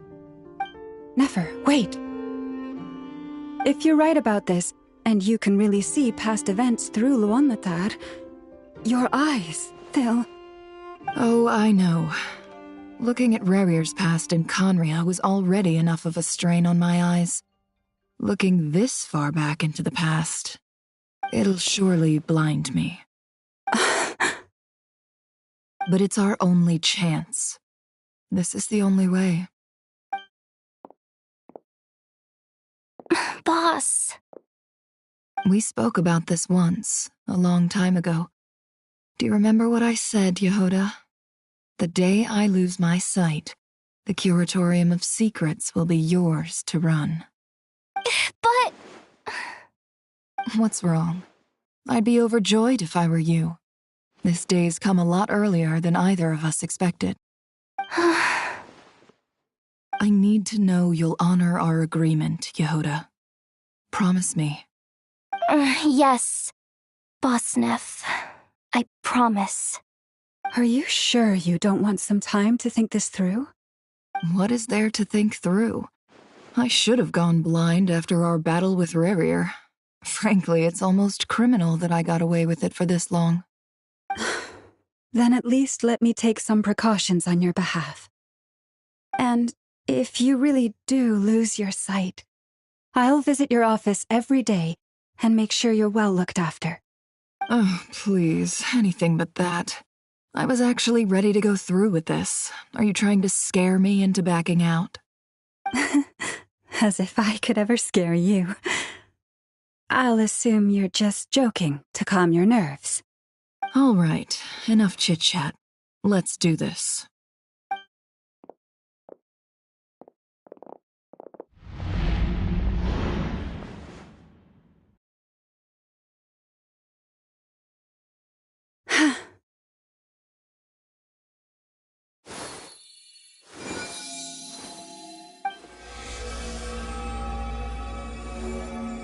All done. Good. Now give me some space.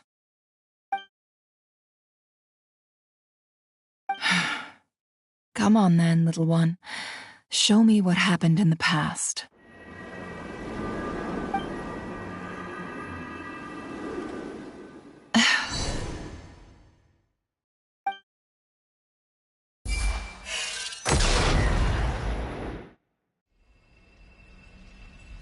Between the Trilunar Authority, Kuvaki, and the soul-surviving moon, the Frost Moon. I think I might know how to get back. But I will need my sister's help. Time to go talk it over with them.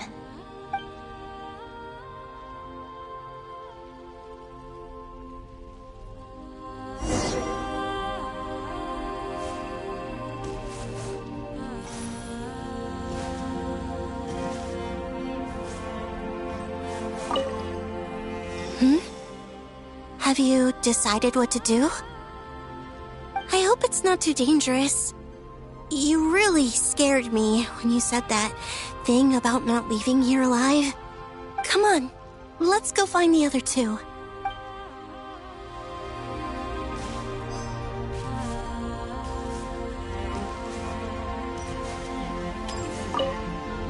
It seems you have reached a decision. I'm all ears. What do you propose?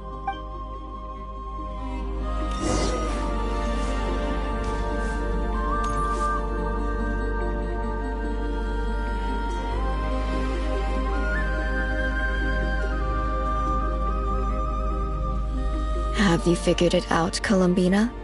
Tell us, how do you plan to leave this place? I intend to die here, in this moment, and then be reborn in the future with the help of my friends. What? What are you saying? How can the dead be reborn? And how will you inform these future friends of your plans? You can't exactly leave oracles. Nothing can escape this place. Not a single ray of moonlight. And even if you found a way, what if they never find the message you left for them? You'll...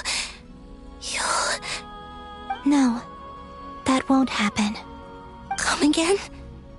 They will find my message. I'm sure of it. I'm not following. How exactly will you achieve this? It's quite simple, really. First, I will leave my soul here.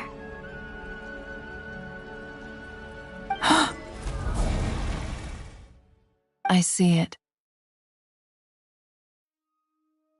Your soul? You mean you're a divinity? Yes. I once left a portion of my soul in the future. One so small that this prison barely noticed anything. In this very moment, she can resonate with my soul across time. When the time comes, I believe that she can serve as an anchor to pull my soul from here back to the future reality. Just as gravity connects the world to the moon. Exactly. In the future, where I came from, the moon has been cast beyond the false sky, but I can still feel that it is there.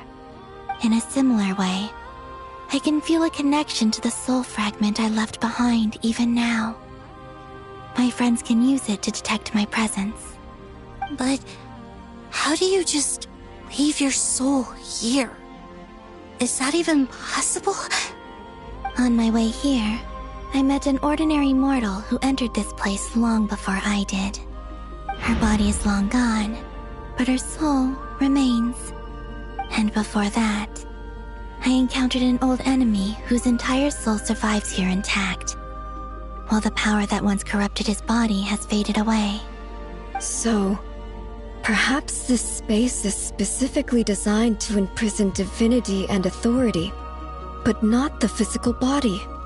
Still, even if your body can escape, would it not just be a lifeless husk without the soul inside? Wait, is that what you meant when you said you wouldn't leave alive? Yes. I shall turn my body into moonlight and pour it over Nodcry.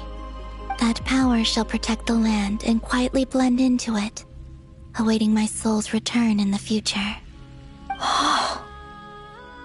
However, I cannot do this on my strength alone. I would need your help to do this, so I'm humbly asking for your assistance.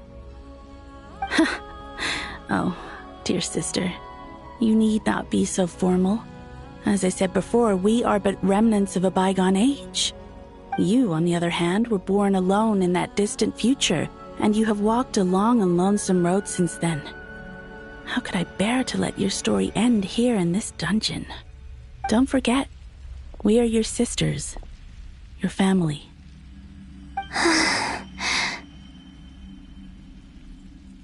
Arya's right. Actually, I've always wanted a little sister. Can you imagine how it's been for me? Getting nagged by 2 older sisters all the time. Now, I finally get to be the big sis. And not just that, but I get to help you return to your world, too. How could I say no to that? Sonnet. Canon?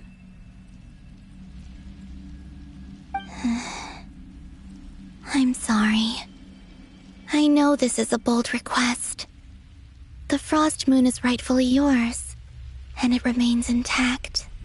Oh, no, please, don't misunderstand me, Columbina. I was just thinking back on the years that the 3 of us once spent together. You cannot imagine how happy I am to hear of the future world you describe. The Frost Moon Scions, your lovely, kindly friends. For the 3 of us, whose purpose in life was to maintain the peace in Teyvat, it is a great relief to know that the people of this world live in such an abundant future. If your plan can save them, and save Notcry, I will gladly give you all that I can. Besides, the 3 of us have been together since the day we were born. I could never abandon them to live on alone without them. Canon. Still, I do have one question I would like to ask you before we proceed. Certainly. What is it? Why do you cover your eyes?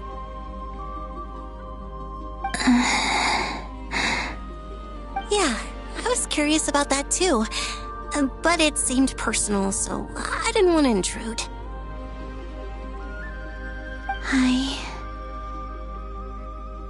There was a time when I refused to look upon the world. I believed it was full of nothing but lies and falsehoods.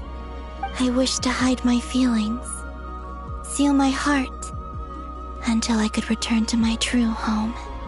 I see. Perhaps that decision saved you from ever having to see the false sky again. But at the same time, you likely missed out on many true and precious things, like the smiles on your friends' faces. Promise me this, Columbina. When you return to the future, open your eyes, take a look at the world around you, and see your friends. I'm sure that you know this already, given that you long to return, but that is your true home. Give me your hand, Columbina. Arya, Sonnet, you too. Okay. All right.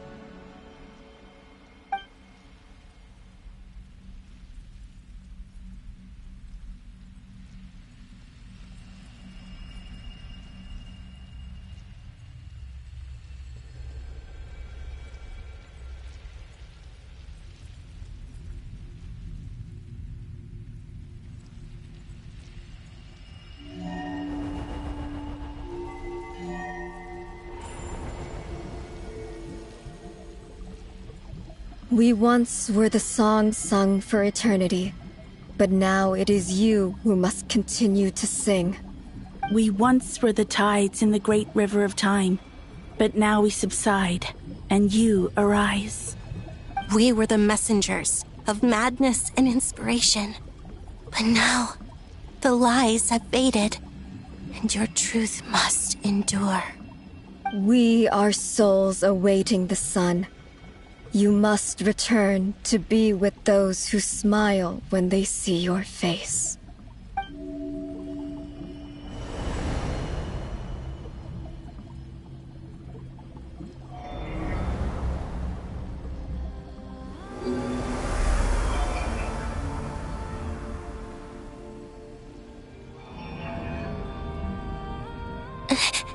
Is it done? Yes. We have transferred the authority over all 3 moons to Columbina Hyposelenia. From this moment on, she is the Tri-Lune Goddess, the one and only moon goddess of this world.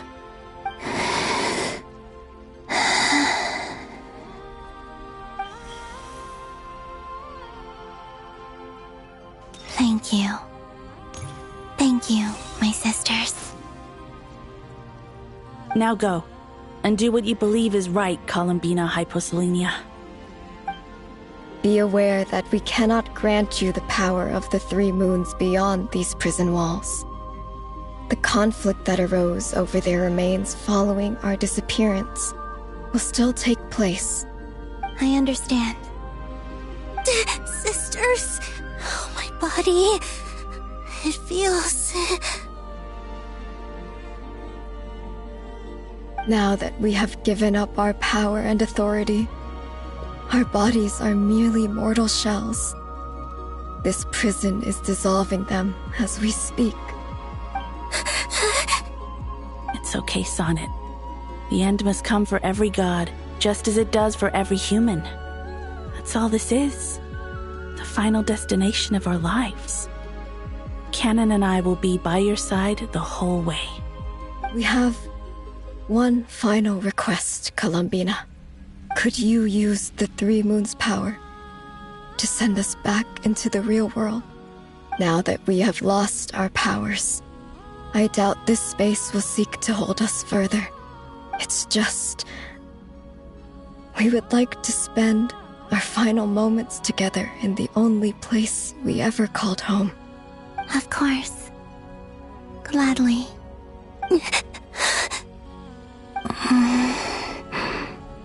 Sonnet? Yes? Don't... I wish I could tell her not to give in to the abyss.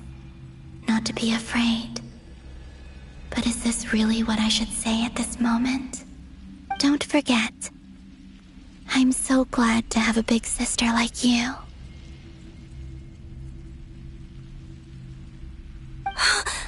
No, Hypo...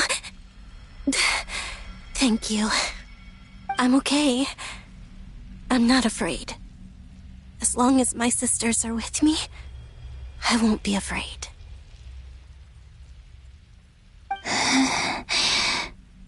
It looks like this is goodbye, sisters. Goodbye, Columbina. Take care of this world in our stead. I will.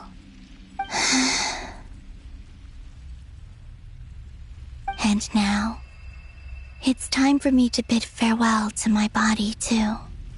May it become the moonlight that keeps Nodcry company through the long years ahead. So this is why Nodcry was not always home to Kuvaki. It only appeared after I poured my body out upon this land, and only this land. Kuvaki responds to me because it is me, my body, answering the call of my soul. And the golden energy I've encountered on my way here was, in fact, that very soul, which I am about to leave here to guide me. O power Tri-Lune, eternal moonlight. I, Columbina Hyposelenia, lay aside my body. Let it be cast into the dark night to illuminate the future. May it be a companion to all who dwell beneath the moon.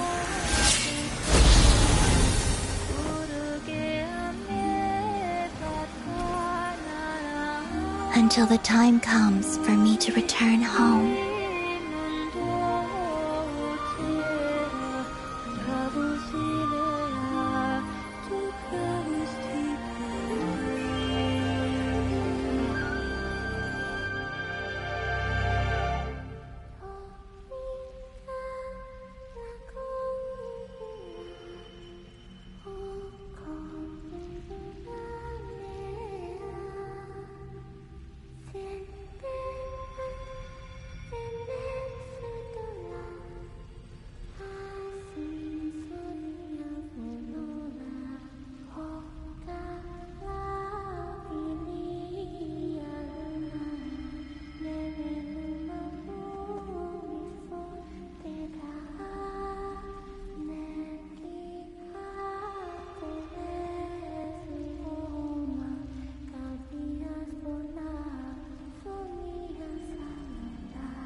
even allowed to see that? Is anyone? Oh, can you still see? How many fingers am I holding up? I see 2 fingers, and a look of sheer terror on your face. Truly astounding, Miss Nefer. Your eyes have glimpsed the very ends of the world, and yet they remain as sharp as ever. Or is the credit for this miracle due to Miss Lauma? It seems that even time itself is no match for your medical skills. Surely you jest, Mr. Flint. I suspect we have Columbina to thank. She must have realized the immense toll that the ritual would take and purposely set aside some of her power in the past to protect Nefer's eyes when this moment arrived. There is always a great price to pay for witnessing the truth, but it seems that this time, Columbina has shouldered that burden on our behalf. She chose the perfect method of getting a message to us. Though her eyes were always shut, she was clearly so perceptive. She knows us well. She knew exactly how we would think and what we would try. Despite being separated by time and space, we're seeing the same possibilities and seizing the same opportunities. We still don't even know if she's okay right now. But as long as there's a chance we can do something, we'll fight to make it happen. We'll get you back somehow, Columbina.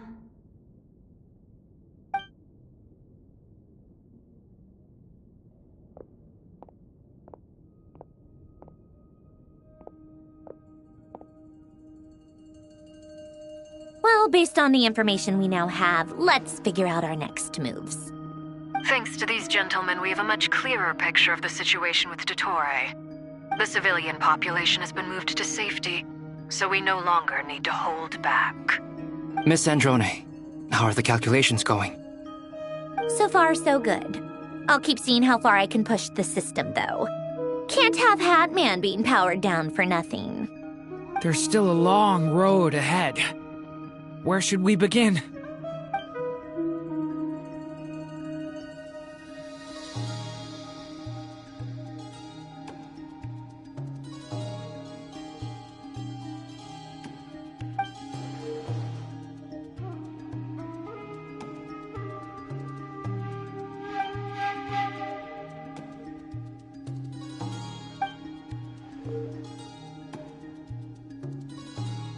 Our plan is clear.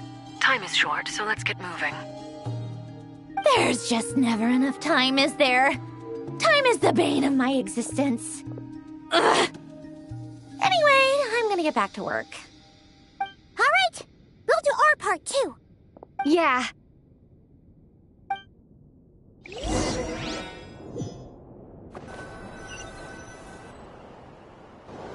Albedo's theory says that elemental energy can dilute the light realm's power, but I'm no expert in building elemental defenses. Sounds like something out of the advanced elemental theory section of the library. Whew. You seem quite troubled. Well, yeah. I mean, who doesn't get a little flustered when they're completely out of their depth? You were the very picture of confidence back when you approached the Hexen Circle. Yeah, I could have been faking it through that whole meeting for all you know. Who's to say I'm not just a ball of nerves in a charming and gregarious package? Oh gosh, really? I'm so sorry, I had no idea. Well, you're all the braver for it. Still, I was much more in my comfort zone than I am here. At least in Mondstadt, you can cry for help from a cliff top and actually stand a chance of summoning Barbados himself.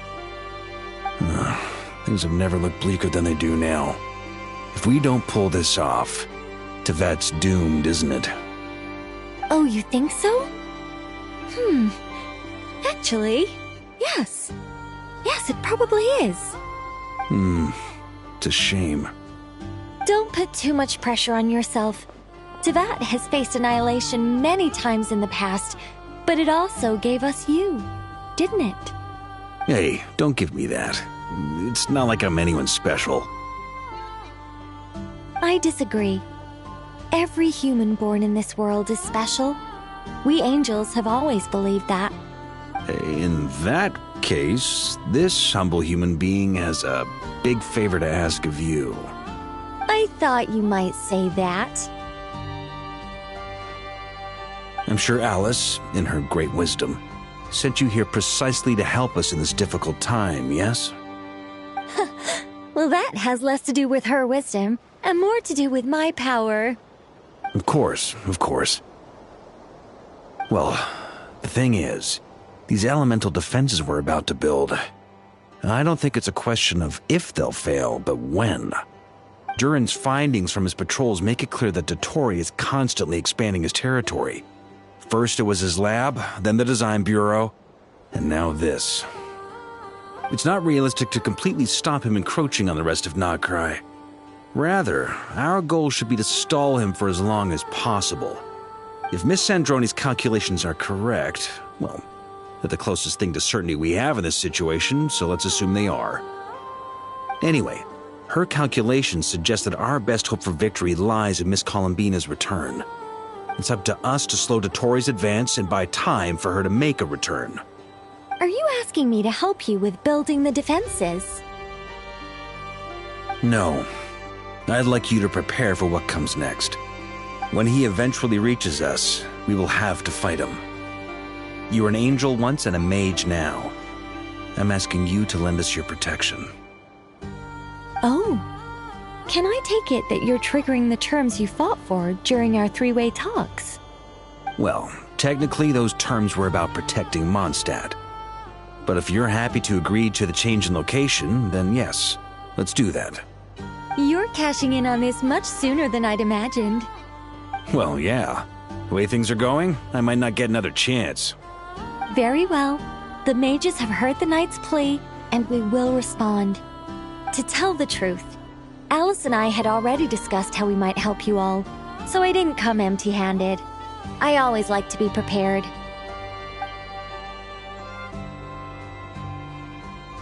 This is... wow. Yeah. This is great. Seriously, thank you.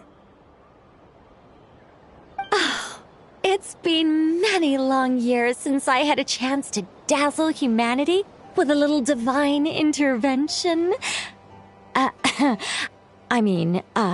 To humbly serve as a reliable and responsible guide. Anyway, Knight of Boreas, please accept this gift in recognition of your great virtue. Go now. May the angel's blessing deliver you safely to your destination.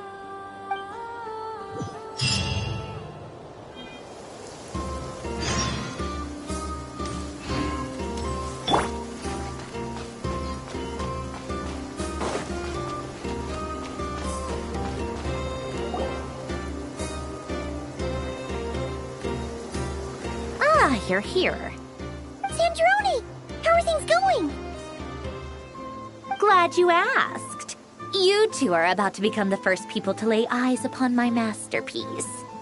Or should that be the first person and the first, specter? Hey!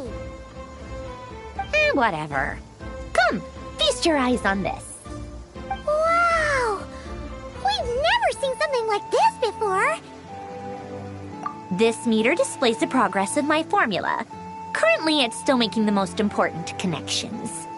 Once it's finished running, I'll deliver it right to your side. And then, we can finally bring Columbina back. What do you mean, deliver it? Can't you just tell us over the Dodo communication device? It'll just be some numbers, right?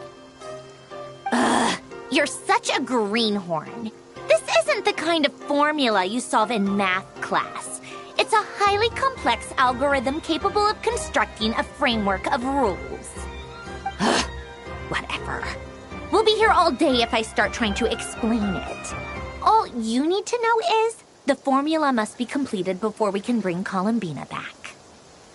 I'll share the data with you. Nicole's agreed to let me use her information channel, so we just need to use the Dodo communication device like so. And... there. Now you can check in on my progress. Wow! Look at that! You're amazing, Sandroni. About time you recognized my genius. Took you long enough. Anyway, that's all for me. You should check on the others if you have time. Make sure we don't have any weak links in the chain. That might sound harsh to you, but close supervision is a common practice in a Fatui. Not looking to catch anyone out. I just care about everything going smoothly. That's all. I'm kinda stuck here while the formula's running, so I need you to be my second pair of eyes in the meantime.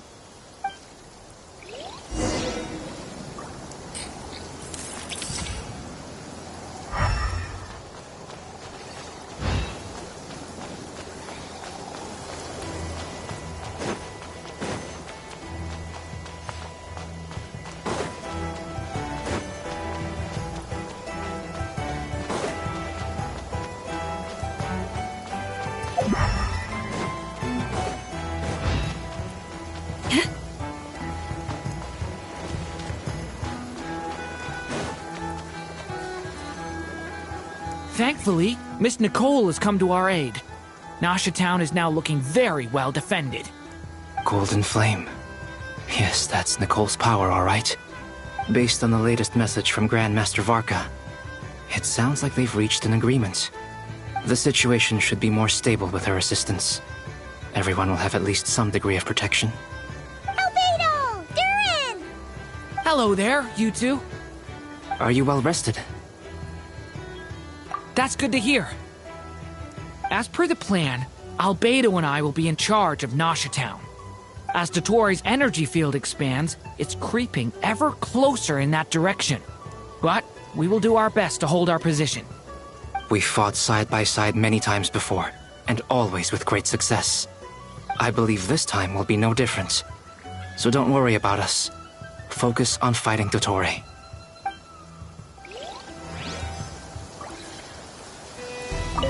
As Dottoro's energy field expands, it's creeping ever closer in that direction. But we will do our best to hold our position. We fought side by side many times before, and always with great success. I believe this time will be no different. So don't worry about us. Focus on fighting Dottore.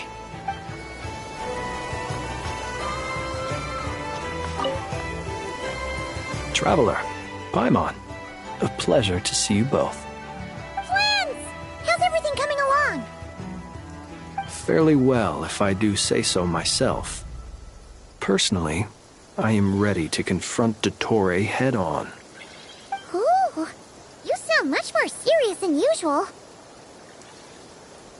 To be honest, I am not usually fond of exercising my full strength. For one thing, it's hardly conducive to maintaining a low profile. Besides, I believe one should have the right to choose when to show their hand. I am conserving my strength until the moment of battle is upon us. Anything to boost our chances of victory. Seeing you get into the zone like this really puts Paimon at ease. Huh, Traveler? I consider it an honor to have your trust. Rest well. I look forward to seeing you both in your element during the battle.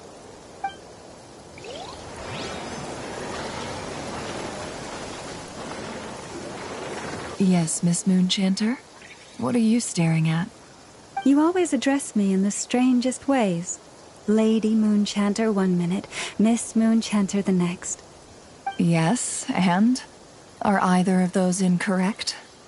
Not as such. It's just that I simply call you Nefer nowadays. Uh-huh. That's my name. What's your point? The point is I don't add any honorifics or titles. Meaning what? That maybe we're on friendlier terms now than we used to be. Is that how you see it? Then I thought I was the one with eye damage. Never! Wilma! Paimon, Traveler. Just swinging by to check in on you. How are things going? Did you manage to get some rest? Don't worry about me. I won't slow us down. And I give my all to ensure our victory. Ah, yes. Allow me to give you two a quick checkup. All done. You're both in good shape.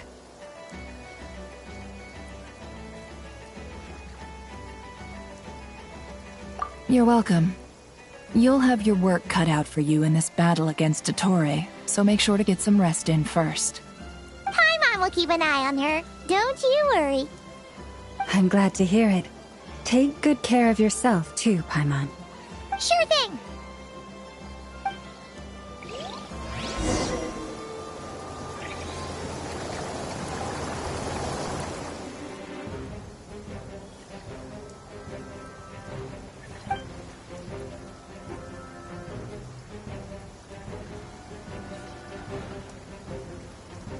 Here they come. That's quite a horde. As we expected. Get ready, everyone. Take your positions and prepare to engage. Let's begin. I'm at the ready.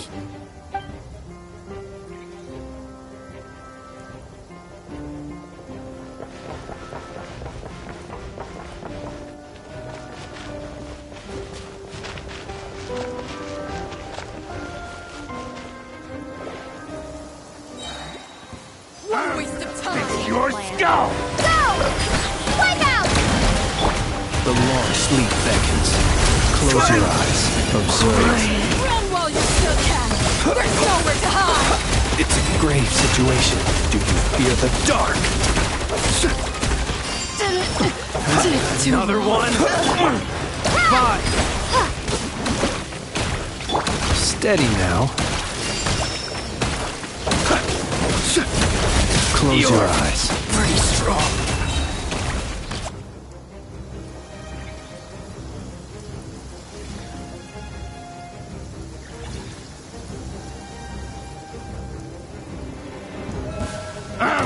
It's your Leave skull! this place. For the everlasting. The mystery unravels.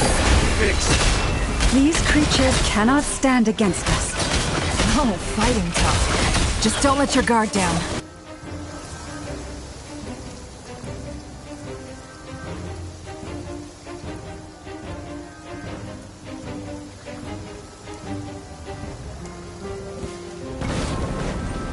Come into being!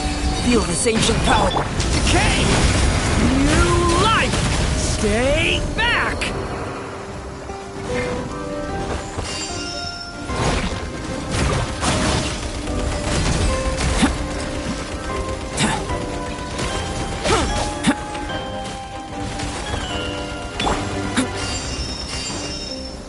Stay back!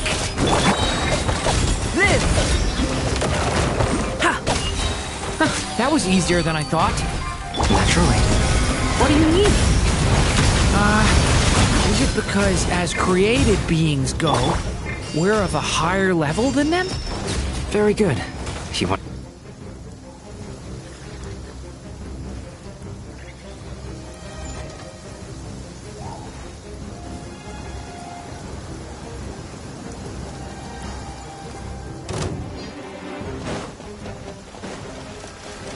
Bombs away!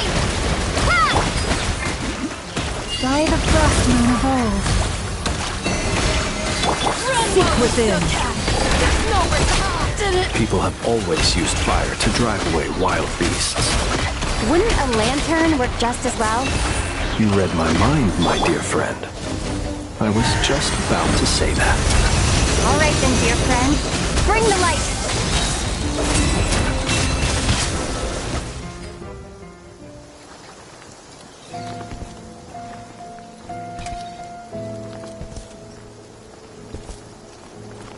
You're looking well.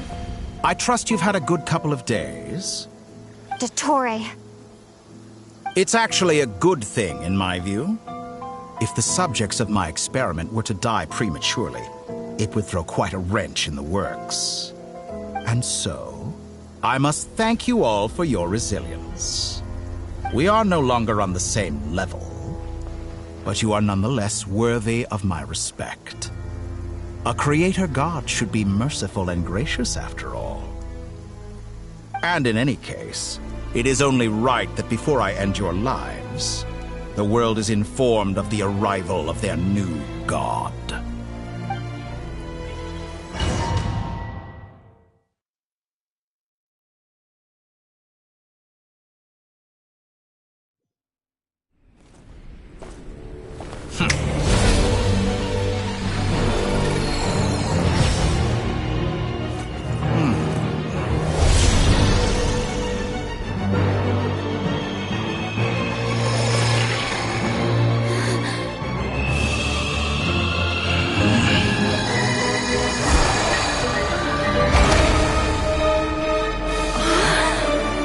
The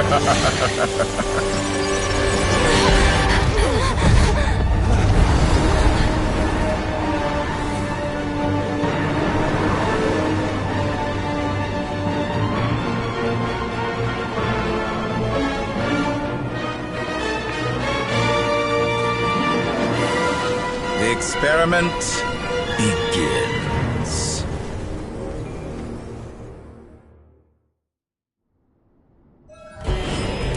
With the marrow of the 3 moons in my hand, Watershed! the false moons fall!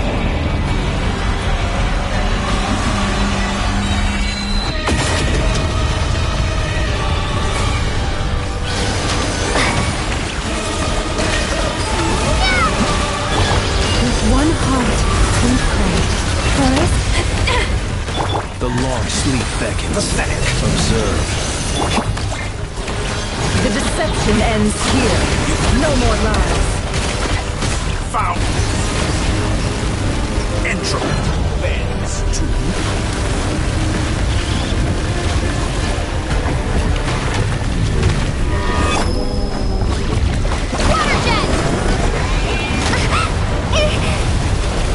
Moon's remnants fall.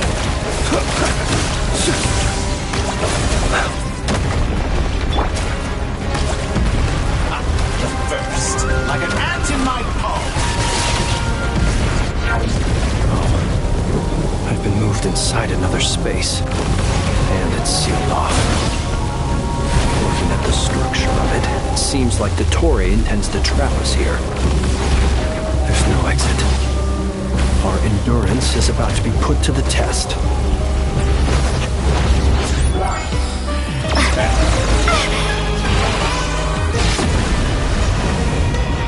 Pathetic. Receive my blessing. It all adds up. Can't hide the truth. Good. Keep it up. I'm still theirs to reap.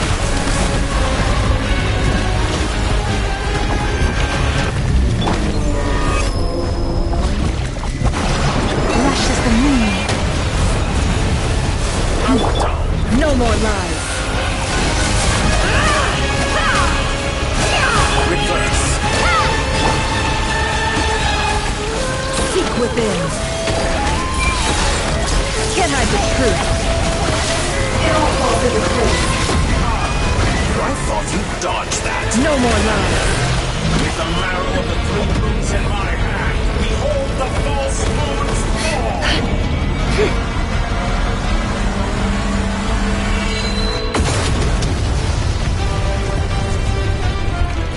Tell me, where will you try scurrying off to next?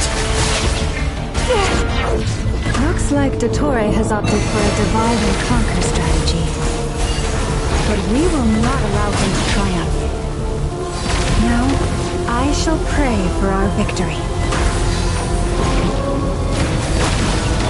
Leave this place. Entropy bends to me.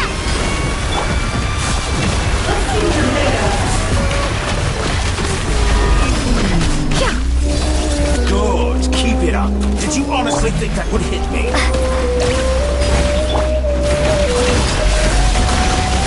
The mystery unravels. That's more like it. Some results of battle.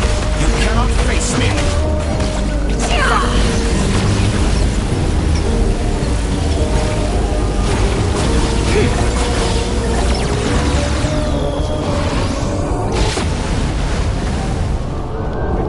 Moon's remnants fall.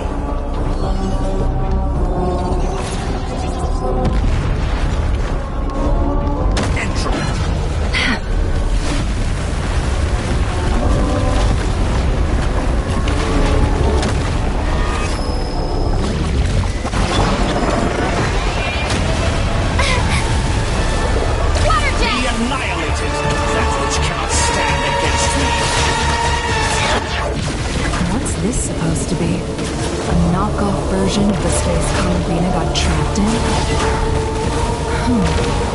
There really is no way out. We'll see about that, Dottore.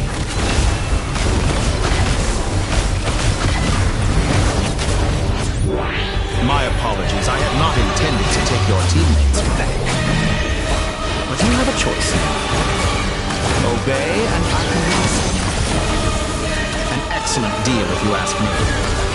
Won't you consider it? I'm still collecting data.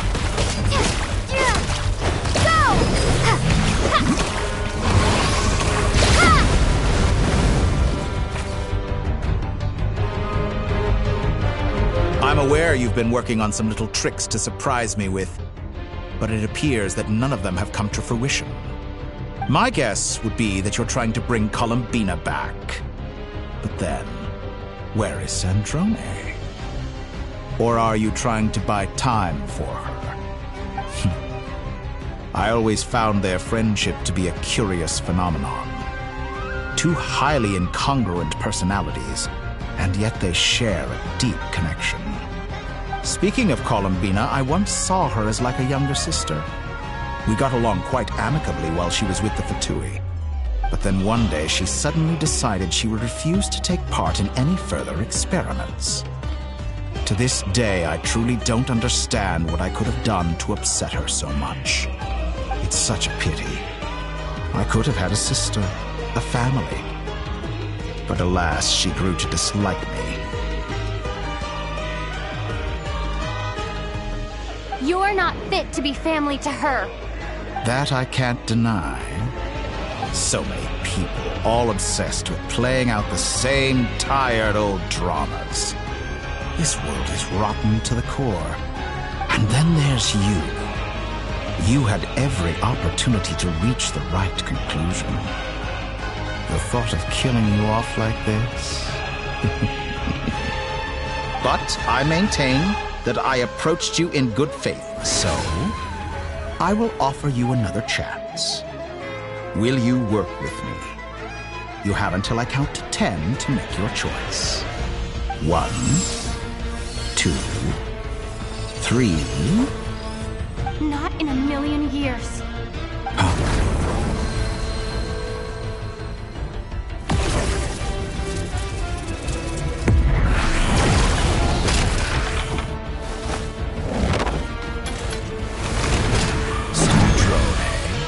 What a pleasant surprise. I didn't think you'd join us all the way up here. You're as sick and twisted as ever. Don't fool yourself into thinking anyone's grateful for the chances you're offering them. Sandrone, the formula hasn't finished running yet. Funnily enough, I was just discussing a collaboration opportunity with the Traveler, and then I see you, who I must say is a good example of an opportunity gone to waste.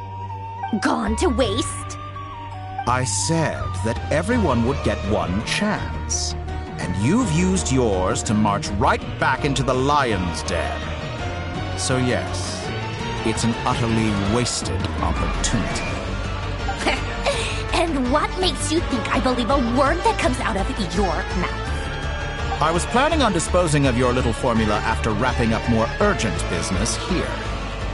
Since you've taken the trouble of serving it to me on a silver platter, I can simply bring it forward in the schedule.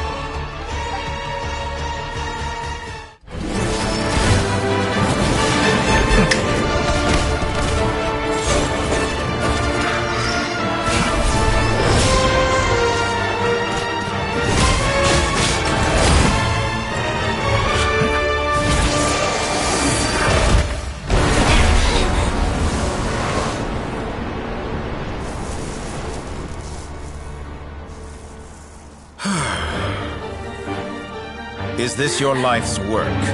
This piece of trash?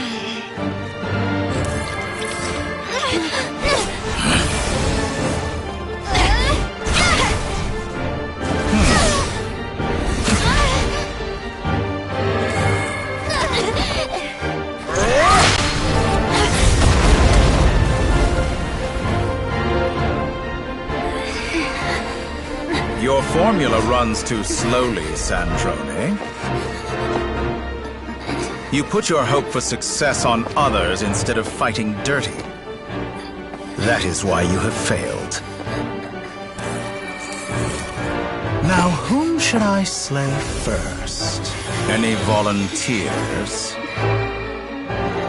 No one? How nice of you to leave the decision to me.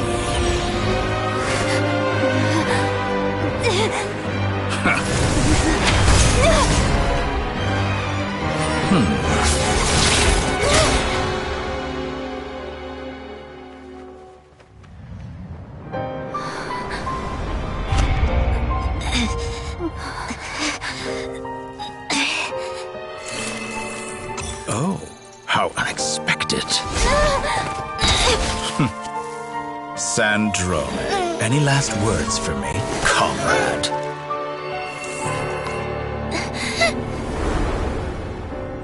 Is there anything you wish for? Not really. But I've always known what I don't want. Go to hell, Dottore.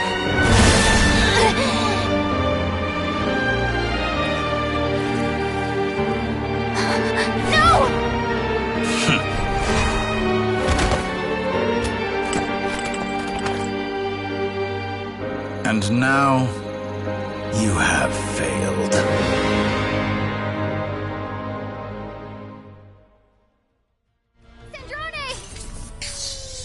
Now you see how fragile mechanical contraptions are. Just a gentle tap, and they fall to pieces. However keen of an inventor Sandrone may have been, her death spells the end of the formula that was running inside her body. Of course, I have to commend her for making it this far. As her colleague, I have to admire her stubborn tenacity. Now, it is time for you to take your place by my side. My count was interrupted, but the second chance I extended to you still stands. Once again, you are welcome to join me. By now, I'm sure you have gained a greater appreciation for the power and authority I wield. What is stopping you from embracing a new world of endless possibilities? Not in the mood to talk? As you wish. You seem less talkative than usual today. I'll change the topic to something more apropos. Sandrone was always like this, never trusting anyone. Always so reluctant to share her research with them. Objectively speaking, she had her strengths. It is remarkable how she extracted and even optimized the world formula from so much data. But her inability to trust was her undoing. Had she allowed someone else to monitor or run the formula for her, you might still have a chance at victory even now. But regrettably, she was a stubborn fool. As much as it pains me, she had to go. Dottore. Maybe this is news to you, but people can change. Columbina surprised you when she escaped, and I think Sandrone would surprise you too. Change? You can twist the truth however you want, but I see it clear as day. You're the one who can't trust other people. Is that how you see me? By this point, what can you hope to do about it?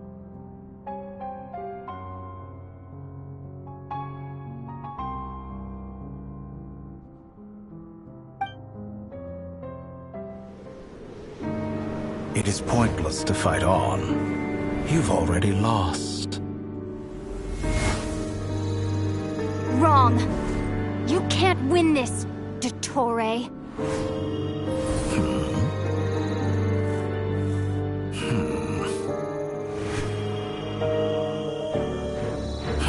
What?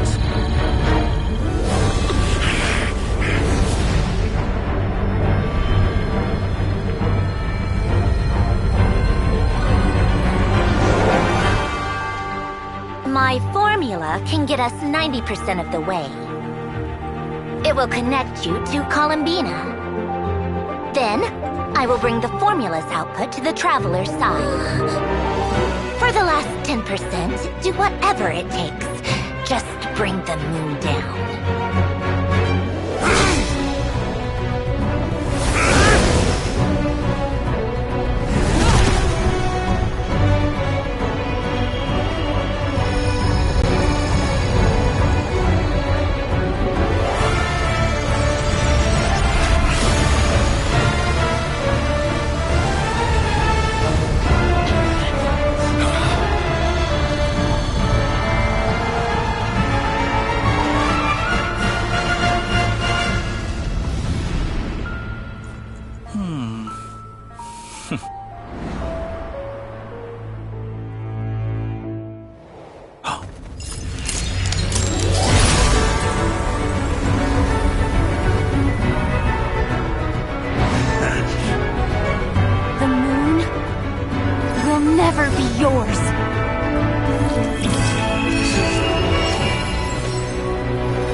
body into moonlight and pour it over Nodcry. My soul, I leave here to inform my future friends. Lastly, I will hide the Trilune Authority within the Frost Moon. And when my body, soul, and authority are reunited, finally...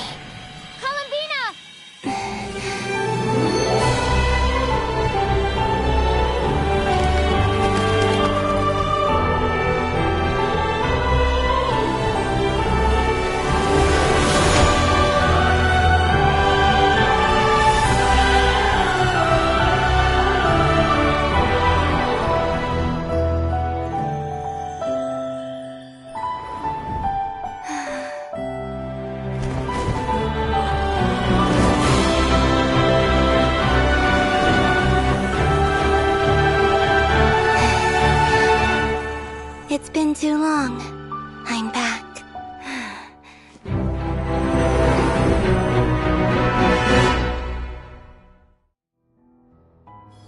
Stay focused on the battle, Traveler. What a touching reunion. Though I personally find myself repulsed by the sight of weaklings huddled together for war. Now, quite finished patting yourselves on the back. Show me how long you can struggle before you drown. Watch out, Colleen! Manipulate space itself! I know. Wait for the right moment. Let's work together.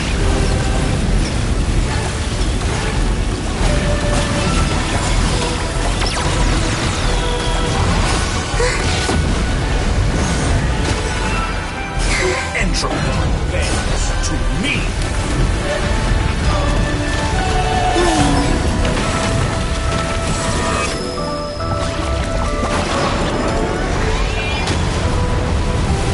Pathetic.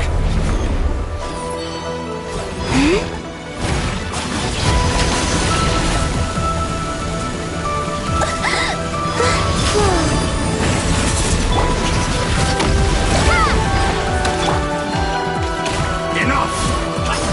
First, like an ant in my palm.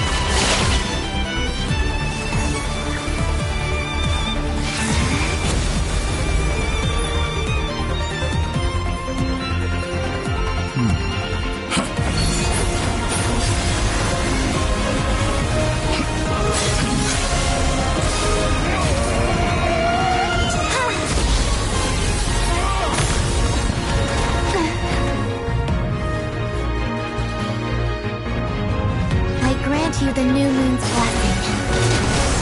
The new moon shines upon you. I am growing. It's over, Dottore!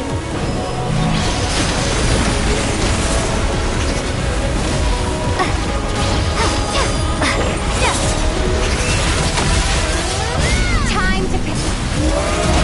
No longer must the world cower in the cold night. So close. I was so close to the new world. Our future is not yours!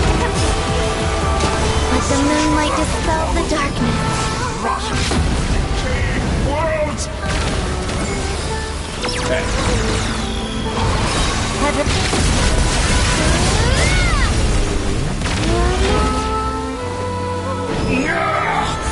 So close. I was so close to the new world.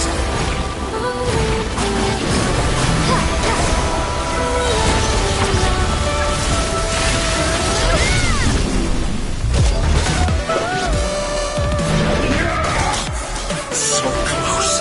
I was so close to the new world. Willfully blind. How can you be so satisfied with your fate?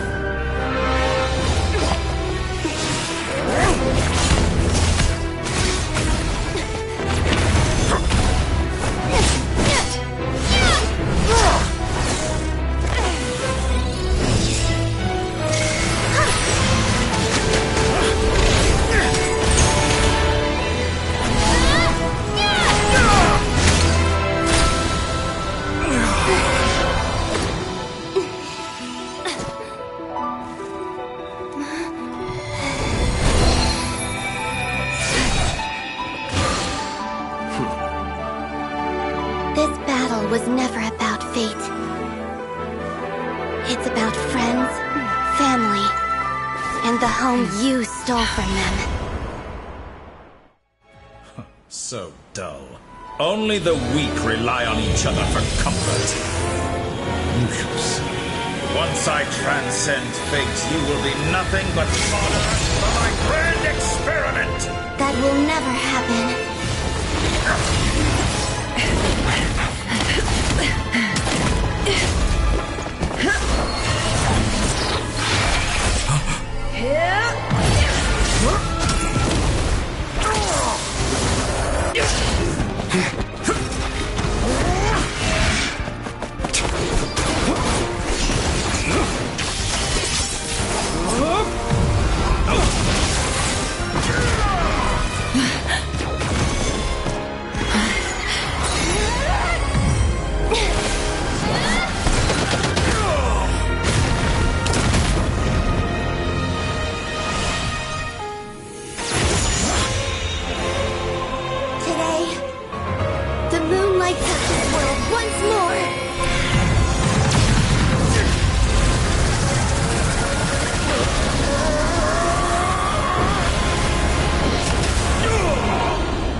No, this world is our home.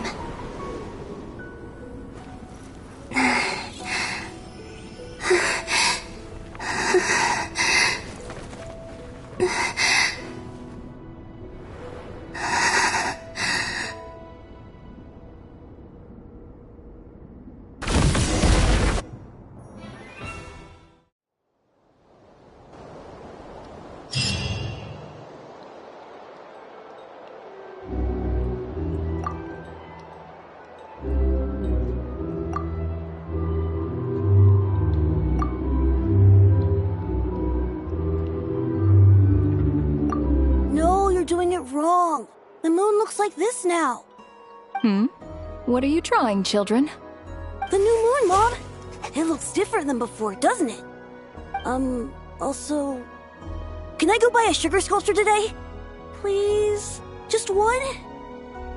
All right. I suppose today is a special day after all. Almost like a festival. Extra, extra! Get the latest Nasha Express here!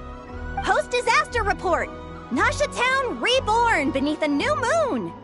The voyage begins today! The future looks bright thanks to the League. Want a copy? I knew things would be different.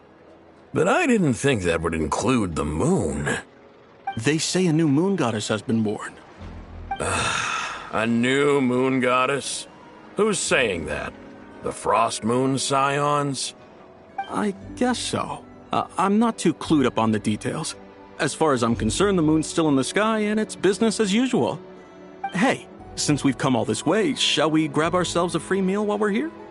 Are you a convert now? Or are you just here for the free lunch? Oh, come on. What does it matter? After everything we've all just been through? That smells good. All right, that's it. I'm hungry. Time to eat. Come on! We gotta get there early, or there won't be any good spots left! Shh, keep it down. This is a residential area. What if people are still sleeping?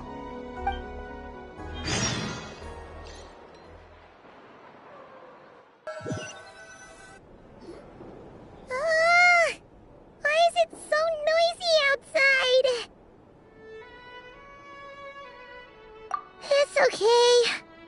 Paimon was pretty much awake anyway. It's been so long since we last had a chance to relax, huh? Feels like time is moving slower than usual. What about you? Did you rest well? Still winding down from everything that's happened? Or are you wondering how our friends are doing? Or is it about what Dotori said to you? Okay, if you say so. But don't push yourself, alright? Let Paimon know if you need to talk. What we just went through was A lot! It's totally normal if you need some time to get back in your groove. Luanatar disappeared after Columbina came back. Apparently, she was part of Columbina's soul or something. Still, Paimon kind of misses Luanatar somehow. But anyway, you did great. So did Paimon. We all worked our butts off to contain this disaster, and in the end, we made it. So, chin up, Traveler. You should be proud of yourself. Hey, don't poke fun. You should be glad that Paimon's growing as a person.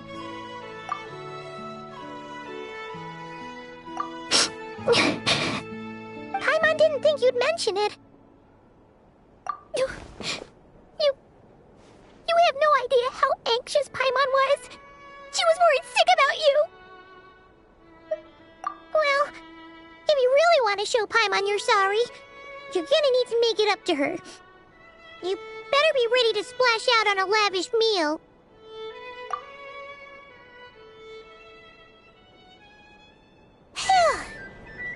Okay. Paimon's full now. Huh? Oh, well... Hey there, Traveler and Paimon! Good morning! Morning, Yehuda! Here for some breakfast? Oh, I've already eaten. Just need some water. I was mostly worried you might forget what day it was today. So, I came over to remind you. Careful there, Paimon. Too much food will make you drowsy. Don't let anyone catch you hiding at the back and nodding off during the League meeting. Yeah, she'd probably be saying that to Aino. She's the baby of the group, if anyone. True. You know, I'm surprised that all these competing groups are actually coming together to try to solve things together. Definitely a first for Nodcry. Well, nothing like a region-wide calamity to bring people together. After that, surely even the most self-interested people have to realize that going it alone isn't worth the risk, right? Try telling Boss Neff that. She's not exactly convinced that people are gonna get with the program. Really? But if she's so pessimistic about it, why'd she agree to be the Curatorium's representative in the League? Probably 'cause even though Unity sounds like a pretty far-fetched idea, the benefits it would bring make it worth a shot. I think things will work out, though. I swear, Nodcry feels like one big family now with everything that's happened. More than it used to, anyway. Paimon's with you on that one. And it seems like plenty of other people agree, too. Just listen to the bustling streets. All right. Everyone's been rebuilding these last 2 weeks, and the evacuees have been coming back in droves. Life's slowly returning back to normal. Which means my workload's probably gonna shoot back up. Were you about to head out? There's still some time before the ceremony begins, you know. Yeah, we were gonna take a stroll around the square and say hi to some friends first. Sounds good. See you later then.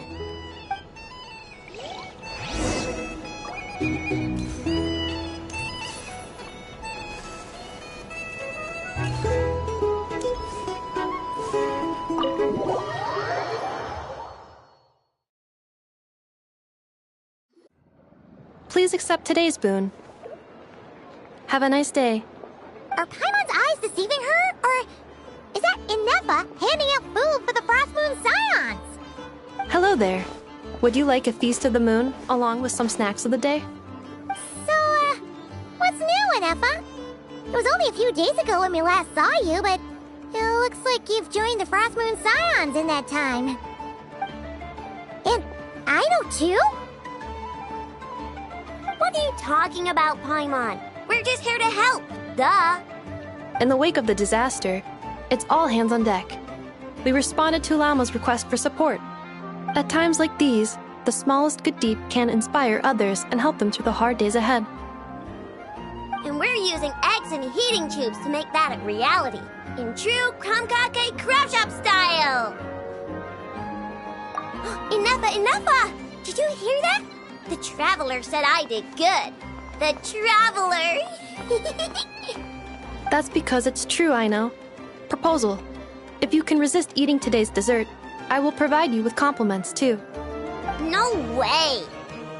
Well, that proposal got shot down quickly.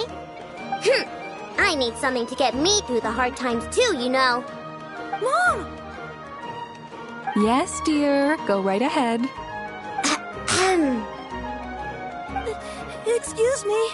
Could I take a photo with the robot lady? She helped us get safely out of Notcry, and she helped us get back home too.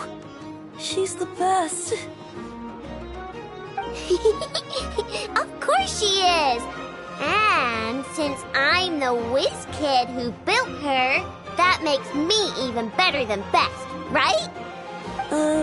But you stole my snacks, though.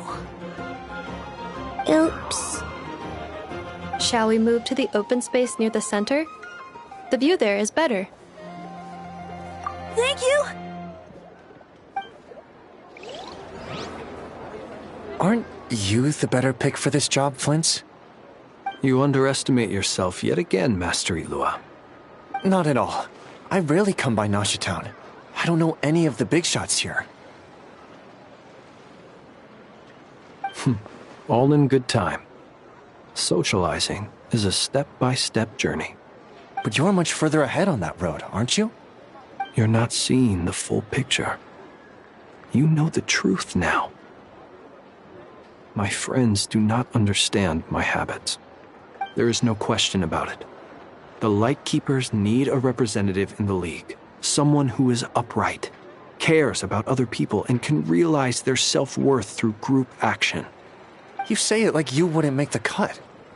I am most flattered that you think I would. Sigh a little less, Master Ilua, and have more faith in yourself. All the Lightkeepers agree that you're a very promising young man. That is precisely why Starshina and Nikita felt safe delegating such important work to you. I'm sure we all also agree that we would sooner die of dehydration than manage to wrangle anything out of you in a discussion. My apologies. I am not in the habit of bringing water with me when I go out. Whatever. I'll take the job. By the way, who else is part of this? Oh, it's quite the who's who of Nodcry. There's the Moon Chanter of the Frostmoon Scions, the boss of the Curatorium of Secrets, a representative of the Voynich Guild, and even someone from the adorable Kromkake craft shop. I'm sure you will find speaking with them to be a genuine pleasure. If you say so. I've never done this work before, so I'm honestly a little scared of making mistakes. But I'll do it. Not only is it our duty as Lightkeepers, but because I want to make Nodcry a more welcoming place. An admirable attitude to take. The beacons are lit, Ilua. We're but one step away from breaking through the blizzard. We have the chance to band together and build our shared homeland into an Elysium. This is unprecedented for Nodcry. An opportunity not to be missed. Yeah. You're right. I'll do my best. Quite a few familiar faces have arrived. Let's go, shall we?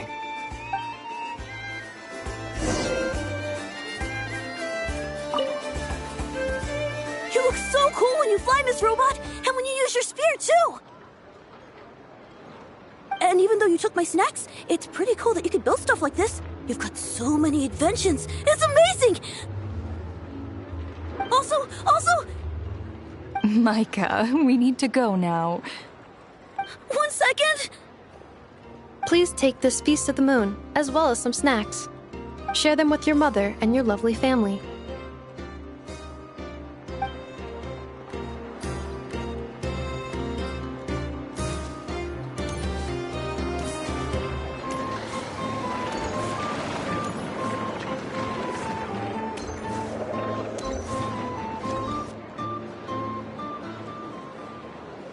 Wow!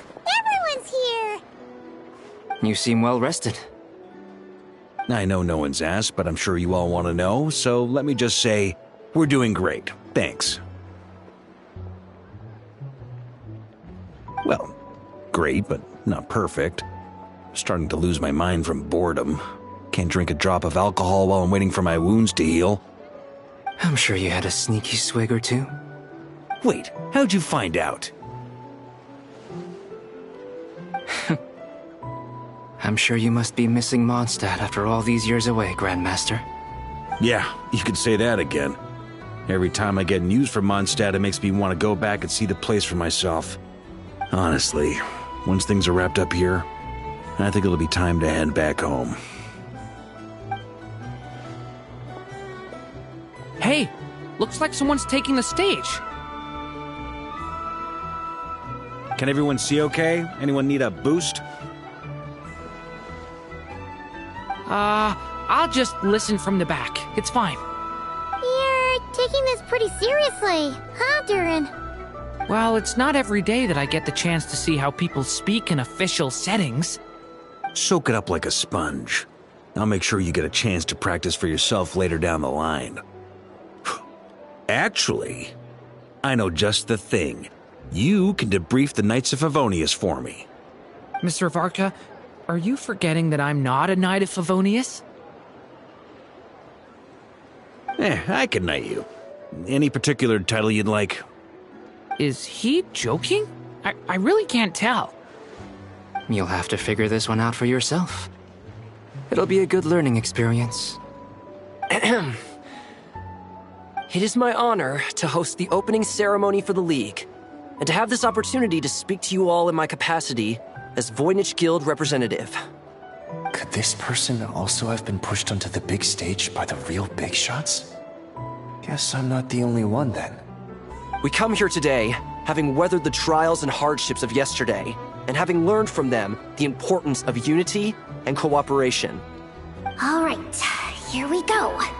Uh-oh. Looks like Aino's off in Dreamland already. Wait, Boss is looking kinda drowsy too. What's up with her? Come on, get this speech over with already. Nodcry is our home, the land we rely on for survival. And as we chart a course for the future, may we persevere through the storms ahead as we sail towards a new era of prosperity, freedom, and hope.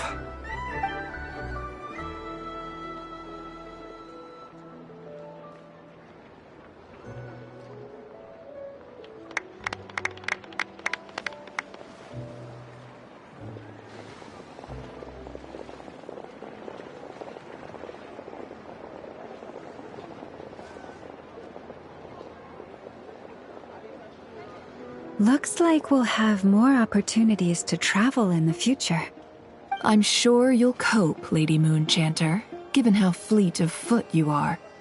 Unfortunately, I suspect I'll be too busy at the Curatorium to act as your host. We have a busy schedule, not to mention an international network of contacts to manage. That'll be all right. I'll just check your schedule with Yehoda well in advance. And if she's not available, I can simply ask Ashru. You... So giving my employees extra workload isn't enough for you? You're really going to drag my cat into this too?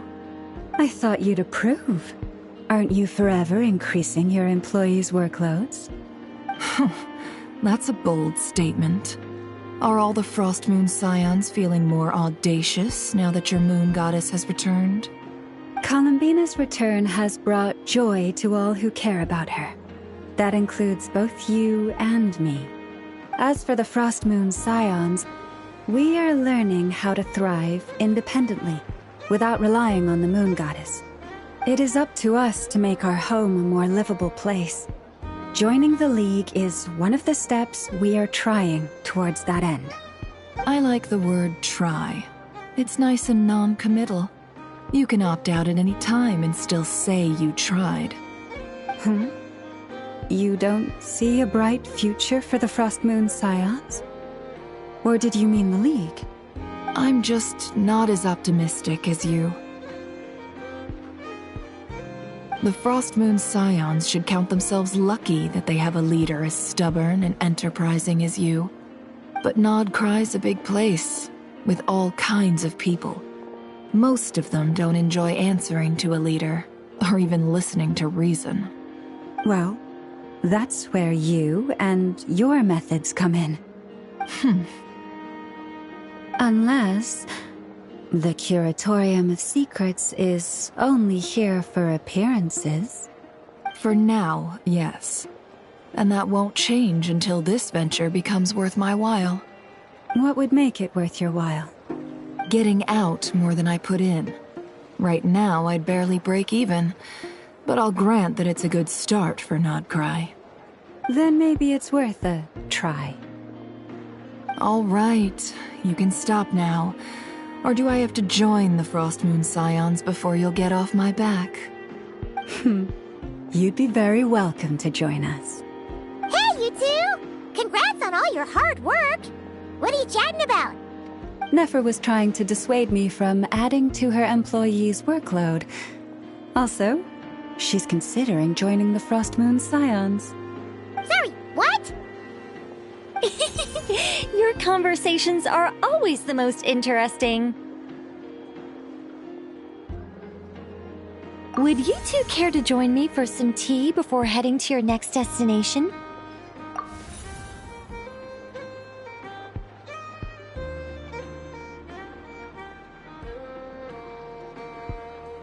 Nicole?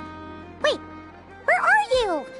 Aren't you gonna show up today? Sadly not. I'm otherwise occupied right now. I'm sorry, Paimon. I can hear how disappointed you are.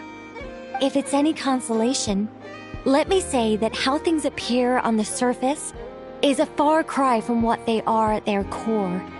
Perhaps you'll feel better if you focus on the fact you have a special line of communication with the great mage herself. Okay? Has something happened? No, or not yet, anyway. Well, that's not ominous at all. Not for the time being. Just think of this as a general check-in to make sure this communication system is still running smoothly. Besides, it's good to chat once in a while if we want to maintain our friendship. You could have just said so. Paimon got all worked up for nothing. Still, the best friendships are built through face-to-face interaction, you know. It's never gonna stop being weird having tea with you when you're not there and just talking to thin air. All right, fair point. I'll bear that in mind for next time. Yeah. Any update on that crisis at the world's borders? Alice just informed me that they had their work cut out for them. And now everyone's thoroughly exhausted. But they did finally get things back under control. Still, we can't let our guard down yet. The disruption caused by this disaster has made Tevat easier to detect from the outside universe. She plans to wait for things to stabilize, then reschedule her Mondstadt vacation plans. As for me, I agree with Hat Guy's perspective. This is a time when many new variables are emerging, and the situation is changing constantly. Plus, most of this change is for the worse. We have to remain vigilant and ensure that the embers of chaos are not rekindled. I did notice that the energy in Nodcry changed somewhat after the War of Funerary Flame, but since it was still aligned with the Light Realm, I never gave it a second thought. It looks like I'll have to examine the connections between phenomena I observe more closely in the future. Just doing my duty. It's more or less second nature by now. Of course. To give you the full picture, I'd have to start with the substance from which angels were formed. Never mind. Paimon's right. Showing off my knowledge would be much more satisfying in person. By the way, you did receive the gifts from the Hexen Circle, yes? I'm not trying to claim credit or anything, but my pride demands that I at least mention it. They're quite similar to the protective talisman that Alice gave Dory, but with some very special enhancements. Oh! So that's what kept our friends safe when Dotori trapped them. Indeed. We went to great lengths to make sure they were invisible to his eyes. I'm so happy they came in handy. Still, not fishing for gratitude, by the way. just want you to be aware that sometimes your friends may be protecting you in ways you cannot perceive. Anyway, I'll contact you if anything else crops up. If not, you know what they say, no news is good news. Oh, my angelic instincts are tingling. They say you should head to the docks next. Your friends are about to board their ship home.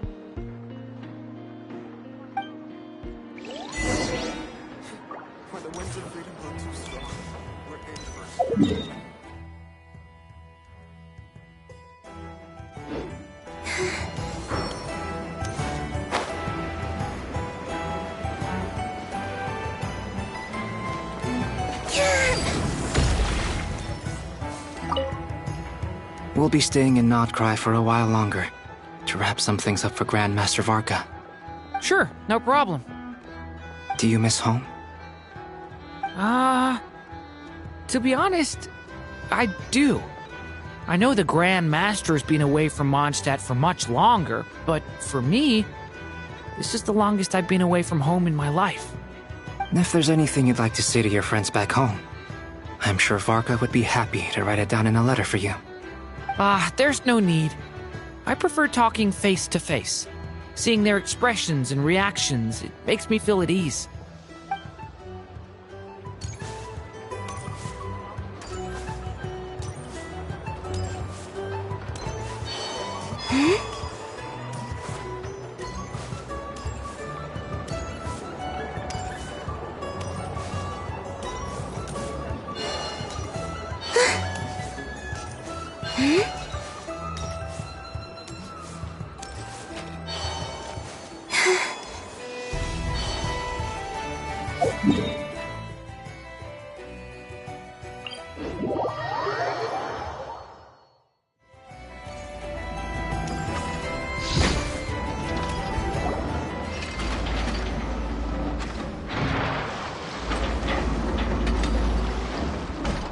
You're here. You're here too, Hat Guy! Are you heading back together? No. I'm bound for Sumeru, and she for Fontaine. We just happened to cross paths at the harbor. Everything seems fine. Sandrone may have an abominable temper, but she's always been very responsible with important calculations, and things entrusted to her by valued friends. You always speak as if you know us inside out, Mr. Hat Guy. Maybe I'm just a good judge of character. I certainly hope that's all there is to it. Regardless, you have been a significant help in this matter. For that, you have my gratitude. I didn't do anything special. Sandrone's the one who completed a seemingly impossible formula and turned the tide of the entire battle, even giving her life in the process. She's the one we should be thanking. Even we were unaware that Sandrone had hidden the real formula inside Polonia's body.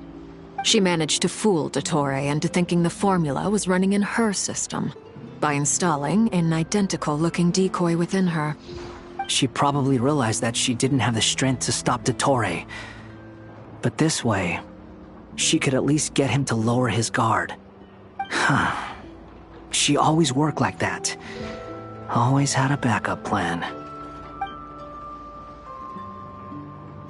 Well, that's why I'm traveling to Fontaine. She made a request of me long ago, and the time has come to fulfill it. Think of it as her will. She said that should she ever fail in a mission, she'd like me to deliver her core and Polonia's to the Fontaine Research Institute. She also mentioned that she had made arrangements for people there to set her affairs in order. Some of her personal effects, such as her notes, were left to me. I've decided to take them back to the House of the Hearth, for safekeeping primarily, but also as mementos, I suppose. However, there is one book among them that I'd like to leave in your care. I'll have someone deliver it to your residence at the flagship at a later date. No, I was specifically warned not to tell her. This is her last wish, and I will abide by it. I can only hope so, but none of us here can know for certain. I bade farewell to Columbina earlier today. As promised, she turned the iridescent moon's marrow over to me. She spent a long time with Sandrone's body, saying her goodbyes. Oh, is she alright? Sandrone's passing has left a great wound in all of our hearts. It will take time to heal, but Columbina surprised me. She offered me some words of comfort before I departed. Despite being grief-stricken herself, she showed an awareness of the feelings of others around her. She never used to act like this. Clearly, she has grown. And I suspect that we have you to thank for much of the change we are seeing in her. Huh. After these recent events, the Tsaritsa has revoked the Pale Star Edict. Snezhnaya now realizes that the arrest warrant for Columbina was just a ploy by Dottore, who coveted her powers. I shall return to Nodcry to see her as soon as I find the time. I hope that from now on, she too will explore more of the world. Columbina Hyposelenia's journey is only beginning. My ship is here. Traveler, Paimon, we shall meet again. You too, Hat Guy. What are you still bumming around for? Isn't Columbina waiting for you? I thought today was the day you'd agreed with her to go find out the truth about your sibling. You're afraid you won't like the truth when you see it. Well, this is new. I was starting to think that nothing could scare you. Don't say that! Wouldn't you be if you were in this situation? Fair point. But I'd say I have more experience facing up to unpleasant truths than the Traveler. They say blood's thicker than water. I know how much you need your family back. More than you need any of your friends. And I'm sure that all your real friends understand that too. No matter what the truth turns out to be, they will stick by you and support you, whatever decision you make. Finding the truth is important. But more important still is what you choose to do once you've found it. At least, that's the life lesson I've learned from my experience, grappling with the truth. What? Now that Dottore's dead and gone? A little, I guess. But it hasn't solved everything. Maybe I regret not getting to end his life with my own hands. Or maybe it's something else.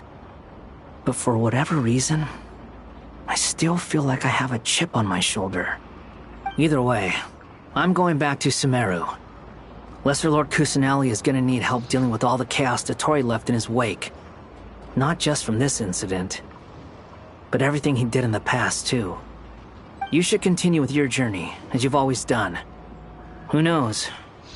Maybe we'll meet again someplace else. So, what should we do now? If you want to explore a bit more to steady those nerves, Paimon's game! After all, when Columbina said she knew where your ship was hidden, Paimon promised to give you two some alone time with the truth. It hasn't been all that long since we were last apart, sure, but with Columbina there, Paimon's sure things will be just dandy. Ain't no biggie. Paimon might be all about that food and fun, but she knows how to do right by people. Paimon's sure you'd prefer to digest the news about your brother in peace. But, no matter what you see, just know you can share it with Paimon. Of course, as long as it's not super private. If you can't make sense of something, let's give it some thought together. And even if we both can't figure it out, Paimon can at least treat you to a nice meal. Glad to hear it. Feel better now? Alrighty. Next up, time to meet with Columbina.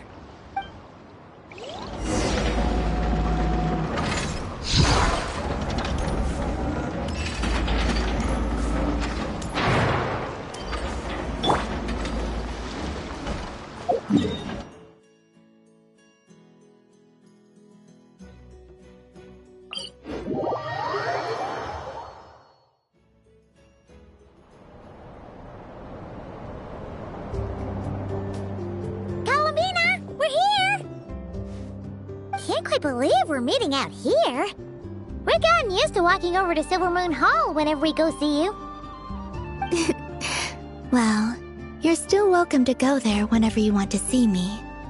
It's just, now that it's all over, I've decided to make some changes. Try and fit in with the Frost Moon Scions, like Llama suggested. The older generation are still timid around me. They don't dare get too close, and they bow their heads when I walk by. But things are much better with the children. I see more curiosity in their eyes. Hopefully, by the time the next Moon Prayer Night comes around, I can enjoy the festival with them as myself, without having to pretend that I'm only dressed up as the Moon Goddess. You'll do fine, Columbina. Paimon's sure they'll realize you're super nice once they get to know you better. You really think so? When we first met, you thought I was a little up in the clouds. We were just starting out then, come on! So Llama told you, huh? I'm only teasing. I know that I have you to thank for pulling me back down to solid ground. It feels good to finally stand firm on the earth where I was born. Oh, that's great!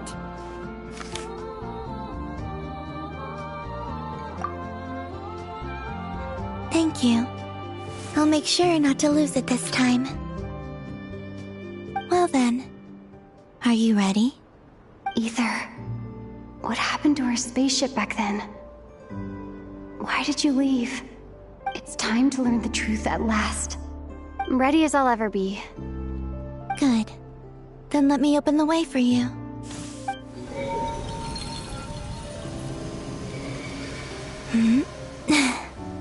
Where does this lead? To our shared destination. Huh? Do you remember me telling you about my missing prologue back when we just met? I said that my story began on the moon.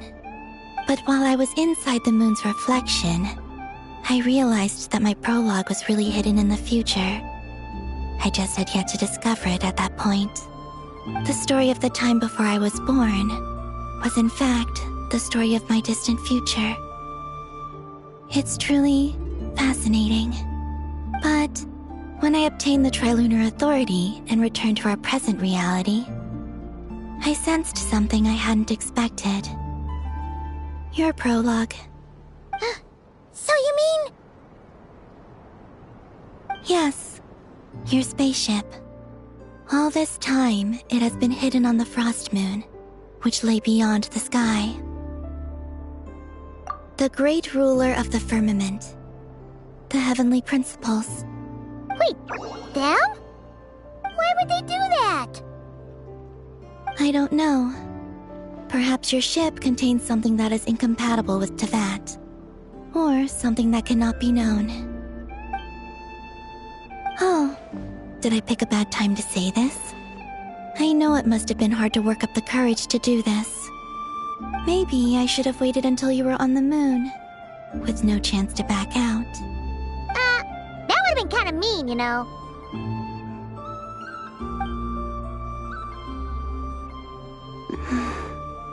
Take me there. Oh?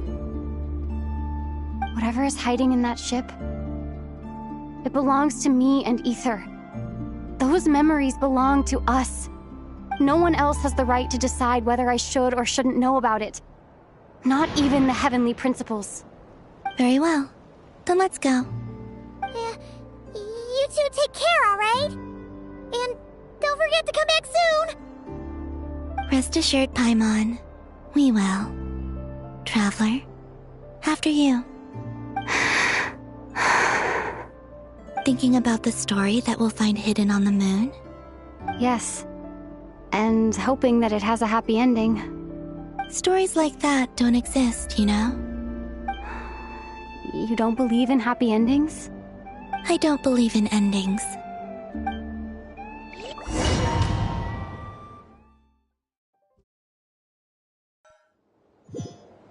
Where am I? This is the pathway I built between Tevat and the Frost Moon. The moon is very far away from us, so it could be a long journey.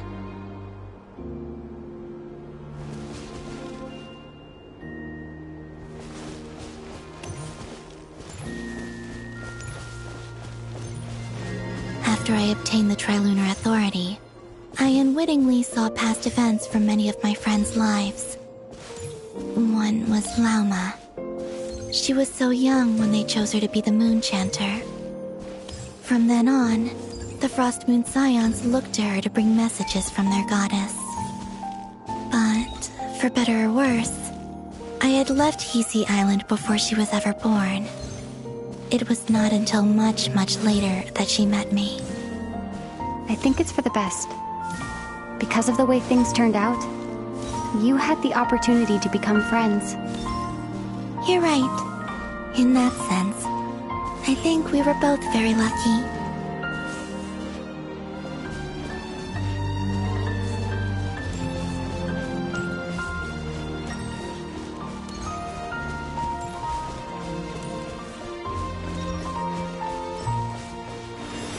Oh, and about that mage, Nicole. I only recently learned that she has lived in Tevat since the time of the Three Moon Sisters. The Moon Goddesses always had a good relationship with the angels. I suppose our friendship continues that tradition.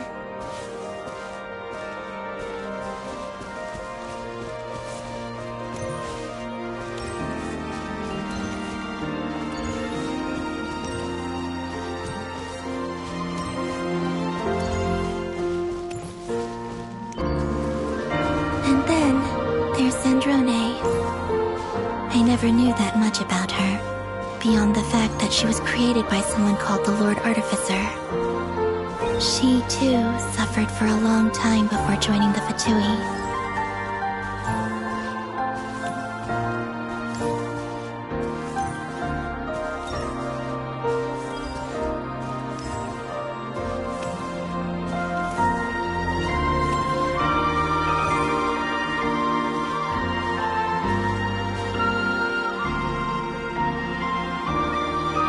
How I wish I could talk to her again, even if only to hear her say nasty things to me.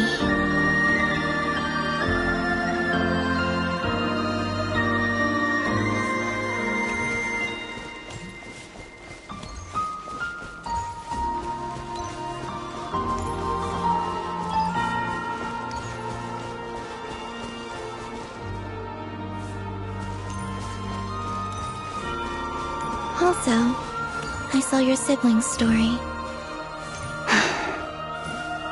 I'm afraid I didn't see much.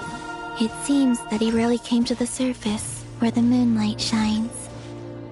But I did notice that back when you first set out on your journey, he would often appear nearby, gazing at you from afar with a guilty look in his eyes.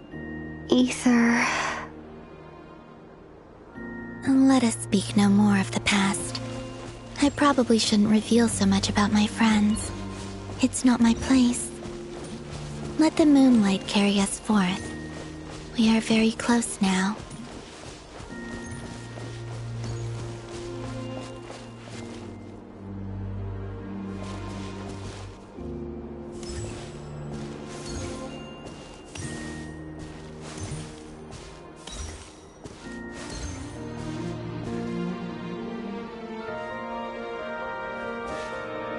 After this, I'd like to bring some Kuhenki to the moon as well. If they're willing, of course. What about your other friends? Will you bring them to visit too? Certainly. But I'll need to tidy the place up first. This home hasn't received any guests in a long, long time.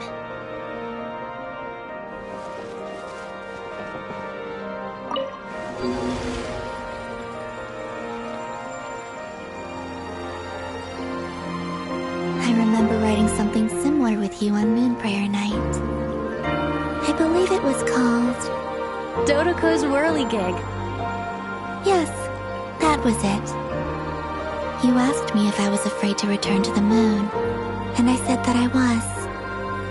The idea that I had gained something precious, only to lose it so quickly, that frightened me. But I'm not afraid anymore. Besides, this time, we're traveling together.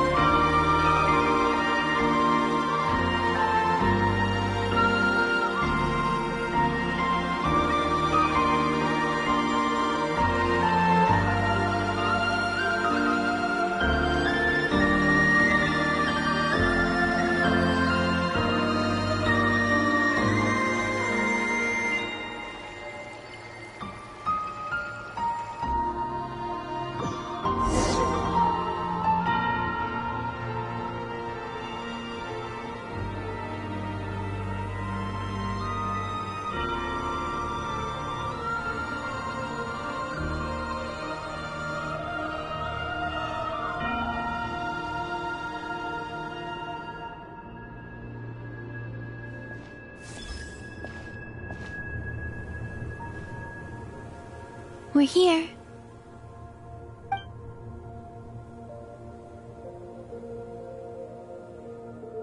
Over there.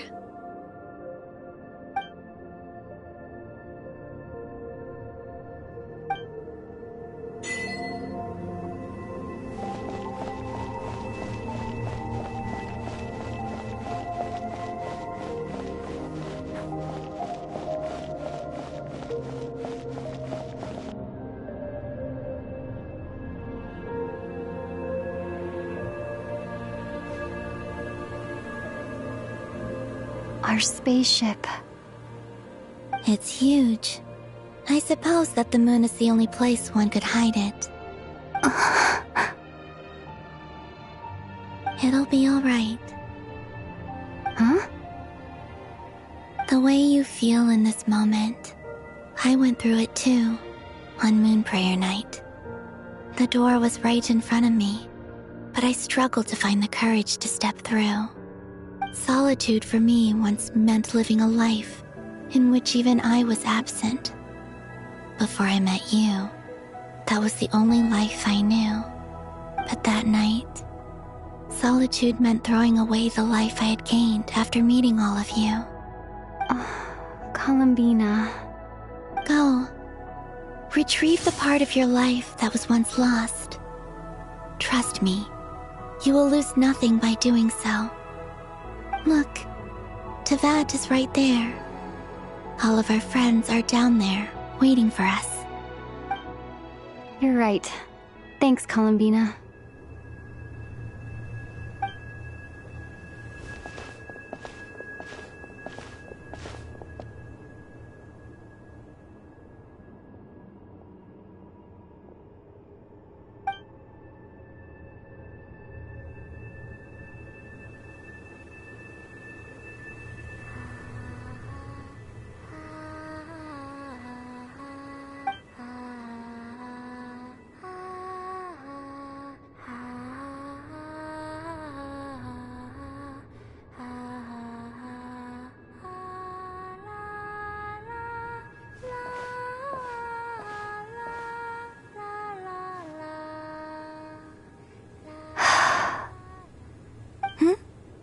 Finished? Yeah. Why did you take your eye mask off? Well, since my return, I've decided to take more opportunities to see the world with my own eyes. Besides, I've always wondered how Teyvat looks from the moon. And what do you think? It's beautiful. I could spend a whole day here just gazing at it. What about you? What do you think of the truth you found? I haven't looked at another person's expression in a long time, but I think yours is saying it was neither good nor bad. Keep this up, and it won't be long before you give Nefer a run for her money. Oh, I don't think that's going to happen. I'm much more used to sensing what's going on around me with Kuvaki. I think I'll save my eyes for seeing special moments I really want to remember. I read the spaceship's flight logs. I always assumed that this was my first time in Teyvat. I thought that Ether and I must have been hibernating in space for centuries on end. but the logs show that our spaceship flew over the skies of Teyvat once before. A long, long time ago. Flew over? So you didn't land? No. The ship barely came to a stop before flying on again. After that, it continued traveling through space for a long time. Some of the data is corrupted, but I suspect that it kept flying for thousands of years. It was only after that that the ship made a forced landing in Nodcry. When Ether found me, he came from outside the ship. Could this mean that he left the ship long before I did? Maybe even during our first pass over Teyvat? Are you alright? Yes. I can feel that the truth is coming together, one small piece at a time. I remember Ether telling me that when he first arrived in Conria, he could not recall the past. So this might be something that even he doesn't know. Here, I made some space for you. Your mind must be racing, and this seems like the perfect place to relax and clear your head. Oh, wait, there's one more thing. What is it? Wait here a moment.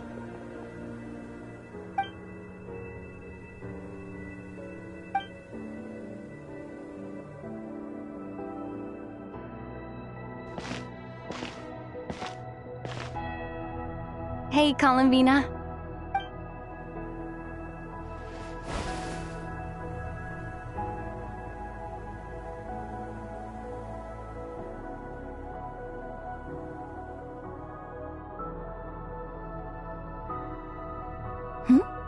Is that a new outfit?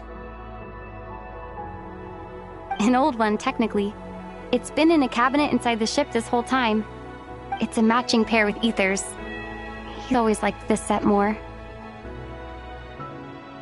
Huh. I don't think there's a huge difference. Really? Yes. It's still the same you. You're the same person, no matter what clothes you wear. Only Columbina would make an observation like that. Traveler, do you consider Teyvat your home? Home is wherever Ether is. But then, after all the time I've spent here and everything I've been through, yes, I'd say it's my home. Would you change your answer if Teyvat changed appearance? I mean, if the truth about Teyvat turned out to be different than what you thought. I don't know. But I don't think so. The truth is not what matters most to me about Teyvat.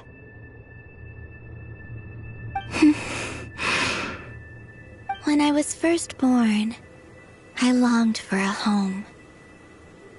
And when you get something before you're mature enough to understand the world, you just take it at face value. I thought that a home was a transaction. You give me what I want, and I'll do the same for you. But you and your friends taught me what a true home should look like. You never asked for anything, yet you gave so generously to me. That's because your friendship matters to us. It was worth it. In the past, I thought that my birth in Nodcry must have been a mistake. But after journeying to the distant past where the story began, I realized that it was I who chose Nodcry to be my future home. Now, I am glad that I made that choice. I'm sure your friends are just as glad. In fact, I intend to make the same choice today as I did back then. What do you mean? Well, I've given the Eternal Moon's Marrow to Lauma, and the Iridescent Moon's Marrow to Arlecchino. And now, I shall return my Kuvagi to Nodcry again, that it may continue to protect my chosen home. Wait, but what about your body? Oh, are you worried that I'll disappear again? I won't. Not this time. The Frost Moon has now entered the false sky, and I am the Trilune Goddess. I am only returning to not cry the part of me that it needs. I am giving what I can, because my home is worth it. Oh, and I have something for you, too. For me? Yes. Come closer.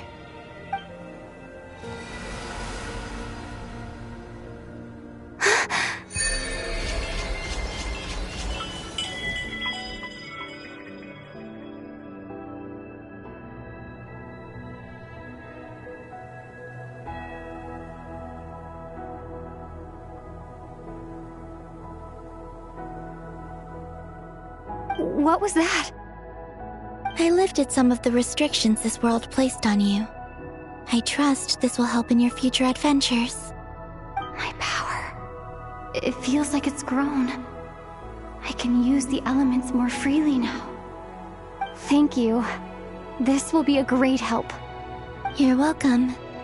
I see you as family, and after everything you've done for me, In fact, no. It's not because I owe you. It's because you're worth it. Here, this flower is for you.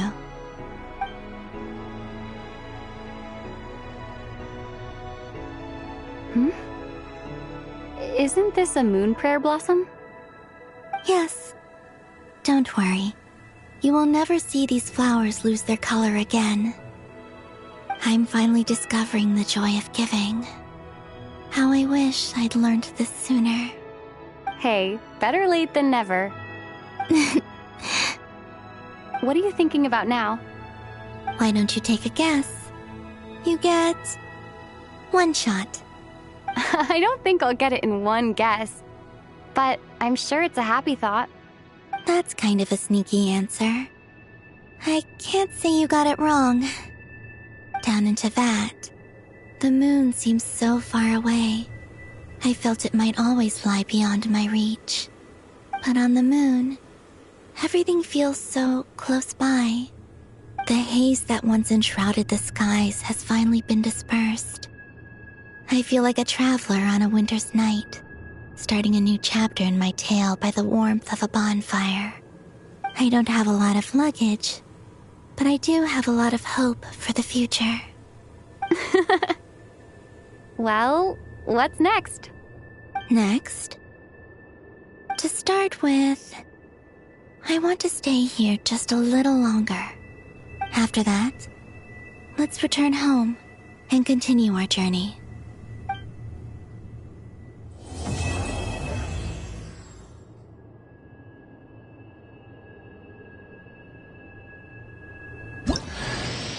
These clothes bring back so many memories.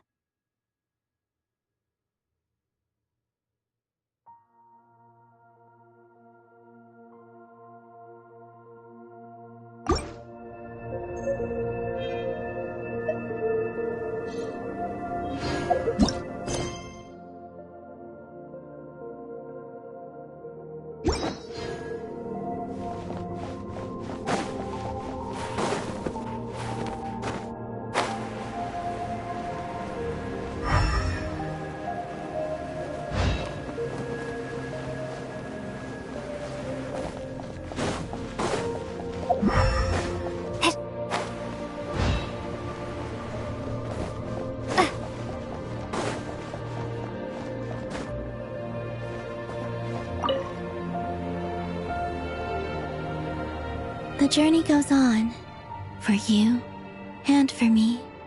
Like I said, this is not the end. I don't believe there has to be an ending. Oh, is that your next destination? Most people would probably tell you to pack some warm clothes. But I experience things differently than most people, so I can't know how cold it is. In fact, it is home to quite a wondrous heat source. I think they call it Kreshnik's torch. Every city in Snezhnaya is built around one of those. I sensed the energy it gave off as I was passing by on a railway train. It felt grand and distant. I also recommend the Korolievsky troop in Snezhnograd. They give performances quite regularly, and entry was free for Harbingers. I liked them a lot. Ice cold and sharp. Crystal clear in some ways, yet profoundly unfathomable in others. Like the thick layer of ice on top of a frozen lake. That's just the impression that Tsaritsa gives me. I was never able to glimpse what truly lies beneath that icy exterior. In fact, I don't think the people of Snezhnaya even know what kind of power their god wields. Maybe that's because the Tsaritsa herself has never acknowledged, nor accepted that power. There's Regrator, the Rooster, and the Jester. Between them, they control a lot of what happens in Snezhnaya, but I can never wrap my head around how exactly power is split between them. I just know they are each responsible for many specific domains. I noticed that the Rooster and Regrator often appear to get along on the surface, while working against each other in secret. And theirs is not a friendly rivalry. But I wasn't particularly interested, so I tended to keep my distance. Now that I think about it, the term Mistelton often seemed to come up in connection with Project Stuja. Once things settle down in Notcry, I'd like to explore the world beyond Snezhnaya. You've told me so many stories about the other places you've been to, and all the friends you've made there. I'm curious to visit those nations and see them for myself. It would also help me learn more about the journey that has made you into the person you are today. Okay. As you continue on your journey, don't forget to gaze up at the moon once in a while. It is, after all, no longer an illusion. It shall cast down its true moonlight, connecting us in truth.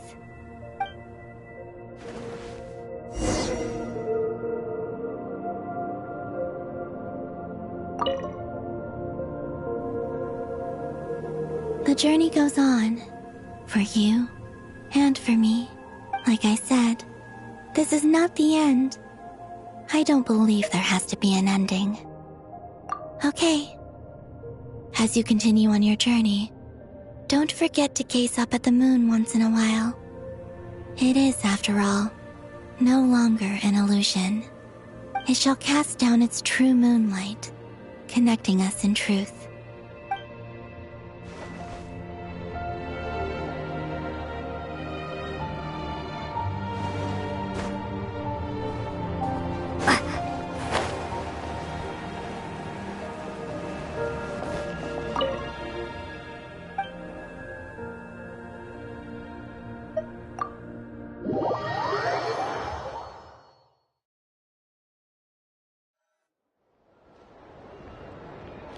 To Jean, acting Grand Master of the Knights of Favonius. This preamble is such a pain to write. It's probably high time we got rid of this acting business. I trust that Dern has updated you all on recent events. Hope we didn't worry you too much. The good news is, we managed to come together and put a stop to the Doctor's evil schemes. With that, I think it's safe to say that Notcry is finally out of the woods. As for the Fatui, not counting the Damselette, aka the Moon Goddess, who has left their organization, we found ourselves allied in this instance with both the Knave and Marionette. May she rest in peace. As ever, we find ourselves better off for making friends rather than enemies. But until we can ascertain the Tsaritsa's true intentions, the future remains uncertain. In a short while... Wait... How am I meant to surprise everyone if I tell them in the letter that I'm heading home? Well, that would be a huge waste. Okay, got it. I will begin sending the expeditionary team back home in waves. I'm sure they'll be able to answer any questions you still have. I hope they won't gloss over the details of my many heroic deeds. But if they do, I'm sure it'll be because they're just too exhausted from the long journey. I think of Mondstadt daily. Please give everyone my best regards. P.S. The honorary knight went above and beyond this time. Are there any other honors we can give her? I'll leave it with you. P.P.S. Please be extra nice to Klee for the foreseeable future. I cashed in on the last favor that the Hexen Circle owed us, so we need to earn some more goodwill. If there's any serious problems, feel free to stick me in solitary confinement when I get back. I'll do the time for her. Whew. And that, as they say, is all she wrote. End of an era. And with the moon shining down brighter than ever, I think everyone is going to sleep well tonight.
Huh?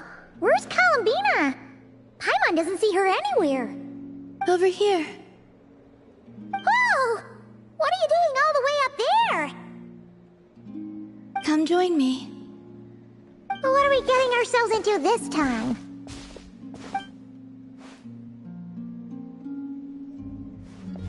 Do you remember those stones we went out to gather last time?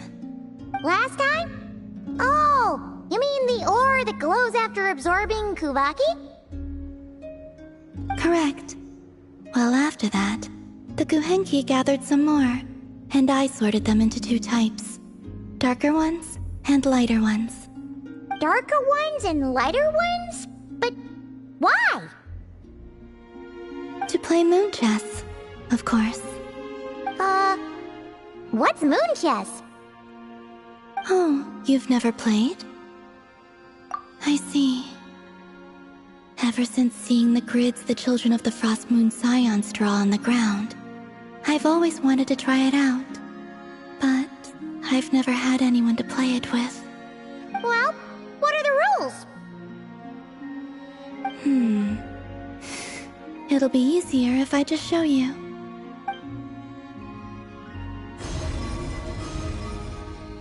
Whoa! That's amazing! How did you do that? With a little Kuvaki, of course. You can't do that? Maybe you should lower your expectations. We're not all moon goddesses. As you wish. Now, this is the board. It represents the night sky, and the pieces each player controls represent the moons. The 2 players take turns placing their moons in the sky, and the first to get 3 moons in a row wins. Oh! So it's basically a version of tic-tac-toe. So, it's called moon chess here in Notcry, huh? Talk about giving it a local touch. I see. Well, in this version, the moons rotate, meaning there can never be more than 3 moons in the sky at once. So, when the night sky is full, the moon that rose earliest will vanish. That actually makes a lot of sense. And it makes the game a lot harder, too. So, would you like to give it a try? It'll be my first time playing, too. Sounds fun! Paimon will be the referee. The Traveler's a clever one, though, so watch out. All right, then.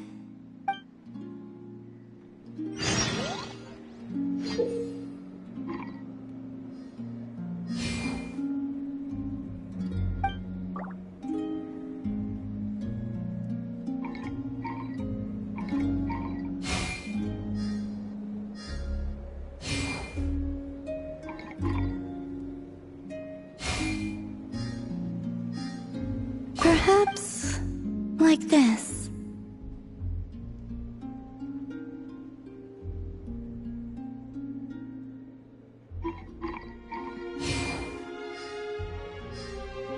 Let me think.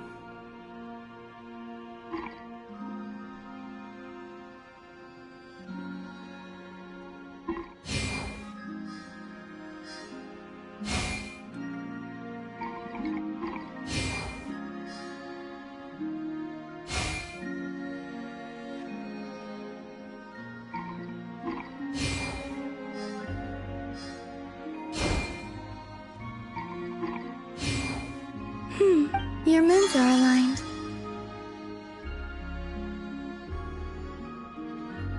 Thank you. I enjoyed that a lot. If you'd like, feel free to come keep me company again sometime. Here, take this as a token of our promise.